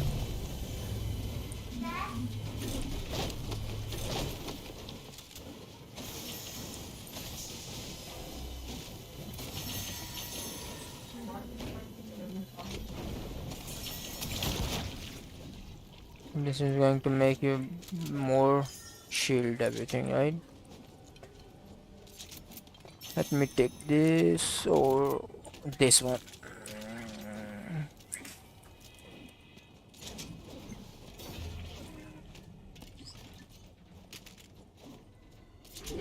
Let's go.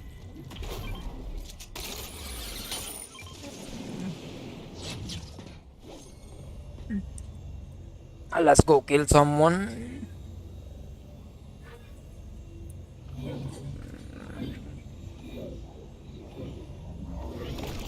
Mike, maybe he's here somewhere. My bounty is here somewhere.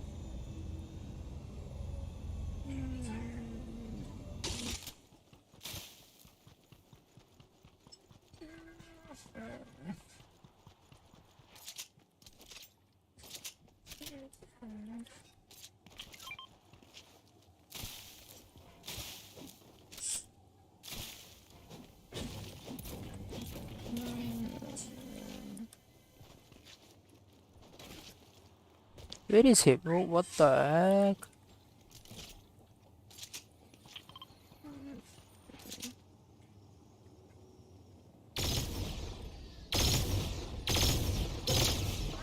Only 20, wow.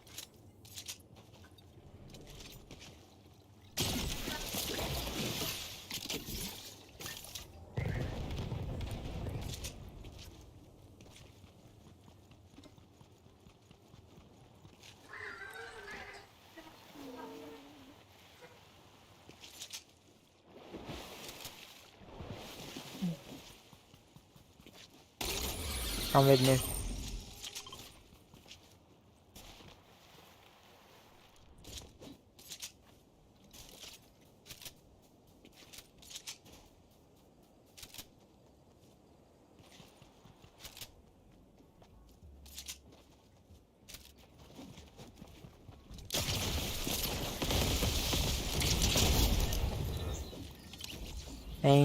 Thank you for that, everything.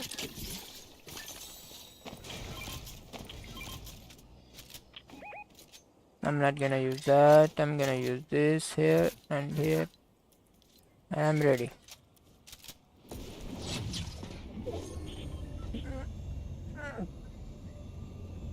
Coming, boy.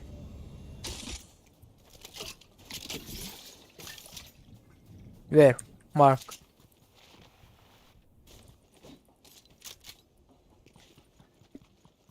Where is?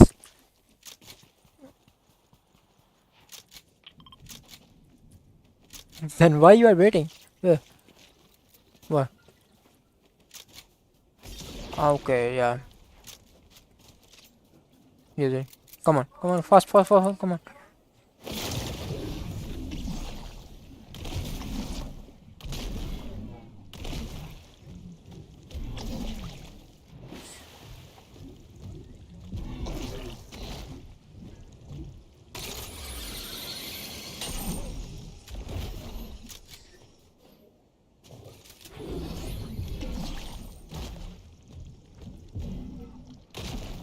You want to kill that bounty? Let's go kill them.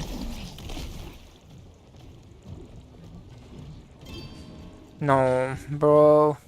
Someone killed him.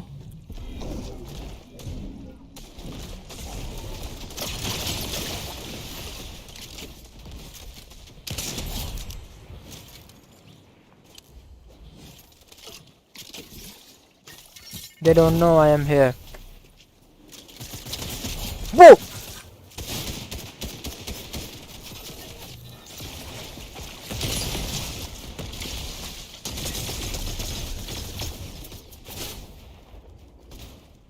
How am I alive? How?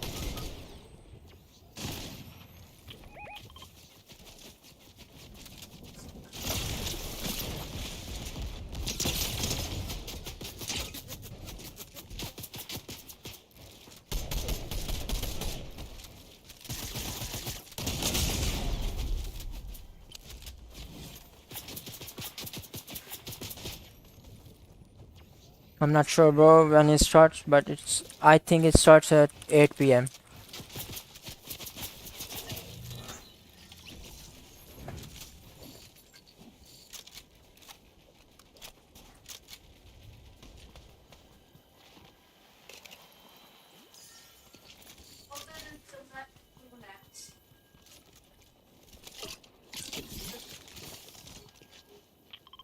Yeah.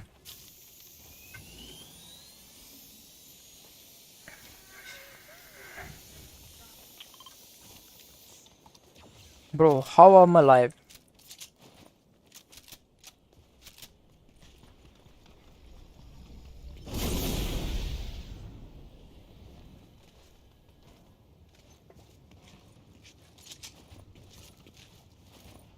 I'm dead.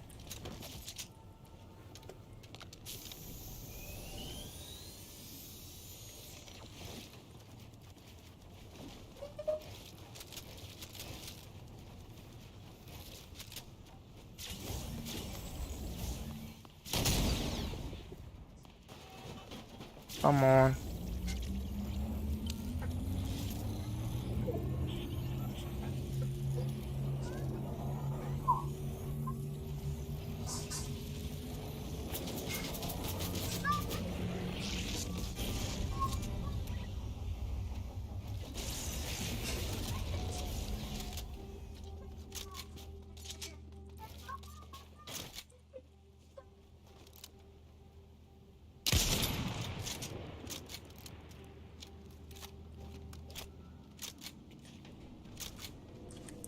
Let's go for that loot if it's possible. I think it's not possible, right?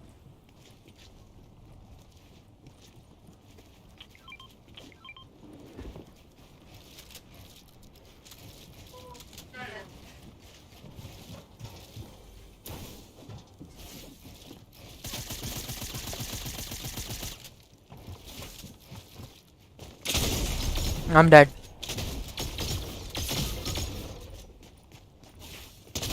He was a newbie, bro.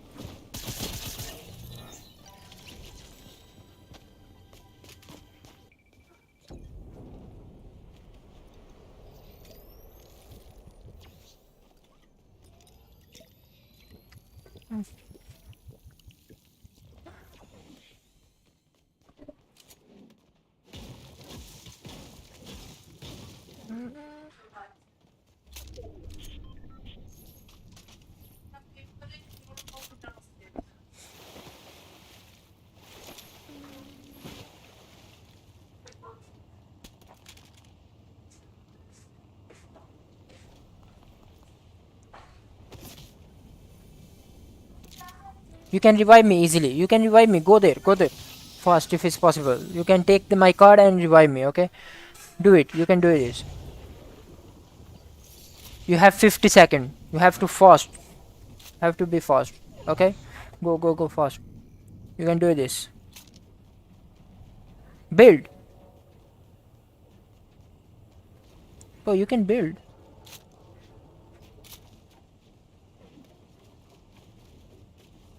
Not, bro. What are you doing? Build there. Nice. Nice. Nice. Good. Nice. Where are you going? It's behind. It's not there.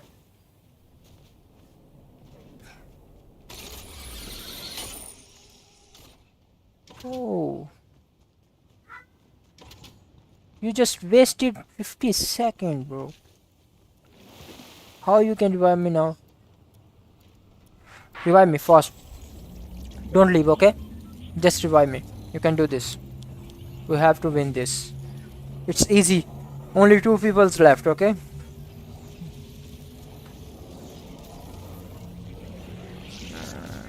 Nice.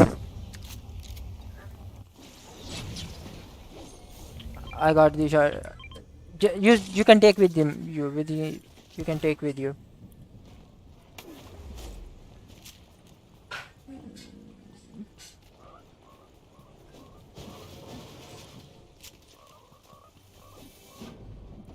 I hope I'm getting no.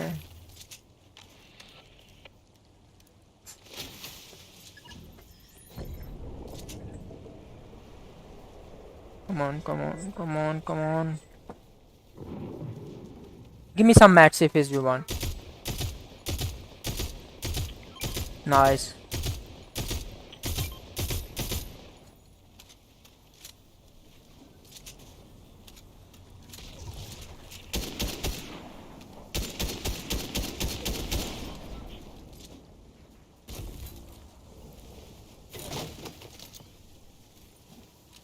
I'm dead.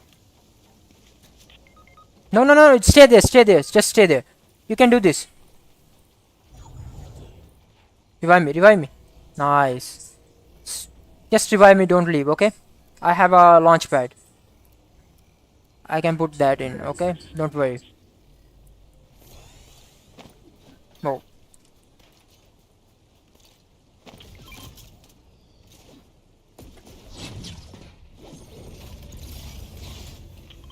I just want this loot, bro. Let's go.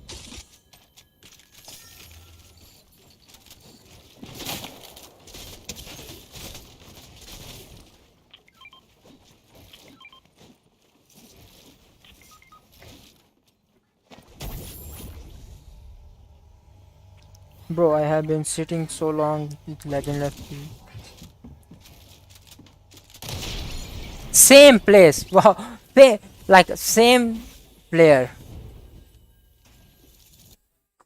I hate, man. I don't have like good things. I never died like this, bro.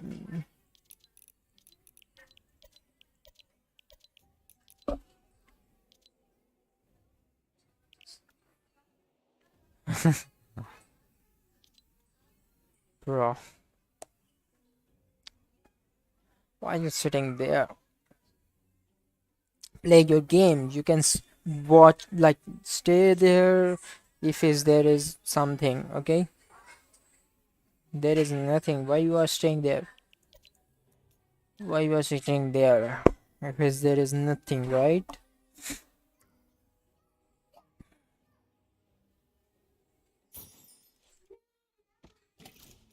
I don't know when it's gonna be start, bro. Okay, guys. I think I can come like in when it starts, okay? When it's gonna start, I'm gonna come here. I am going to be a BRB, okay? I'm gonna put something on, like some watch party or something like that, and then I'm coming back. I will come back like in 20 minutes. Let me see what I can do it for you. There is a game this.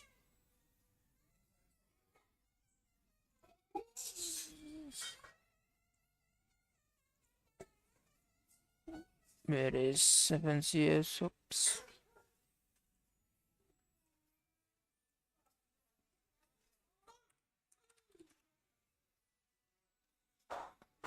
Let me put something on and then I'm coming back in like 20 minutes, okay? Let me put mongrel on, okay?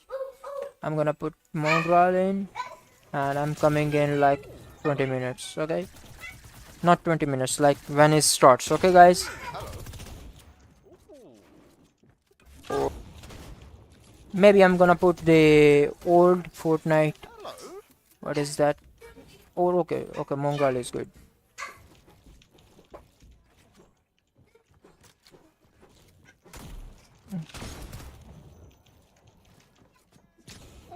Hello.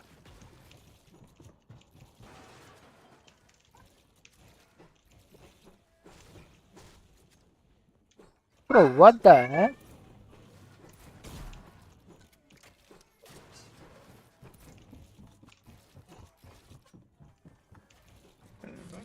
Okay, I'm coming in like when it starts, okay guys?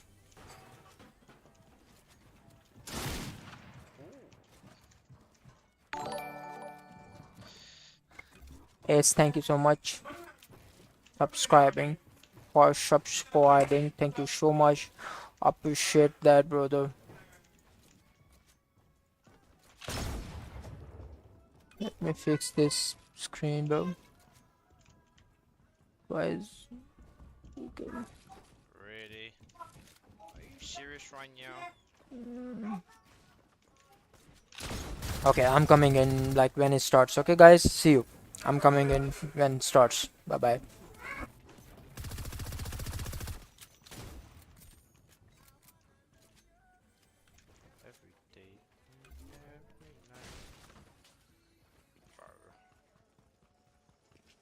I don't even know where he's gone.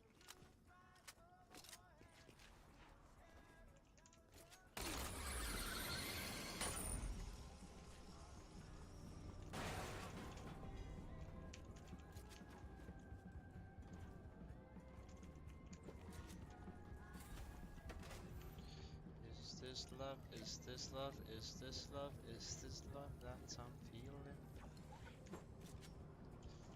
Is this love? Is this love? Is this love? Is this love that I'm feeling? Ooh, there's a heart there. Wow. That's beautiful.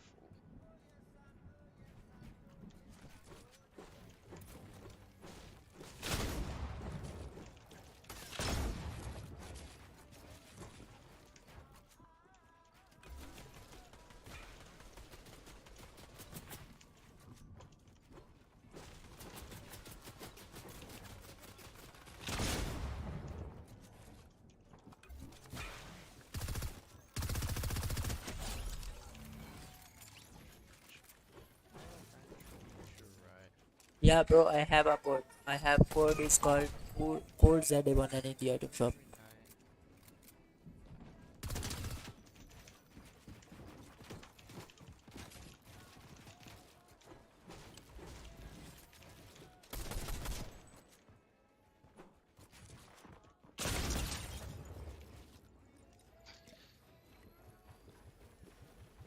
If they don't know what song we're going to listen to, it's called Is This Love by Bob Marley.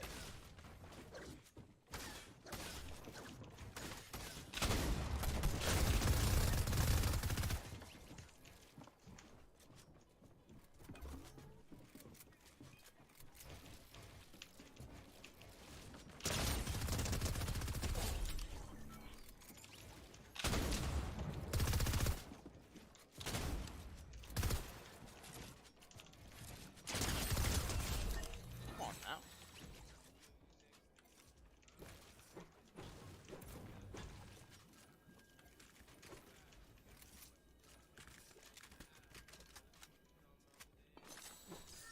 Go. Now. Still had love for me. I got you Montiso. It was a good song, bro. It was actually pretty good. Let me get this gold shit. Thank you, Carlos Scoop 43 with the 5 months. Rami Musa with the Twitch Prime. Colks02 with the Twitch Prime. Harvation with the 2 months. T-Bone FNN with the Twitch Prime. Thank you. Gonna play Warzone 2? Yes, K-Quinn, 100%. Gonna try it out. Could be insane.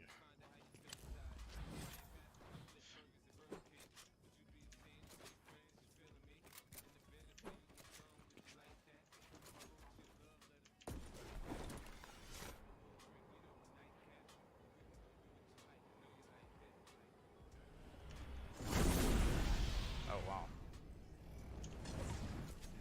That is something I didn't know happened, to be honest.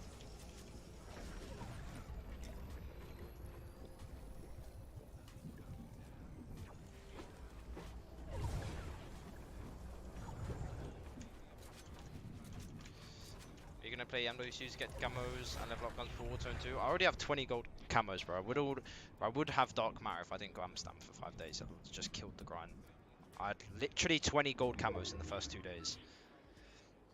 I would have Dark Matter easily by now, but yeah, I don't know. I went and then I haven't played since.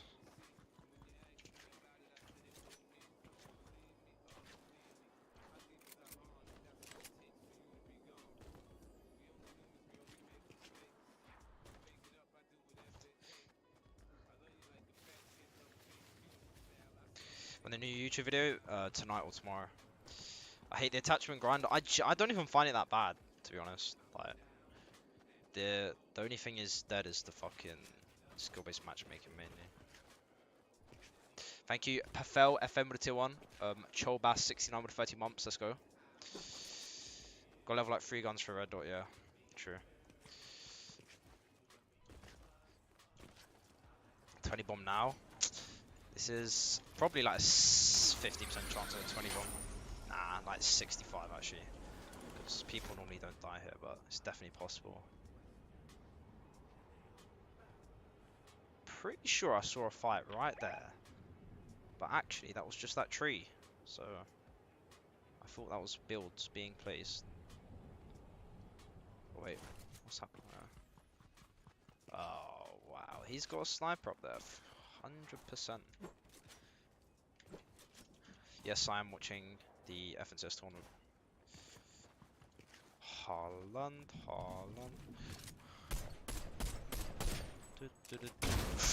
Oh my god, that scared me.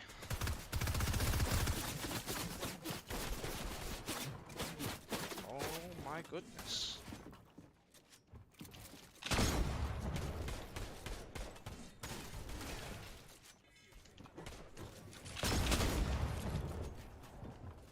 Wow, we ain't even in zone.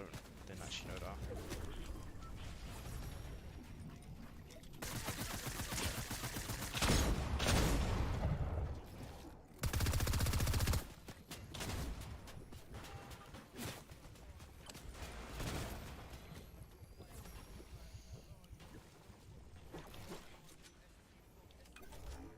I think this guy's actually kind of decent.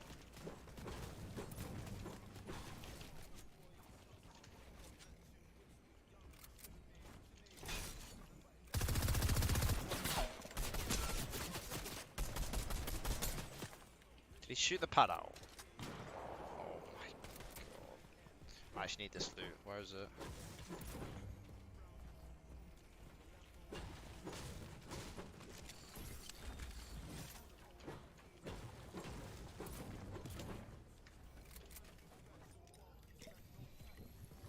Oh fuck, that's probably him as well.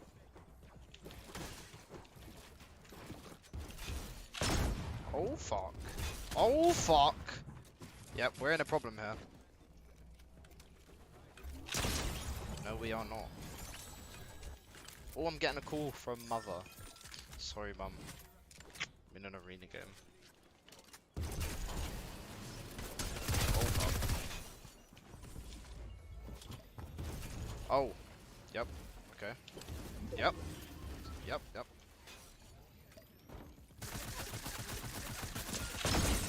Oh, wow. Okay.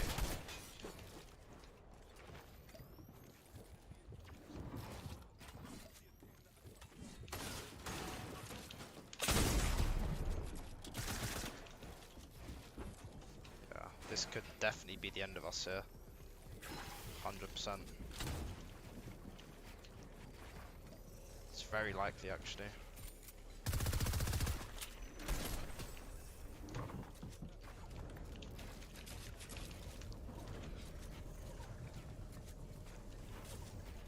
No mats, yep. This is the end. Nothing we can do.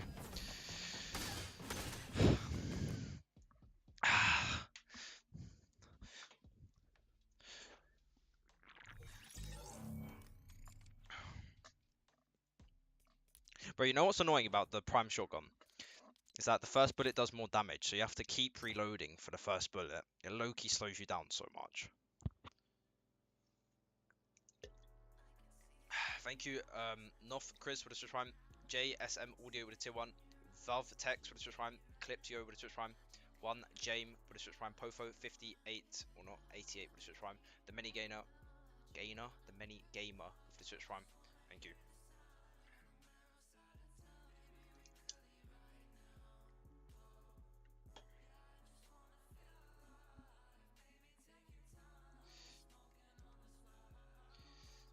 Yeah, it does take pretty long to reload.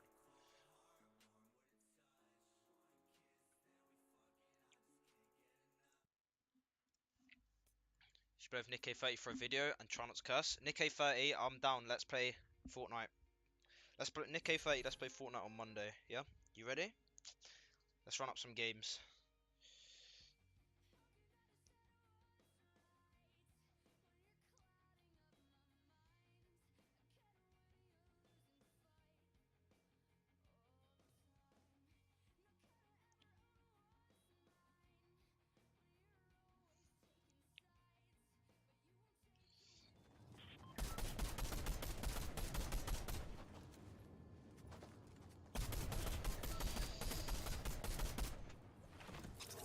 Yeah, the FNCS starts in 5 minutes.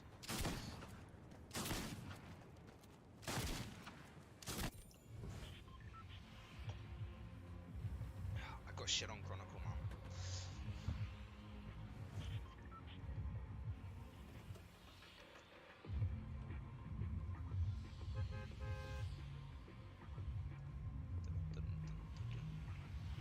Thank you, Diego Plays. Oh, Diego Plays FN. I followed you about 1 month, 8 days ago. Thank you for the tier 1.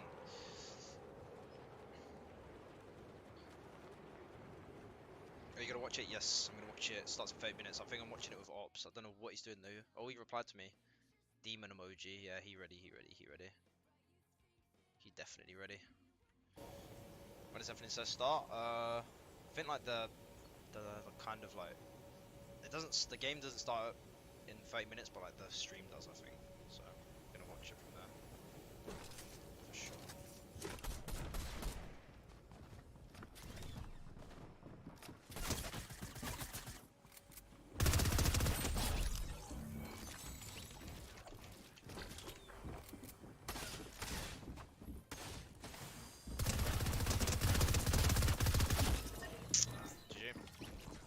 Standing still.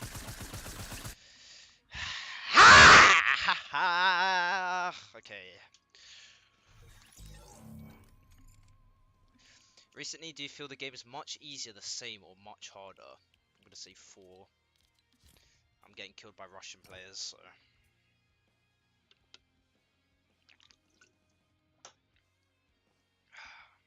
Remember Ozzy said you can watch his stream, they're watching the observer cams. Yeah, I messaged them about that.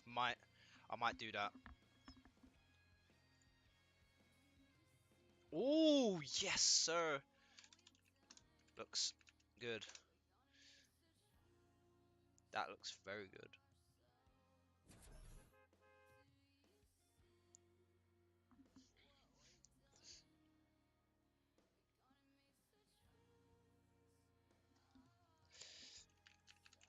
We got a new overlay coming in. We got a new intro coming in on the YouTube. Thank you, Bloomy, with a 7 months, bro. What's up, Bloomy?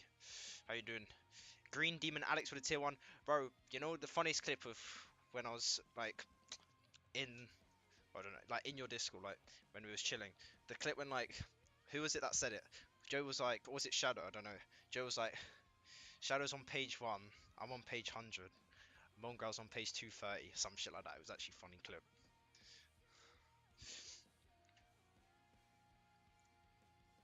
Joe's actually a fun guy to play with. He's actually funny.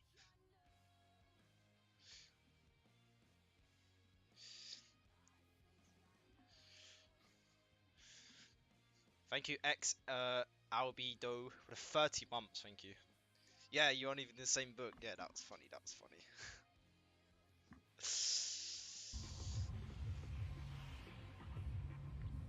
Use FNCS because I don't have it, bro. They removed it. You only have it if you want like FNCS after a certain one. I don't know what it is. It's my first time on one of your streams. Well, welcome. Will you have drops enabled? Yes, I will. But you always get out of your chair because I don't know. It's just my new thing now. I'm not gonna lie. It just feels nice getting out of the chair and talking. I don't know why. It's actually clean. OC Speedy still has this FNCX axe. What FNCS did he win though? What have I just done? Oh, I'll take that though.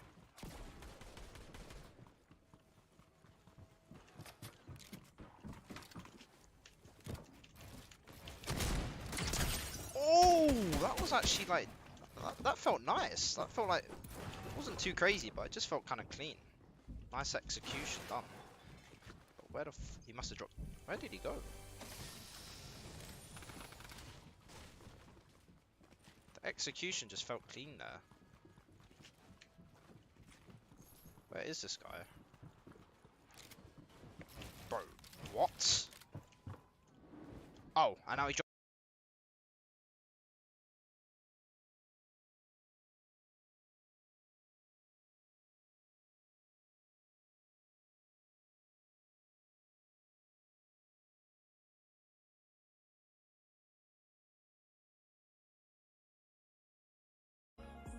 Probably ever, because you know Fortnite players have gotten 10 times better since the World Cup. wise, rotating wise, surge wise. Now here's the thing, and this is something we might not see because we don't follow every single POV of every single player, right? But a team like Pablo, Wingo, and Swag at the top of the map, once the zone pulls bottom left, once the zones pull bottom right, can they survive surge? Especially 64-man surge, you know? With the new surge rules now, it's very different. It's very difficult. When a team like Grolls and Rifty zone pulls top right of the map, will they survive surge? Not only will they survive surge, will they survive surge with the ability to have, you know, your minis and your bigs going into the end game? Because sure, you survive your first surge, but you still got the next zones to worry about. You know, you survive third zone, but you still got half and half to worry about. And half and half is one of the harder zones to get to. And then if you can make first moving, then you're in the money. Your main goal as a Fortnite competitor is make first moving, pass first moving into second moving. That is when, you know, that is when, like, not only did you clutch up a lot of average points, but you've also clutched up this like going into second moving. That's when it's like everybody starts to get shambles, very shambles. And so this is where you can get kills. This is where you can place yourself in a position to get that refresh, to have match. So there's a lot that goes into it. But the main goal in Fortnite is, you know, the first focus is surge, and then the second focus is getting past first moving, right? Like making it, like getting into half and half and then first moving. You know, like Chip and Scram, when this thing pulls bottom left and you got people holding all the sides, the top sides, what's that gonna look like? What is that gonna look like? I mean, that's where it's hard, you know? Now, a team I'm looking at is Janice and Vidil. Now, these guys are on Edge map, chat. You see Janice and Vidil are down here. If you guys don't know what I'm talking about, right here. These guys are on Edge map, right? But they're not too Edge. Like, you see how they're a little bit outwards? So the way the map is angled too, it's like there's further edges. Like, this would be further out on the edge. Another advantage they have is, one, they're not conned. Luke, Quig, get out. So they should be out, like, relatively speaking, they should be out really fast. And they're not conned by Kanata, so they should be able to swim. If any zones pull here, they're out of there so fast that, by, you know, they're here in this area really fast, and then they're able to just work on their surge, right? But this team's Grolls and Rifty, it's gonna take them a lot longer, because, you know, I played this split, and just looking at this split, the fact that you have to go here, you get your medal from this, and it takes a while to get your medal. But then the advantage that they have now that's changed since I've played, chat, the biggest advantage is now you have the platform and you can fly. Like, that changes a lot of things. When you add mobility around the map, it's a W for sure. It's a W for sure. So I'm very interested to see, like, if, you know, out of all these Edge teams, like, if we look all around the map, and these are some really, really good teams, like King, Ed, like don't get me wrong, I didn't put these guys in the top 5 because I just put statistically speaking, you know, if you're center map, if you're uncontested, if you know, yada yada, like, that's how you're gonna do better in the game. But like King, Ed, for example, these guys are from Brazil. Obviously King, you know, he got what did he get at World Cup, chat? Top 5. He got like 4th. He did insanely well. He's done insanely well since, and he just runs this entire region. Those guys can do amazing. Falcon and Hellfire, you know, I mean, just really good EU guys. Grolls and Rifty, a good EU team. I don't know who Archer and Mixon are, but I'm assuming they're in EU. They're EU players also. Joe and Z, Andy, those are players that can probably win the tournament. Also, Mero and Booga, I mean, I got them winning. I got them in the top 5. I'd probably have them winning if the cards play right. You know, we're not gonna see them. We aren't gonna see Mero and Booga on height. It's like the way Booga wins these tournaments, he sneaks right in, you know? It's like a consistency throughout the whole tournament. A little bit of a pop-off and kills with Mero coming in hot, or Booga having a clutch situation, but he comes in and sneaks in a little like first place. We don't really see it coming, but that's how he does it because of the way he rotates, you know. But you're not gonna see Mero and Bugha most of the time. Oh, make a high play. Oh, you know what I'm saying? Like they never take those kinds of risks. So that's why I have Mero Bugha in the top 5 for sure. Now Mero did right here. He replied, "We're surprised con, by the way," but I mean, apparently that's cap. Apparently that's just what people say. If anybody thinks about conning them, that's what people say. I don't know. So I don't know if you guys saw my prediction for the top 5 tweet chat. Did you guys see my prediction or no? Okay, so this is my prediction. I have Bugha. This is in no order. Bugha, Mero.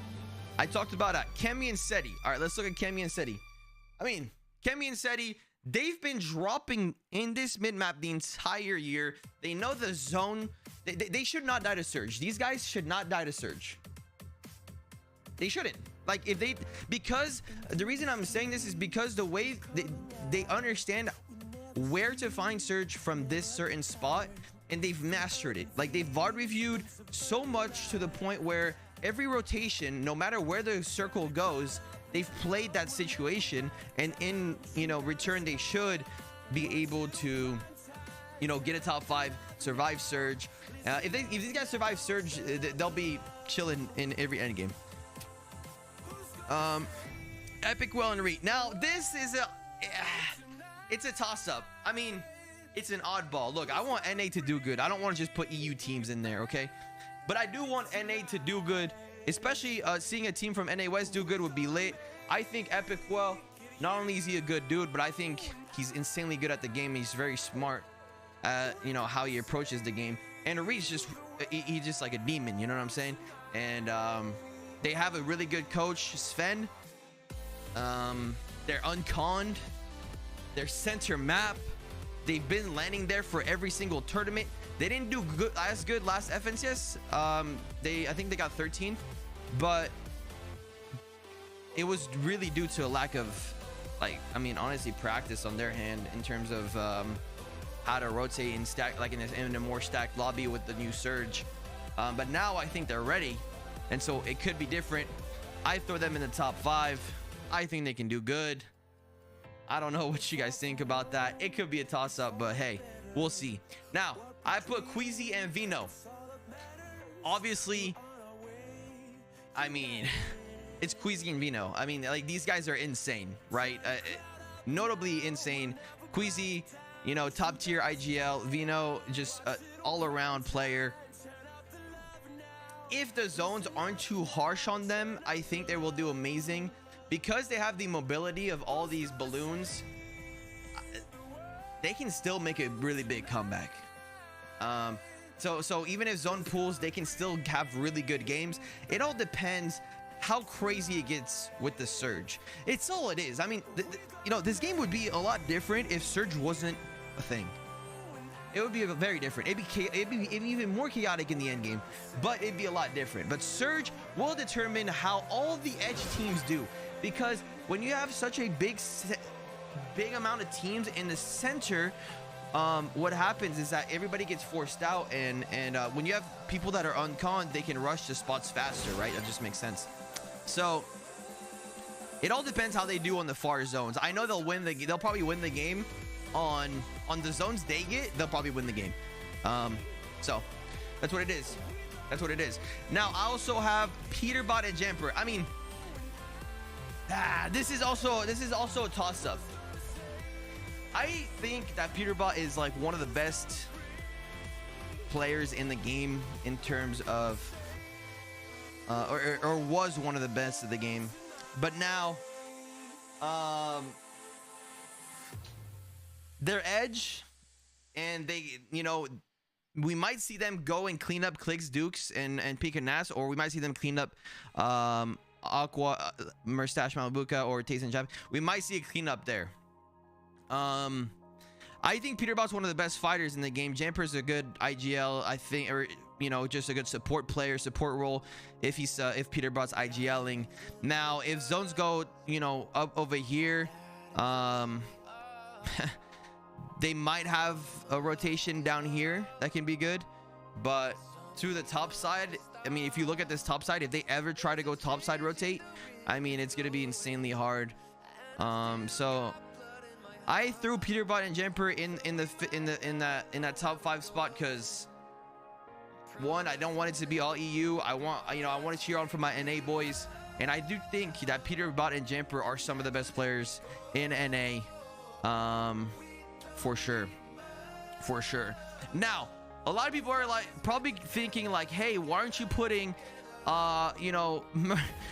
literally Mustache, Malibuka, Tayson, Chapix, Aqua, Rezon? I mean, those are probably individually some of the best consistent results online we've ever seen from these guys. Aqua, obviously World Cup winner in duos. Mustache, Malibuka, even when Khan getting top 3 last FNCS or top 2. Tayson, Chapix always top 3, but they weren't conned. That's the difference with Tayson, Chapix. They weren't conned. I was gonna put Mustache and Malibuka in my top 5. But I think it's going to be really difficult.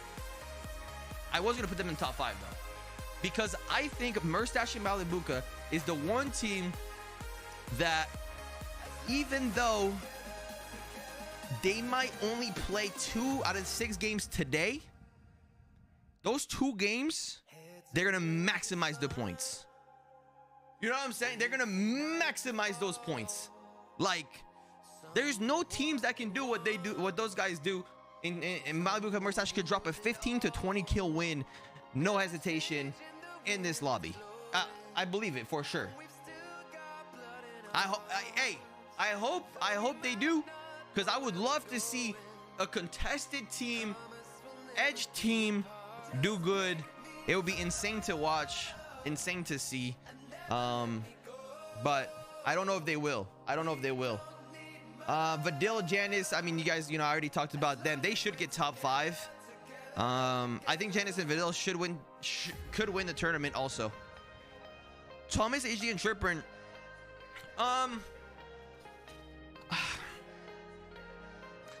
I have Thomas, HG, and Tripper in there because, I mean, he's contested by Commandment and Avery. Even though Commandment and Avery won the last FNCS, they were unconned.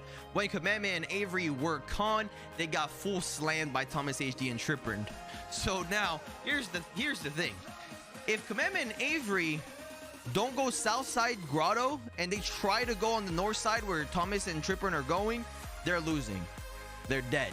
It's a dud. GG. You're bad. Go next. Stop contesting. Don't play. I'll tell you right now, Commandment and Avery do not have the god drops like Thomas, HD, and Tripper do. Nobody does, which is why they're the last remaining team over there. Right? Simple. I think that. I do think that. Now, Thomas, HD, and Tripper, not only will they get Surge if they kill Commandment and Avery, but I think these guys know this spot very well, and I think they have a chance at getting top 5. Very... that's how I see it. Fatch and Pampsu, they're unconned. Unconned at French Split. They've been going there the entire year. They should know how to rotate this. It's one of my hopes that they get top 5, man. Those are some cool dudes, and they're good at the game. They're really good at it. They're really good at the game. So, hoping for that. And I threw in a weird pick in there. Okay, guys, I only put Acorn because I ran out of Twitter space. I would put Acorn and Edgy. But I put Acorn because he leads the team. At the end of the day, Acorn leads the team. I didn't put Edgy's name first because Acorn leads the team. It's that simple. Acorn and Edgy, look what they're contested by. Vico, Mern, Bat, Sniper, and Noah Riley, Snacky, and Favs. Like, those 4 teams right there are some of the best fighters in the world. Bro, those are some of the best fighters in the world. Now, Acorn and Edgy has been fighting at Tilted the entire year. So has Bat, Sniper, and Noah Riley. Snacky and Favs, they haven't. Snacky and Favs are good fighters, but I don't think they're nearly on the level of these EU players. I don't think they play the game in terms of strategy or study the game in terms of strategy nearly as much. I would like this. Now, if Snacky and Favs get out of there, I think they'll be good. But I literally watched one scrim, and they didn't even know like where they were landing. So listen, I'm not sleeping on Snacky. I think he's one of the best players in the world, but I'm sleeping on the fact that I don't think they care too much. If they do good or bad, they're contested by 4 teams. I don't think they're worried. I don't think they care. So We'll see. I think Acorn and Edgy will make it out. Somehow, Acorn figure out a strategy to get, you know, get in, get out. Max Metal, we out. We got Surge. On one, Ibaka are contesting Mr. Savage and iDrop. It's a surprise con. They, you know, Savage and iDrop weren't contested. But I'm gonna be honest, if there was one guy I would not like to be contested by, is on one. He's a good fighter, man. He's a controller player. He's a good fighter. That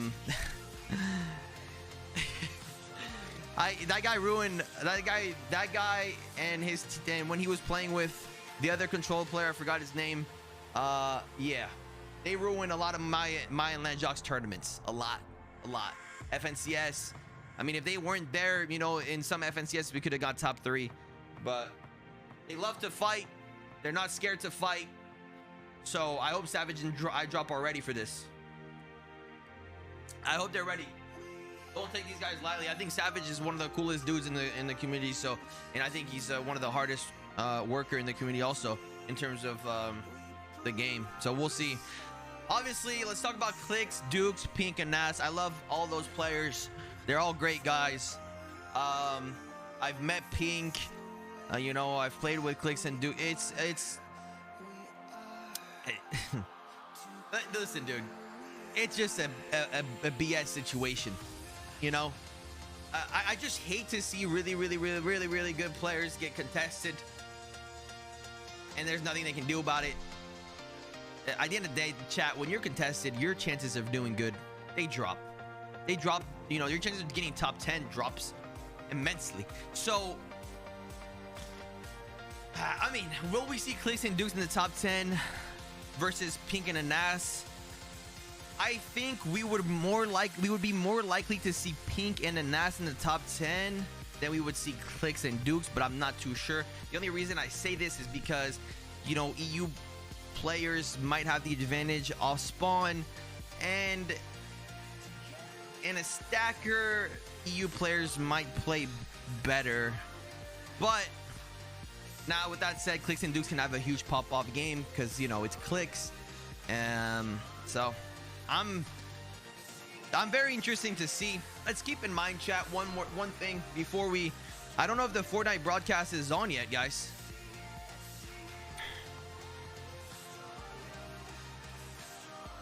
I want everybody to keep in mind one thing with me, chat. It's very important. Look at this map, analyze this map, and then when we see the results today, let's look at the zones. Let's look at where the zones pulled mostly, and then let's see how good those players that pulled zone, let's see how good they did, because that matters a lot. People are like, oh, this guy's so good, yada yada, but like, for example, you know, and I don't want to discredit anybody, but Cool and Yumi, who won, you know, NA West FNCS, this is where they drop. This is where 10 zones went. You know, the players that that have little strategies are like Mero and Booga. When they don't pull zone most of the time, they're going top right, top left, you know. Those are the players we want to see, like, how do they adapt to that kind of situation, because when you don't have zone, it's a different ball game. And that's where you see the players like that put in a ton. I mean, I'm talking like thousands of not only thousands of hours of work on rotation, but also you need to get lucky, bro. You need to get lucky, bro. There is some amounts of luck involved when you don't get zone, which is, at the end of the day, if you guys, you know, agree or disagree with me, you know, you can disagree with me all you want, but hey, I'm just saying, bro, if you get zone, you're just way more likely to do better than a team that doesn't get zone, and there's reasons. So let's keep that in mind as the tournament goes on. We'll keep the map open. For the people that just got here, here's my top 5 prediction, by the way. We got Booga Mero. This is not in any order, chat. We got Booga Mero, Cami Seti, Epic Walry, Queasy Vino, Peterbot, and Jumper. That's my top 5 prediction. Now, there are... Oh, I didn't talk about Macwood and Kanata. Macwood and Kanata right here, by the way, they're going to a brand new spot you know, I don't know how they'll do, but one thing I do know, Kanata, one of the best players in the game, Macwood, one of the best LAN players, you know, well, maybe not actually, but Macwood has played in so many grand finals. That's the better wording. He's played in so many grand finals. He knows what needs to be done. He knows, you know, like what needs to be done with surge, rotations, things like that. So I think these guys can make a really good duo, and I think that we could see them, you know, potentially get up there 100%. Malibuka is not in the list. He's you know, I was gonna put him actually in the top 5. I talked about this. He's not in the list because look at who's getting caught by Tayson Chapix, Aqua, Rezon. It's a grief fest. We know damn well it's gonna be grief fest. I mean, it's just inevitable, bro. Like, I want that's one team I said, Mustache and Malibuka, they could play 2 games out of the 6 today and they could get in the top 5. That's probably the only team in this tournament that could be conned, edge map, play 2 games out of the 6 if they survive off spawn and get top 5. If I had one team to do that, it'd be them. No other team on this map could do what they do. And this is what I explained earlier. These guys could drop a 15 or 20 bomb, no hesitation. No hesitation. Let's freaking go, man. W's in the chat. That's my summary, chat. That's what I think is gonna happen. Now, there's anything can happen. You know, I'm not saying, you know, hey, Scented and Cold can't win, or, you know, or for example, like who do we got here? We have I mean, shoot, Vortex and Hen, you know, they could come out of nowhere. I think there was another, yeah, Andalex right here, Andalex. But it's just like the chances are just a lot lower. They're just a lot lower. Look, these guys are basically conning each other. You know, Kanata and Macwood are sitting right on the outside. Kemi and Setting are sitting right on the outside. Clicks, Dukes. You know what I'm saying? There's a lot, man. There's a lot, but I'm excited to see who does good. I'm excited. We haven't had one of these in a minute, chat. We haven't had one of these in a minute, bro. Are you guys ready? Who's your guys' top 5? Mark my words, Malibuka and Mustache will win. I'll bet you $100 they won't. You think they'll win the tournament?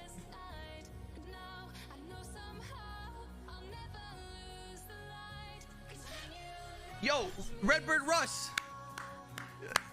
Let me thank some of my subs, man. Russ coming in with a 5 gifted. I appreciate you for the 5 gifted, brother. I appreciate you, my guy. Thank you for the tier 1 15 months. Welcome back to the Pun Fam. Also, Maze, thank you for the tier 1 9 months. Welcome back to the Pun Fam. Maze, I appreciate it. Gabe, thank you for the tier 1 10 months. Welcome back to the Pun Fam. Jack, thank you for the Twitch Prime, baby. Thank you for the Twitch Prime 11 months.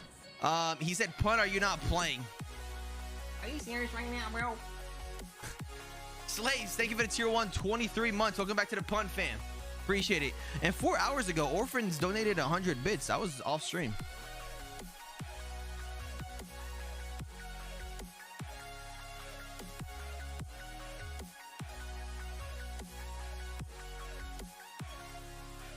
Oh, sorry, Chad. I heard something outside. All right, showtime.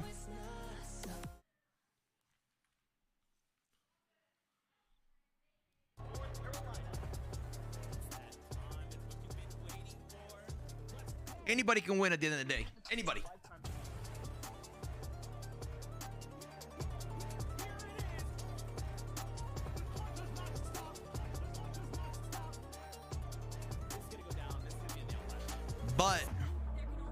But the teams that are conned, no matter who you are, your chances are way lower. Let's see how this arena looks, chat. Ladies and gentlemen, boys and girls, Fortnite fans from around the world, wherever you are watching from, welcome. Oh, it's a convention center. It's not an arena. FNCS Invitational 2022 coming at you live from Raleigh, North Carolina. I'm standing up, chat. I'm standing up right now. Kanata, you're gonna win today? We got fans up in the building. Who's that, chat? We got the players on site. All right, we got Clicks. Is that Janice and Vidil? Clicks' manager, Reet in the back. Tomorrow, all culminating Queasy. in an FNCS Invitational Champion. Oh, that's a pretty cool setup. I like that. I hope you guys are as excited as That's we not a bad are. setup Let at me all. Introduce you to our good friends that are joining us here on the analyst desk. That's not a It's bad none setup at other all. Than pro player turned analyst, Vivid. Yeah, it's a LAN tournament. Hello, everyone. Thank you so much. Big Vivid. The stage is set. We have international players joining us here today. There's a lot on the line, and it makes me so excited for every single one of the 12 games. My boy Vivid looking good. The fresh fade. He's the best at everything. If you don't believe the it, fresh fade. it's the best taco. As much as I appreciate that, Zeke, the real best thing ever about today is the fact that the wait is finally over. We are finally here for the FNCS Invitational. Hey, hey, chat. Do you guys think we should have had like 3 LANs this year? That's right. The fans are ready. We are ready. But you know who else is ready? It's the players. I feel like we should have had like 3 LANs this year in terms from Fortnite. These are gonna be some of the most exciting. All right, here we go. Here we go. Let's watch this. You will see in all of Fortnite. Where's my boy at? Couple of years, I really missed in-person competitions. Yeah, I'm super Cammy and excited to get back into real life Booga and competitions. We really have to play. Why was it? Who was that? Oh, that was Booga and Meryl? Me and Dukes are so excited. I thought Meryl was taller. My first time being at a tournament. That's Peter Bot. Lands are just like the greatest vibes ever. Muzz. We've been playing with each other a lot, especially in the past like 2 weeks. Yeah, we've been working hard. I mean, just so many. Mally, Booga, Mustache, Macwood.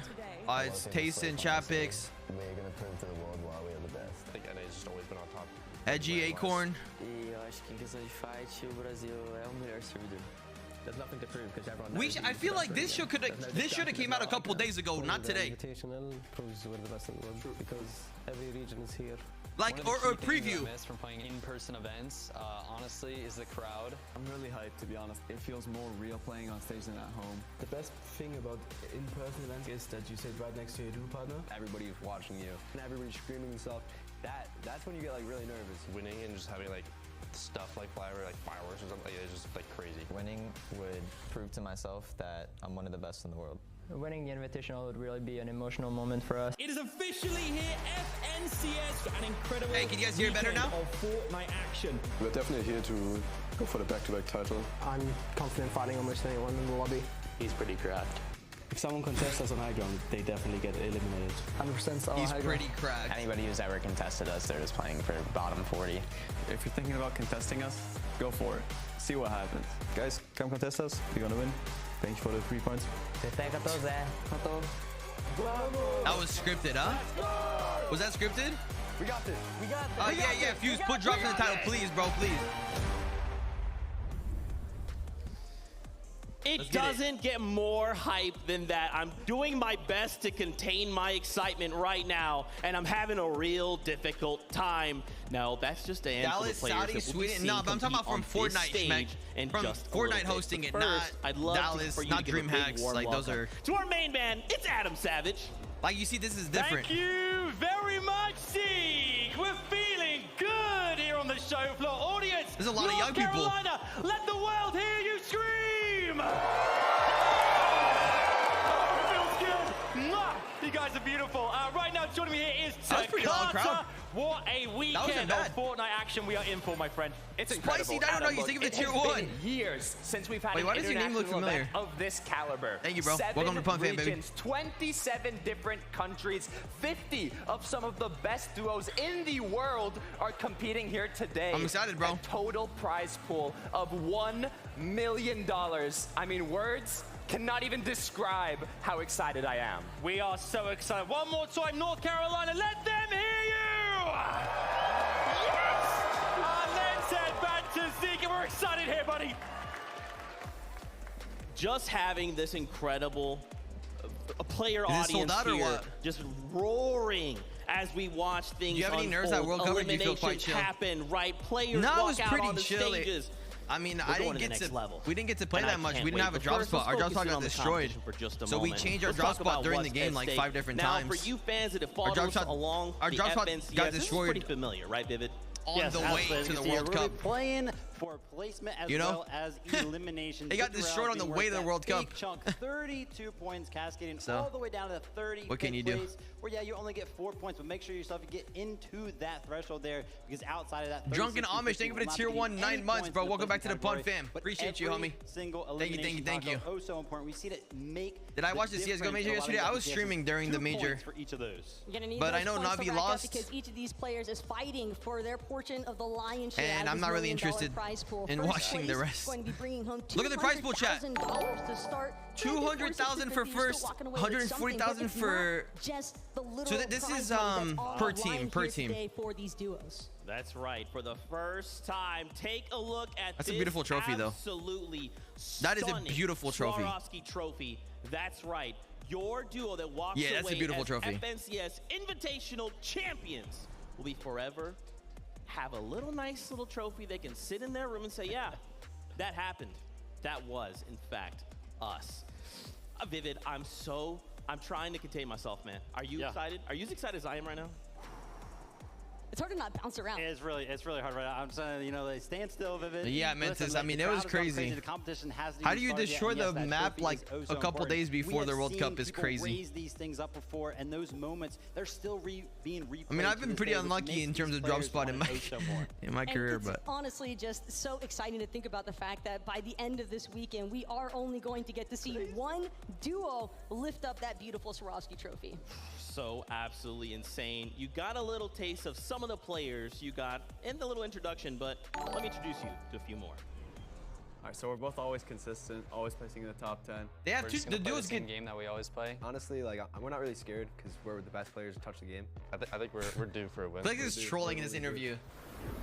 In total, we have 3 FNCS wins. How would Junior Duo decide who gets the trophy? Isn't it 2 trophies? I've won 2 FNCSs, both in trios. I've won 6 FNCSs. I've won World Cup and 3 FNCSs. Mero's got that wrist tattoo. 1, it takes a lot of grinding, a lot of viewing skill. And then 2, I think you're going to have to pull a decent amount of zones. You have to get a little bit lucky. You have to be the best, you have to have talent. You can't just be hardworking. Our 2 last grands, obviously, we definitely learned a lot. And we've been kind of trying to look at all of our games, look why we made the mistakes, and hopefully we win this time. Yeah. I've been really consistent in FNCSs, but the last 2 Aqua and Rezon. So I'm here to not mess around and prove myself. This season we're gonna be way more consistent. Dude, I really this cloudy condo all spawn is what they're gonna show the most. Get the extra points I think. Get that top spot. Because então eu acho que eu quero it's literally the best players. tempo já ter essa experiência para ver se como que tá o nível do Brasil I want to learn Portuguese, but that's a sick language. Champions, including him, but our plan is just to eliminate the people who are landing on us and eventually win the game. In past FNCSs, we played too aggressive, and we will try to be more passive in this invitation. The fact that there's a lot of good players makes it a better lobby. It makes it much easier than rather if it was more random and scattered. So I feel like we have a good playing field. I think Acorn approaches the game pretty differently. Focus on the game. Can't really pay attention too much to your surroundings or what else is going on. I think one thing that's also important that's like maybe slept on is just to be calm and like, do your things and Is that Fatch and Pamsu? focus on Oh, ourselves that's who and that not is. everything that's happening around us and keep the communication good. They're good looking dudes. Yes. I didn't know who that was. Second 4 times now. I don't think I've ever come short of getting top 10. I think every time I qualify, I always make it. I don't agree gaming. Chat, do you guys think gaming is talent or anybody can be good? 100% here to win the invitational. I've already won FNCS on 2 regions, so watch out for me because I'm going to win this one. It's going to be really hard, but we're going to give it our best shot, and we're going to try to 12-0 the team contesting us. Oh yeah, we are going to wipe them. They are going down. I love Muzz's fit. That PSG's fit is lit. The confidence is Hugo got taller but not unreal older? right now. You He didn't can get taller, just it looks tell like. from Or Mero's those just little short. tidbits that these players have never been more focused in their competitive careers than this. Like anything, it's moment. both? Everything is on the line. Now, we did get to see 2 members there. Definitely Queasy both. and Vino. I mean, both. heralds of EU, right? They're basically, Taco, they've been winning everything.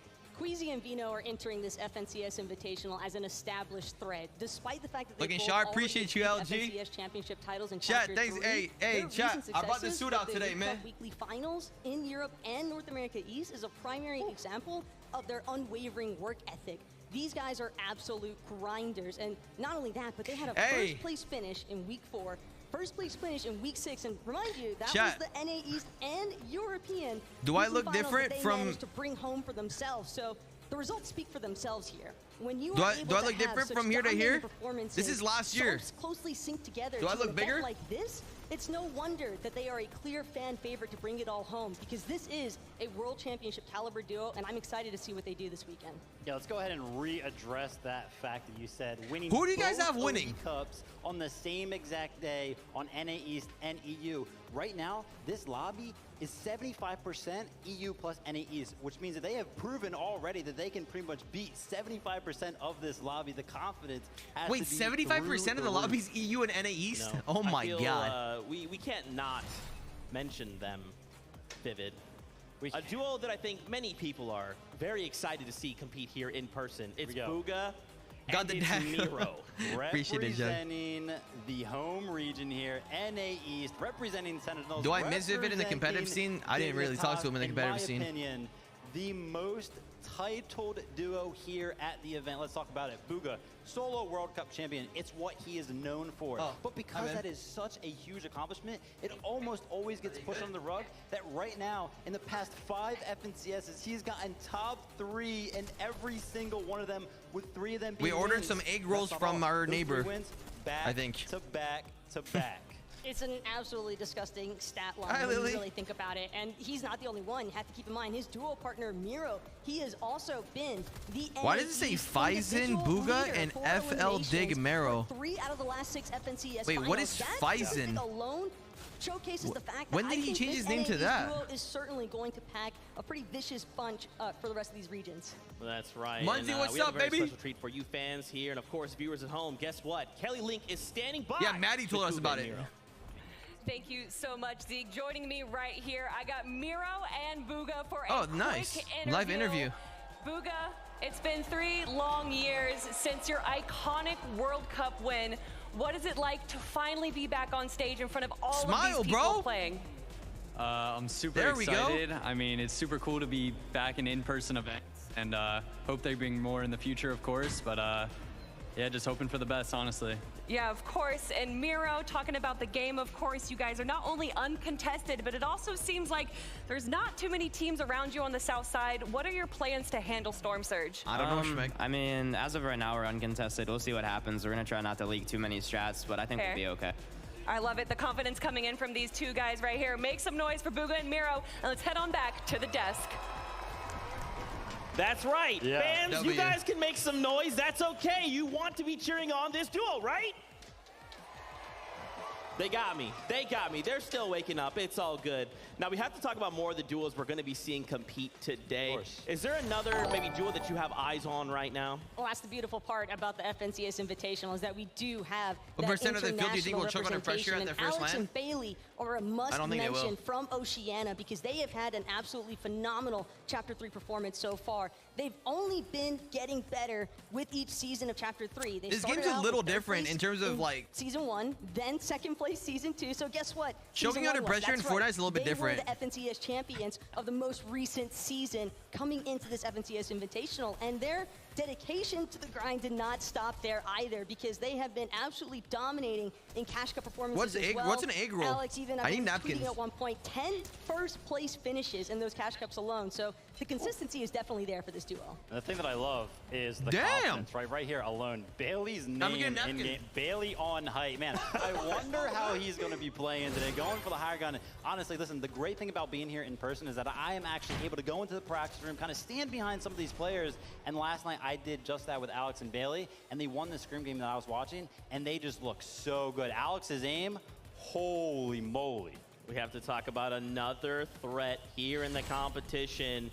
A 6-time FNCS champion coming from NA West. It's Epic Whale, and he's going to be paired up with Reet. If you've watched FNCS broadcasts, you know these guys are literal sharks. Yeah, the 6X, the only one in the world, the individual player who has the most FNCS wins right there. Does it have eggs in is it? none other than Epic Whale. But it doesn't just stop there. I don't think so. Third place at World Cup, and then of course winning the most recent international event as well. He is on an absolute tear right now, and he always looks so good. But the thing that I love about Are we Epic running Whale predictions for the is game? that he Guys, is do you want able to predictions? Yes or adapt no? to almost any situation.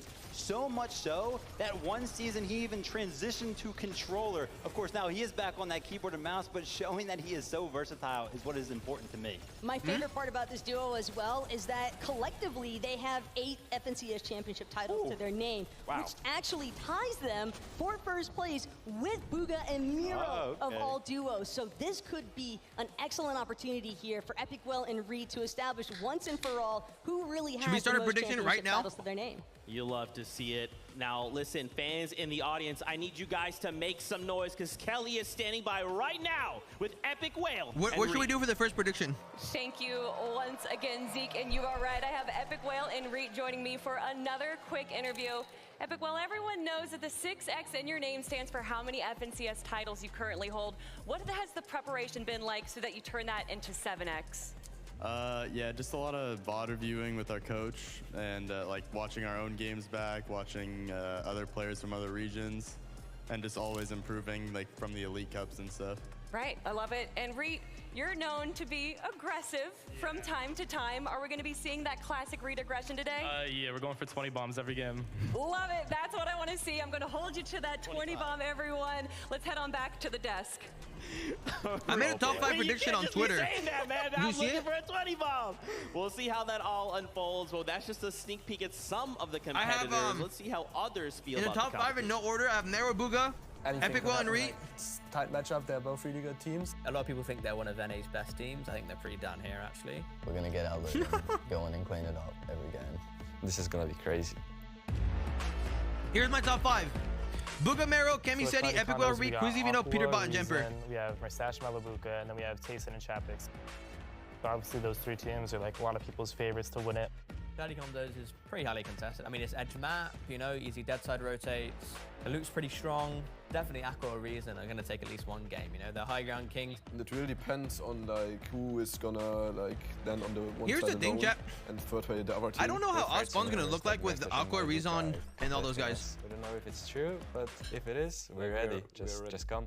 I think Malabuka and Mursash are kind of playing like the third man out, and it's mainly Tayson and Chapix fighting. Malabuka and Mursach are insane fighters. It's gonna be a very fun contest.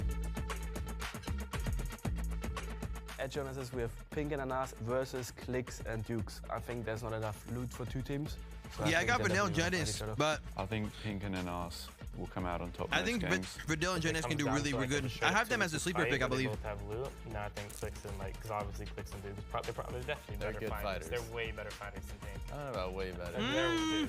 They're way better fighters than Pink. Maybe a little better. Although I think Pink is gonna come out on top, we're gonna see if Clicks I think we're so is humble able to surprise us. With Joneses, if you want to have good loot, you really have to win it, so you have to be prepared to beat your opponent. There's like 2 sides of Joneses. They will split. Yeah, they might split it. I think if we fight Anas or Clicks, we're not gonna do good in Genesis. They can come to Greasy, that's fine, but not like Genesis. I love the way Vidal talks.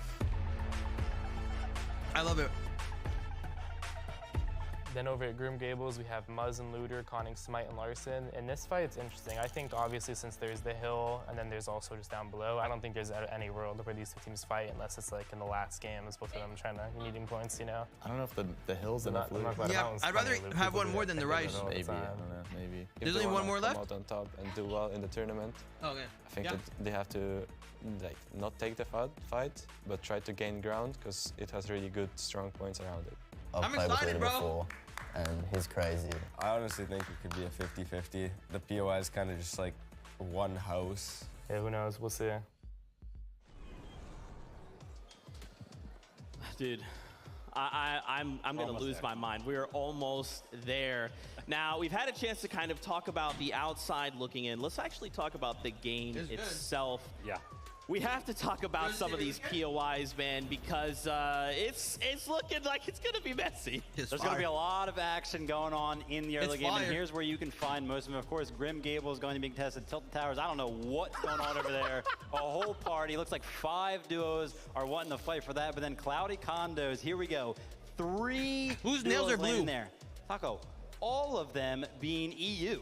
And not just any EU duos. You're looking at Tayson and Chapix, Aqua and Reason, as well as Murstache and Malabuka. 3 European duos that could arguably walk away here, either champions of this FNCS Invitational or in the top 5 at the very least. But the fact that they're all contesting each other is the most incredible aspect here, Vivid, especially when you factor in that you've got Tayson and Chapix who love playing the high ground, going up against the original high ground king of EU with Aqua. Yeah, I mean, listen, there's pretty much two ways that this kind of POA can work out, right? I kind of regret not putting Malibuka and Mustache or like Tayson and them. So much loot there that you want for yourself. I kind of regret. I haven't been watching the Elite Cups, but which actually happened in the Elite Cup just a week ago, where Malibuka and Mustache got second place from this exact same situation. Basically, what was going down was Tayson and Chapix were basically just straight up 50-50 in Aqua and Reason on the south side. Yeah, I regret not putting them up there. Just running right in afterwards, cleaning up, and walked away again with that second place in that Elite Cup. And you know what's coming now, right? Oh, Zeke. That's right. It's an interview, but this time we've got our in-game analyst, Mini Miner, standing by. Take it away. Thank you so much, Zeke. Now, I couldn't be more excited to be alongside two titans of the European region. We've got Tayson and Malibuka alongside me here. This is exciting. Tayson, they have guys that are contesting each other next. Goes. You are considered as one of the best players online. How can you transfer that into this in-person experience today? I think it's really important to get used to it for the next LAN events. Online is not as, LAN is not as comfortable as home, of course, but need to get used to it to prepare for next and do our best. Of course. Now, Malibuka, you guys are known as one of the best fighters in the European region. Are you guys confident in fighting off spawn against the likes of Tayson and Chapix? Yes, I think we have a very aggressive playstyle, and that's why it's very easy for us to eliminate other players, and I don't think off-spawn will be hard for us. Of course, and it works as well. You guys have a 78% success rate off spawn. Does that fill you with more confidence going into it, or do you think, like, this is going to be a tough fight? I'm sure we will have 12 games. We will go out from our off-spawn, and we won't die even once. That's good to hear. Now, Zeke, wait, he's saying he won't die once?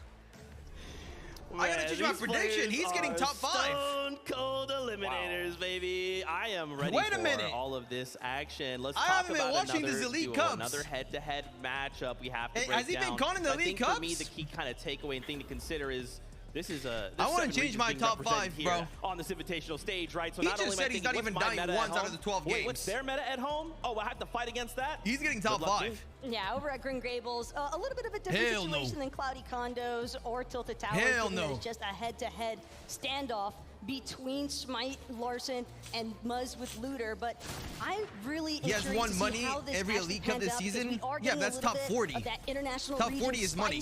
Battle of the regions there with NA East and Oshi. But to be fair to Muzz, he has actually been in NA East along with Looter lost hella weight in all of these Elite Cup weekly finals, trying to get as much experience as possible. I think it's going to be a really exciting matchup for them. And when you factor in that Muzz most recently with the Chapter 3 Season 2 top 10 finish came in 8th place, I believe, although at the time he was doing with Avery, not to mention his partner Looter while he was competing in Oceania. He still closed out a match point. He literally said he's not dying off spawn. 518-point finish there in Season 2 as well for Chapter 3. And then, of course, Muzz being the only player actually to win an FNCS on multiple regions. Do any FNCS players fail to load into Game 1? But that's yo, that's a good prediction. Hey, chat, we got a prediction up right now.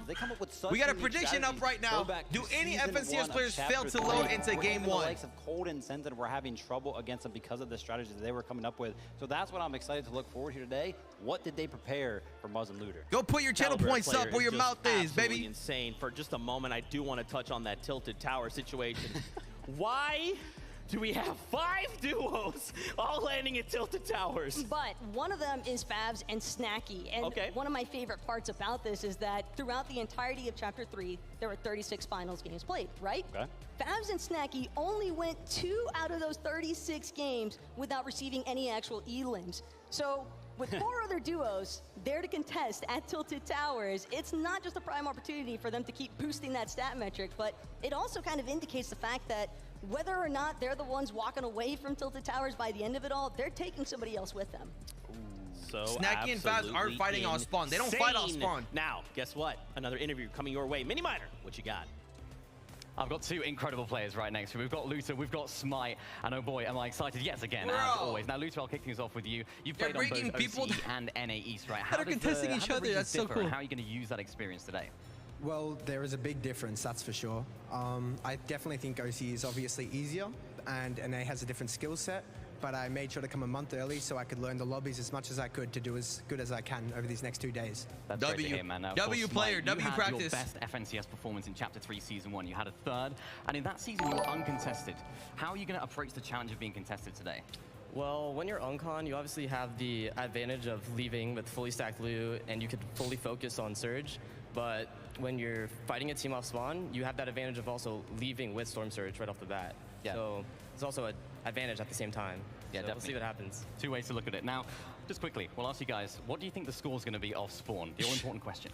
Okay, realistically, I want a 12-0, nice and clean, but I don't think that's going to happen. That's unrealistic. I think it's going to be more like 8-4, 9-3, something like that. Okay, Smite, just quickly. I'm thinking a full 12-0 right here. 12-0. They both think they're going to win off spawn. Unbelievable. Best of luck to you both then. Unbelievable. Thank you so much. None of them think they're going to die. My goodness. We've had a chance to hear Yeah, from I'm some of the going to players go in about the game. I wanted to Let me take go a in the quick game with a moment here to mindset of, introduce you to hey, our I'm going to captain lose for to the these event. guys It is 0-12. Monster D-Face, Jacob PR. That's right. Thank you so much, Zeke. We do have the pleasure, the honor. When you're this deep into competing, do you remember everyone who's around you and how they rotate?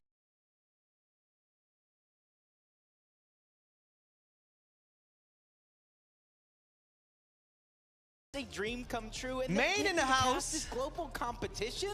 Yo, where's Insane. Sancho, man? And that is what we have in store for us, of course, is an amazing competition. Where's What a special Sancho? moment, not only for the competitors, but all of you. Why am I not playing in this? Because 10 out of 12 zones went top right of the map instead of bottom left of the map. If they went bottom left of the map, I would be here right now. Interview pieces where we get to I would be here right now. read the room. Yep. There's a lot of contested, there's a lot of fights that are going to play out. Yeah, and like I'm saying, and it said it kind of before earlier today, speaking in the back. Yo, that Ninja, these thank you for the players, tier they're 1 really 9 good months. Welcome back to friends. the They Pump like Fam. to Appreciate sit in you. the same Discord, they talk, they play Fortnite together. They qualified for this tournament, guys. But when that battle bus starts, Monster, they're no longer Work friends. starts in They're 3 looking minutes, at each man. other No. like they're the enemy. Yeah, definitely. You Fortnite see the starts in Pink 2 and the minutes. Nas, battle or Pink versus Clicks, Yeah. you know, engagement that might be going down there as well. So that's us. We're going to be calling all types of action this weekend. Zeke, thanks for checking in with us.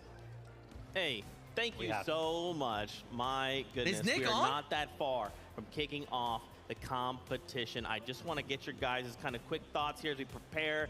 What are expectations coming into just the first 6 games of the FNCS? I went in his Discord. I straight up expect the crowd to be loud. We already heard when some of those interviewee names are called, the crowd was going crazy. When the action really starts to kick off, I want these players to fuel themselves with the energy from the crowd and really just take home a real solid, clean game number 1. But then also, you know, if it's not a good game number 1, use that in game number 2 as experience. Exactly, and I think that this in-person event is a really important experience for a lot of the duos competing here today, but I'm super excited to see what happens with some of our international regions because we do have so many duos that are actually going uncontested, and one that immediately comes to mind, Runa and Peppa, for example. They've got all of Lustrous Lagoon to themselves, and with that much available loot and resources, I wouldn't be surprised if they're able to kind of get up high on the leaderboards and what some people might be expecting. That's right, and some of these duos, man, this is Qualified their through first time in a FNCS. setting like this, right? To have an amazing crowd like all of you here in person. So make sure you guys are just screaming your heads off. It is almost that time to start the show. So for now, let's go on over to Adam. Hey, come on, bro. Come on, bro. Come on, bro. It is 40 getting seconds. very close now. 40 This seconds. is it. Audience, Oh. North Carolina. Are There he you is, there ready he for is. this? Yo, what's up? What's up, brother? You ready? Are you ready? Are you I'm ready? excited. I'm excited, bro. Me too, bro. Me too. I was watching. Who do you got? Top 5. Let me hear a prediction, man. No order. Okay. I got clicks. No, I'm kidding. I don't even know, honestly. I haven't done any research, but I was editing just now and I just finished. So I hopped on literally 10 minutes ago. So I have no idea who's playing and I'm pumped though, bro. I'm pumped. Dude, I'm so excited, bro. I'm so excited. Who's winning? Who's winning? One team. I don't know. I don't know. Dude. I want to see some Fortnite competitive. Yes, I don't need to have All right, predictions, dude. you know? All right, whatever, I don't dude. need to know who's Hey. playing. Hey, Whatever, you casual did- fan, hardcore fan, doesn't matter. We can enjoy this for what it's worth. Who you got?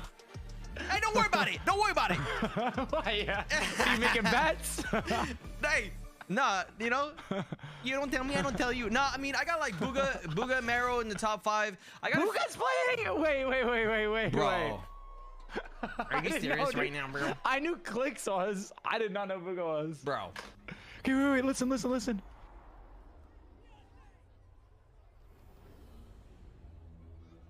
What?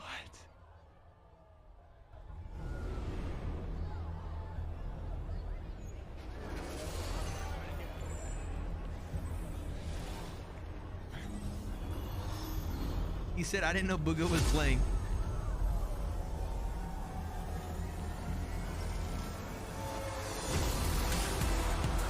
That's lit. That's hype. That is hype. Damn. It's not sold out?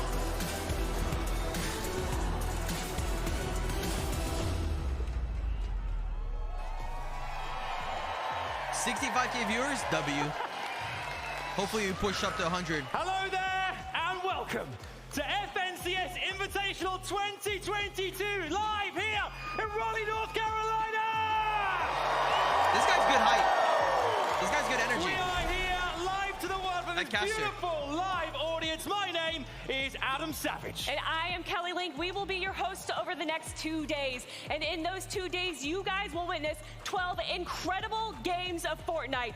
50 of the best duos around the world, representing 7 regions, will not just be duking it out for the $1 million prize pool. They won't just be fighting for the pride and prestige. They're going to be fighting for that trophy right there. Can we get an ooh? Very good. I'm getting goosebumps here, Kelly. We've set the scene here for you guys. We've had a chance to talk to the broadcast team. We've seen you guys in the audience looking amazing. But now, are you ready to meet the stars of this show? It's time to meet the players! That dude's hype, bro.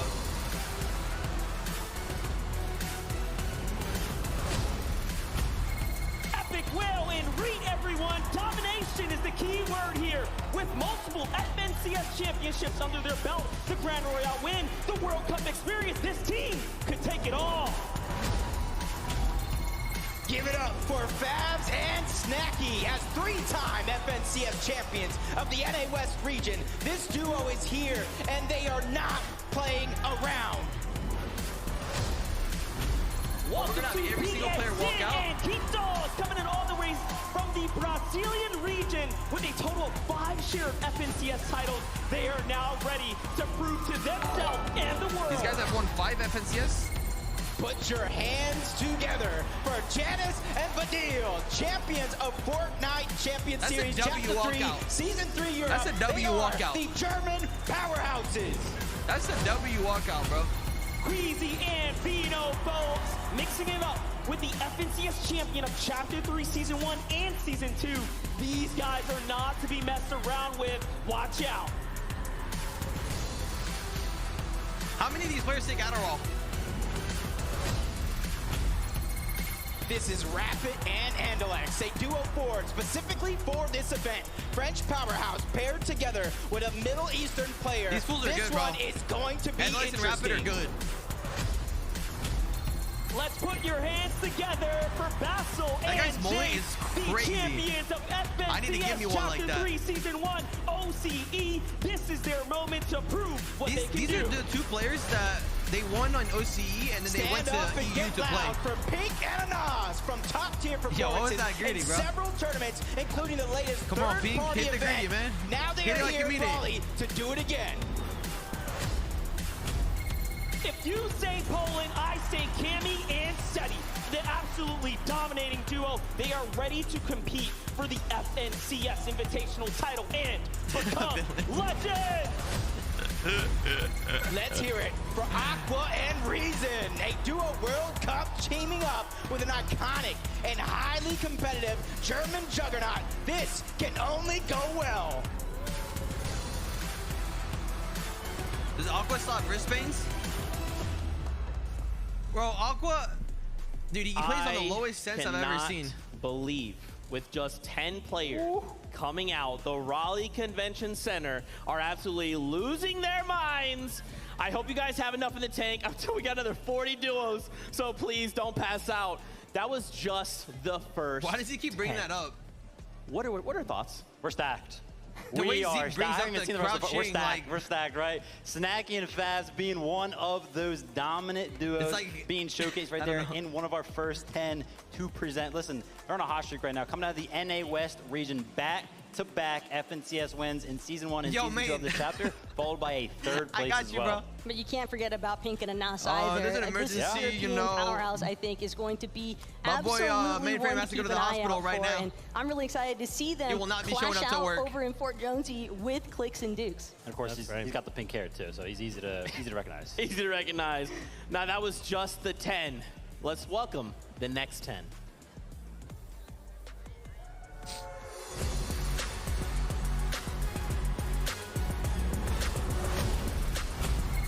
Give it up for iDrop and Mr. Savage, a true Fortnite OG. Savage, teaming up I like with his highly Savage blonde competitive hair. Norwegian teammate.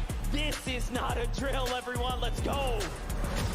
iDrop is about that. A team that needs no introduction. Clicks and Duke climbing their way up the ranks. Fourth in the most recent NA East FNCS. They won the first Elite Cup of the region and then ready to take on the international stage. This is cold incentive. These guys are like bread and butter, best together when placing in end games, finishing both second and fifth in the most recent 2 FNCSs. Make some noise for Runa and Peppo. The Japanese powerhouse are here to rock our world. With several FNCS titles in the bag, they might just make it happen again. Put your hands together for Noah Riley and Bad Sniper. This newly formed duo for this event have both World Cup, Cash Cup, and FNCS experience under the belts. I mean, this can become dangerous. Yo. Hook up Mainframe. Dude, man. Give it up for I will, Brett bro. and Alice. I'll do the it. combination of Asia He and don't need NA it, bro. East is going to be super exciting have to the stream see pulled up as on the this side. newly formed duo will take on the competition. Threat said ice in the vein, bro. The W-Keyers have arrived. Malabuka and Verstash, one of the most aggressive duos of the EU region. They have always consistently come out with the most limbs, and this weekend, it should be no different. Put your hands together for Trulex and Chicho, long-standing duo featuring a former trio FNCS champion. They're ready to prove Trulex their and worth Chico, this to is the EU team, world right, chat? of Fortnite. Let's welcome Bailey and Alex. Hey, chat, y'all really some haters. Bro, y'all would be like, you guys would Oceania region, and now they must be. You guys would never even absolutely walk ready out, for bro. the big stage. Why you guys hating? Give it up for Why you guys Pablo hate it so Ringu much? and swag. Now this is what you get when you mix raw talent with maturity and experience. This is a flaming Come hot on, man. duo. It's easy to flame behind your keyboards.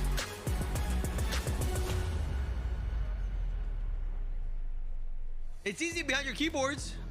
Right, ladies and gentlemen, how are you doing out there? I'm joined right now by Clicks and Duke. Make some noise! All right, Clicks, my friends, out here in front of a live audience. You've experienced World Cup before. How great is you back here in front of all these amazing people? How would you walk after in 2 normally? years, it's finally a pleasure to, be at another LAN event, seeing the crowd, different atmosphere, so hopefully we do good. Absolutely, and Duke Wait, as well, what? I'm going to ask you, quite new to in-person events, but being here, this experience so far, being around the players, the audience, how are you feeling going into this? you guys... I'm feeling great. It's like, the experience is insane. I'd I'm walk loving out. it. Yeah, absolutely loving it. Are you guys loving it too? I'd walk out. All right, Clicks and Duke, thank you so About to much, get the guys. dub, Let's you know head what to I'm Kelly and see saying? who she's Like- with. From one Savage to another, I am joined by Mr. Savage and iDrop here. Now, iDrop, I know that you guys are going to be contested on drop. Are you planning on fighting or splitting? 100% fighting. I've had it uncon for 12 months on the best region, so we're definitely fighting. I love it. Mr. Savage, I heard that it's your birthday today. Everyone, on three, can we give Mr. Savage a big happy birthday? 1, 2, 3. The crowd is hyped though, bro. Not bad. And let's head on to the next 10 Crowd's players. not bad. That guy's the next future champion right there. That little guy right there. He's the next champ. Please welcome Cloud and Repsguard. With the powerhouse performance in Chapter 3, Season 1, this consistent teammate he has picked up these last couple of chapters, they can take it all the way. Let me give you Mixin and Otto, a fairly new performing duo. I don't know who this coming duo out is. strong together with a 7th place finish in the most recent EU FNCS. They could take it all the way. And a big welcome to Bars and Rays. With a great start to Chapter 3, these guys have taken home both 2nd and 6th and 2 FNCSs this chapter. Now it is time to see them here at the Invitational. Put your hands together for Belusi and Haijo. A lot of FNCS experience coming out of these guys. I'm assuming it's EU? And that will be needed this weekend in order to take home the prize. Has to be EU, right? Vico and Marine, everyone, with a combination of a young and talented player and an even more Marine's experienced a good dude, bro. I've player always side said by this. side. This can only go well for this European Marine's duo. a good dude, bro. That's the guy with the jersey right there with the yellow. Good dude, good kid. On one and Baka, everyone. A duo showcasing their skills last season of the NA West region with a 2nd place finish in FNCS. They're here to take home the glory. This man on one is... He's done some... Hear it for Watson Robot. He's destroyed me a few times, let's say. Promising up-and-coming young duo. These guys have been performing so solid lately. Can they keep it going? Rose and Rifty, one of the newer yet well-performing duos in Rose this and lobby. Rifty. With his 6th place finish. They're and going his first dusty, chat. They're going FNCS, dusty. These guys came to take on a challenge. They have great loot, but can they make the rotation work? Pergunta para Queijinho. É desta que derretes todo? Perde a cabeça com uma quesadilha. Uma mistura cremosa de 3 queijos e molho ralapanho. Até escorre. Só na Taco Bell. Teaming up with an aggressive style European player. Now it's time to find out if it pays off. He teamed up with Falconer? Hellfire teamed up with Falconer? Oh, no. I think Falconer teamed up with Hellfire. 30 duos. Okay, that's different. You can already tell. This is gonna be some of the craziest They don't all Fortnite look 12, but we some have players possibly look very ever young. seen. 7 regions being bro, represented on this to compete stage in right Fortnite now. is 13 Cloud plus, and chat. Refsguard, the You first understand duo what to a walk out 14-year-old though. looks like? I mean, some Or more a of the more 15, notable players in even a They're 15-year-old, definitely bro. a fun duo to follow along with, although it's only their 15 3rd is young, FNCS bro. actually competing together. Every other I think esport that is it's like interesting to note 16 that they plus, both, as 17 individuals, plus. respectively had top Fortnite 10 finishes in past FNCS finals, so they definitely have what it takes to place high up in the leaderboards. But what I want to see them do as a duo, more specifically, is kind of take that to the next level. You've made top 10 before, but let's see you actually win it all. Whew, there you go, win it all. Tall task, especially seeing these 30 duos that have walked out already. That's right, man. Well, Vivid, guess what? We got another 10 for you. So, Raleigh, make some noise! Let's go, man.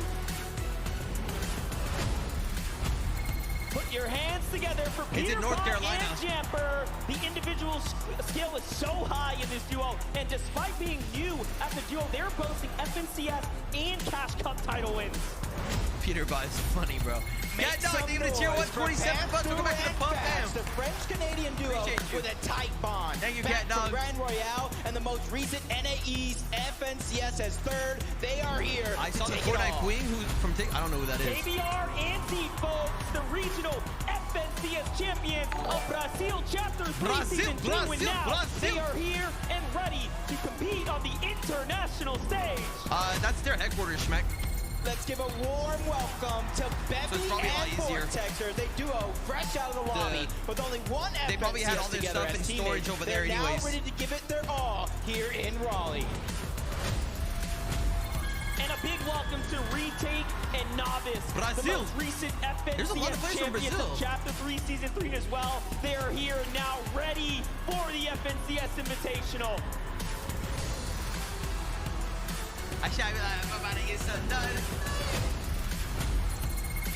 Give it up for Scram and Chimp, combining the powers. Yo, that boy of Scram EU hits the and weights. NA East. These guys have That great boy Scram hits the potential in weight front of room. them. They could Looks like a go rugby all player. the way. Oh, he's playing with Chimp? Put your hands together for Zaku and Marine, the most recent FNCS champions of Asia. They have put their mark on their region, and now they are ready to defend the title as champions.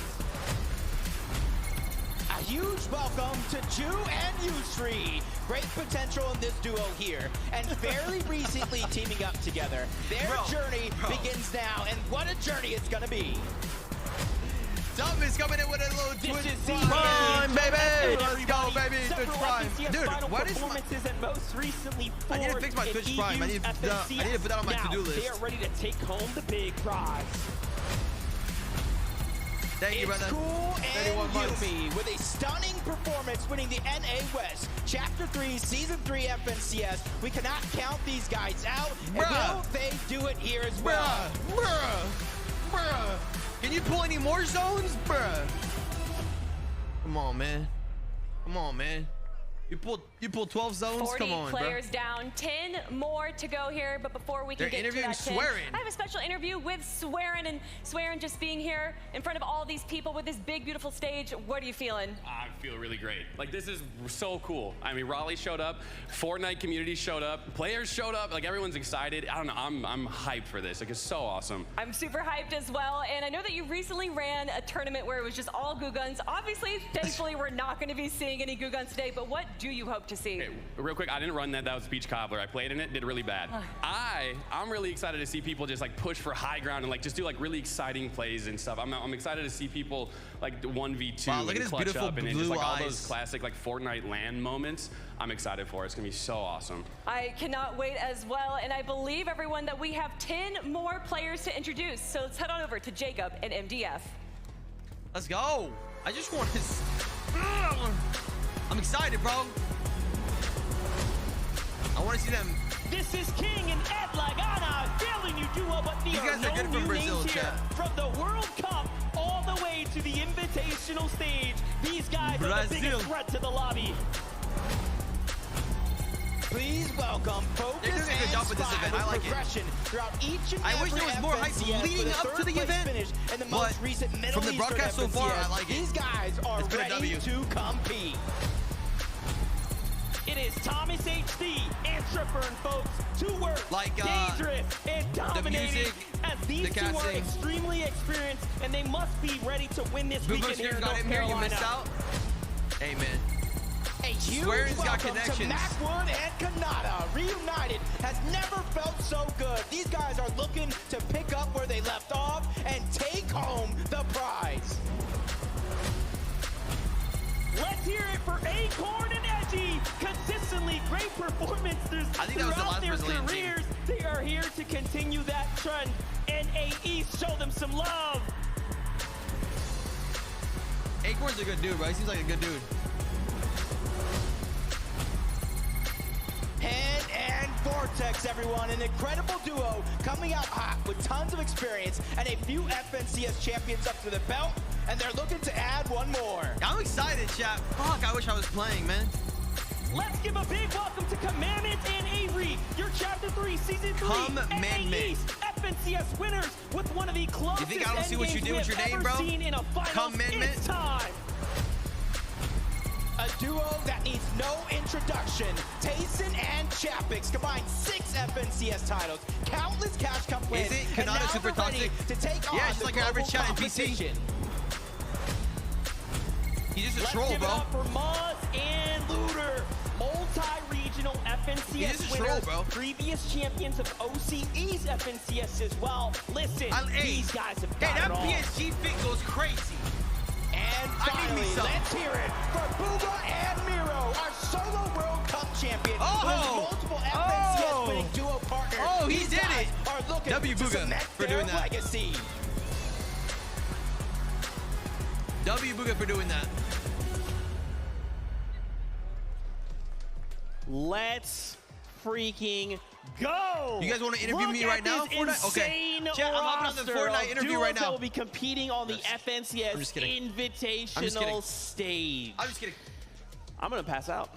Vincent, I'm gonna pass out.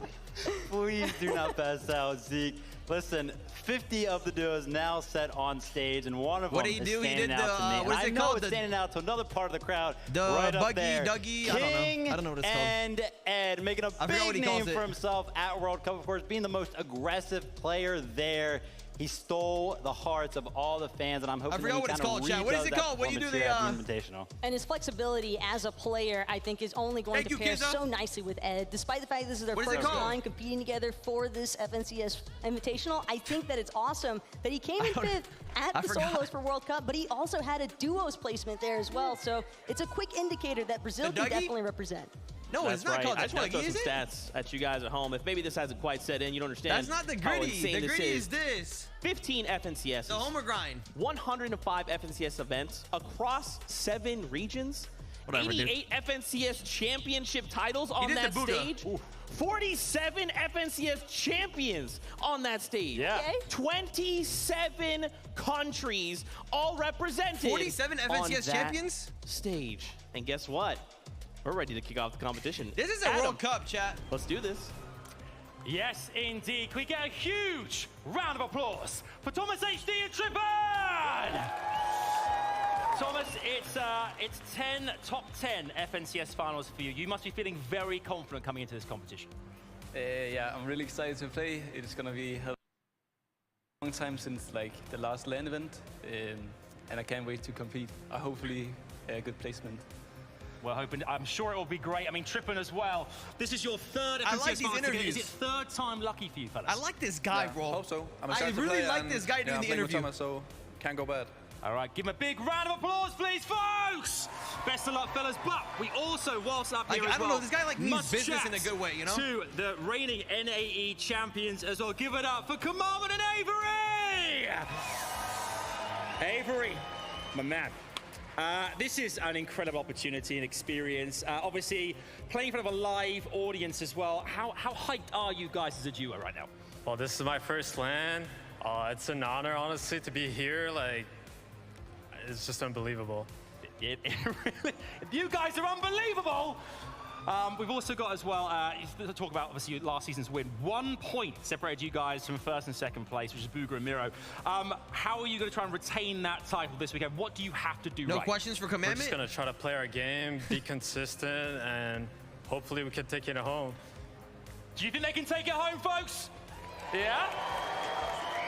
They seem confident. Thank you very much. Come on, Avery. Back to you, Zeke. Thank you so much. We are drawing ever closer to starting this competition, kicking off and jumping out of that battle bus. We have to highlight a few more duels for you. Fortnite almost at 100K viewers here, right? Janice and Vidil. I mean, EU fans, you guys already know what these guys are capable of. And here's just a handful of stats. You know, these stats don't look that crazy vivid. Are you sure? They are. Because I don't think we're looking at the same stats. You don't think those look crazy. This is from the Elite Finals EU Week 6. Total point 310. I'm competing next year. That's just over the course of those 6 games, of course. And listen, if they're putting on performance like that from game to game. Yo, Tipsy, thank you for the tier 1, 29 months. Welcome back to the Pump, fam. I appreciate you, Tipsy. Thank you, man. A chance to see them compete on that international space because we are looking as well ask Trippin a question either. Now that I realize champions from Chapter 3, Season 3. That's Giannis and Vidil. Yo, I like that mouse pad. What the dynamic duo. They don't want to mess around. He's on the Logitech MX518 mouse. Is crazy. Said, you want to contest Vidil us, on that mouse is crazy.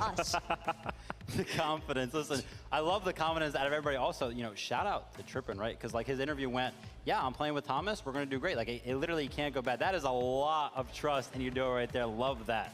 You love to see it. Talking about Vidil and Janice, they are currently uncontested at Greasy Grove. What does this mean for this duo? That big mouse pad is crazy. Randy coming in with a 5 gifted. That literally 6 other regions. Appreciate you, my guy. Thank you so much, bro. Listen, this is how it goes, okay? You pretty much get to play all Thank you, brother. I appreciate it, my guy. But because you aren't contested you aren't finding any of those early fights. So you have to go forcefully find some of these fights, and it can be very, very hard when the pressure's on. The nerves Randy are kicking 5 gifted chat. Can we get some W's in the chat, man? Let me get some W's in the chat. You're thinking about it. Man, do I really want to go take that fight? Do I really want to go get that Storm Surge? So they have to be confident in those routes, those strategies that they have set. It's the audience aspect that I'm really curious to see how it impacts a lot of these duos, not just Giannis and Vidil, because it's one thing to play from the comfort of your home. It's another entirely to be in front of a live audience where when you got the cheers going behind you, you guys never remember know where that momentum might actually influence you. It would take 4 kills to get 1 point. I wouldn't be surprised for some of these players to really have to hone in on a lot of that mental discipline to not let themselves get distracted by any of the flashing lights or the noise. Just stick to what they know. That's right. Let's talk about another duo, Clicks and Duke. We actually got to hear from them via Adam. Yo, I mean, look, Clicks, your mouse pad is fucking disgusting, already bro. Going absolutely ham. Clicks fans, rise up. I'm gonna say it. It's disgusting. Listen, I'm excited, right? Because Clicks has been improving from season to season, day to day as an IGL, teaming up with Duke, of course, who is very, very good mechanically. You know, I saw him in the practice room, always grinding the creative, always willing to take on pretty much anybody in that room. Like, brother, it really hasn't changed that mouse pad in like 2 years. And it's impressive how well Clicks has managed. That's the thing about Clicks. He has never changed his sense. Like mouse pad, mouse, as well keyboard. As the heavy side of content creation. Yeah. I think that's why he's really consistent not too. Very easy to maintain both of those lifestyles, and not only that, but when you have somebody as experienced as Duke right next to you, I can understand where the trust comes from this duo. And knowing that they're against Pink and Anas, potentially at Fort Jonesy, I do believe we heard them mention hey, the Chad, I guess, you know, I'm splitting at the kind of sad well, for these players that I call out spawn, but because listen, he's gonna give us some content. You know, he's used to that, right? He wants the At the end of the day, reactions. he's gonna He give us posts some that content to get reactions. And here, what other better place to get reactions than from a live crowd? So maybe he'll just straight up embrace it, and it'll fuel him. That's right. I have to highlight this duo, man. Your FNCS Asia champions who are competing on this stage. There they are, Zagu and Meram. How many viewers in the Fortnite category? 315,000. They literally just won the FNCS that passed. About time, and now bro. we will see them compete. About time, bro. When we look at the stats, man, W, I'm pretty man. worried for everybody Fortnite with else. 100,000 almost. Let's go. You know, Vidil and Janus, who come into this event, are a lot of people. Shout out for you guys being here, chat. Thanks for being in my channel. I appreciate it. Thanks for being here with me. 344. There's a little bit of competition going on there. Damn, they didn't change the headsets? Camera shot. I love it. The preparation. They literally have printed out sheets of spots on the map. Yo, we need to get out of this competition. Anything to give them the edge. They get some new noise-canceling headsets. Just how much energy they were actually bringing with them on their initial walkout to the point we haven't seen 300K viewers on Fortnite category in a really long time, chat. Any sort of nervousness. Maybe this is what we were missing. Well be a big part of the bamboozlement to take place here with the international flavor. I mean, they're up if they had a pro, it would have been even more, right? I feel like this could go really well for one of these duos. They didn't have one, really messy. I mean, what do you think, Vivid?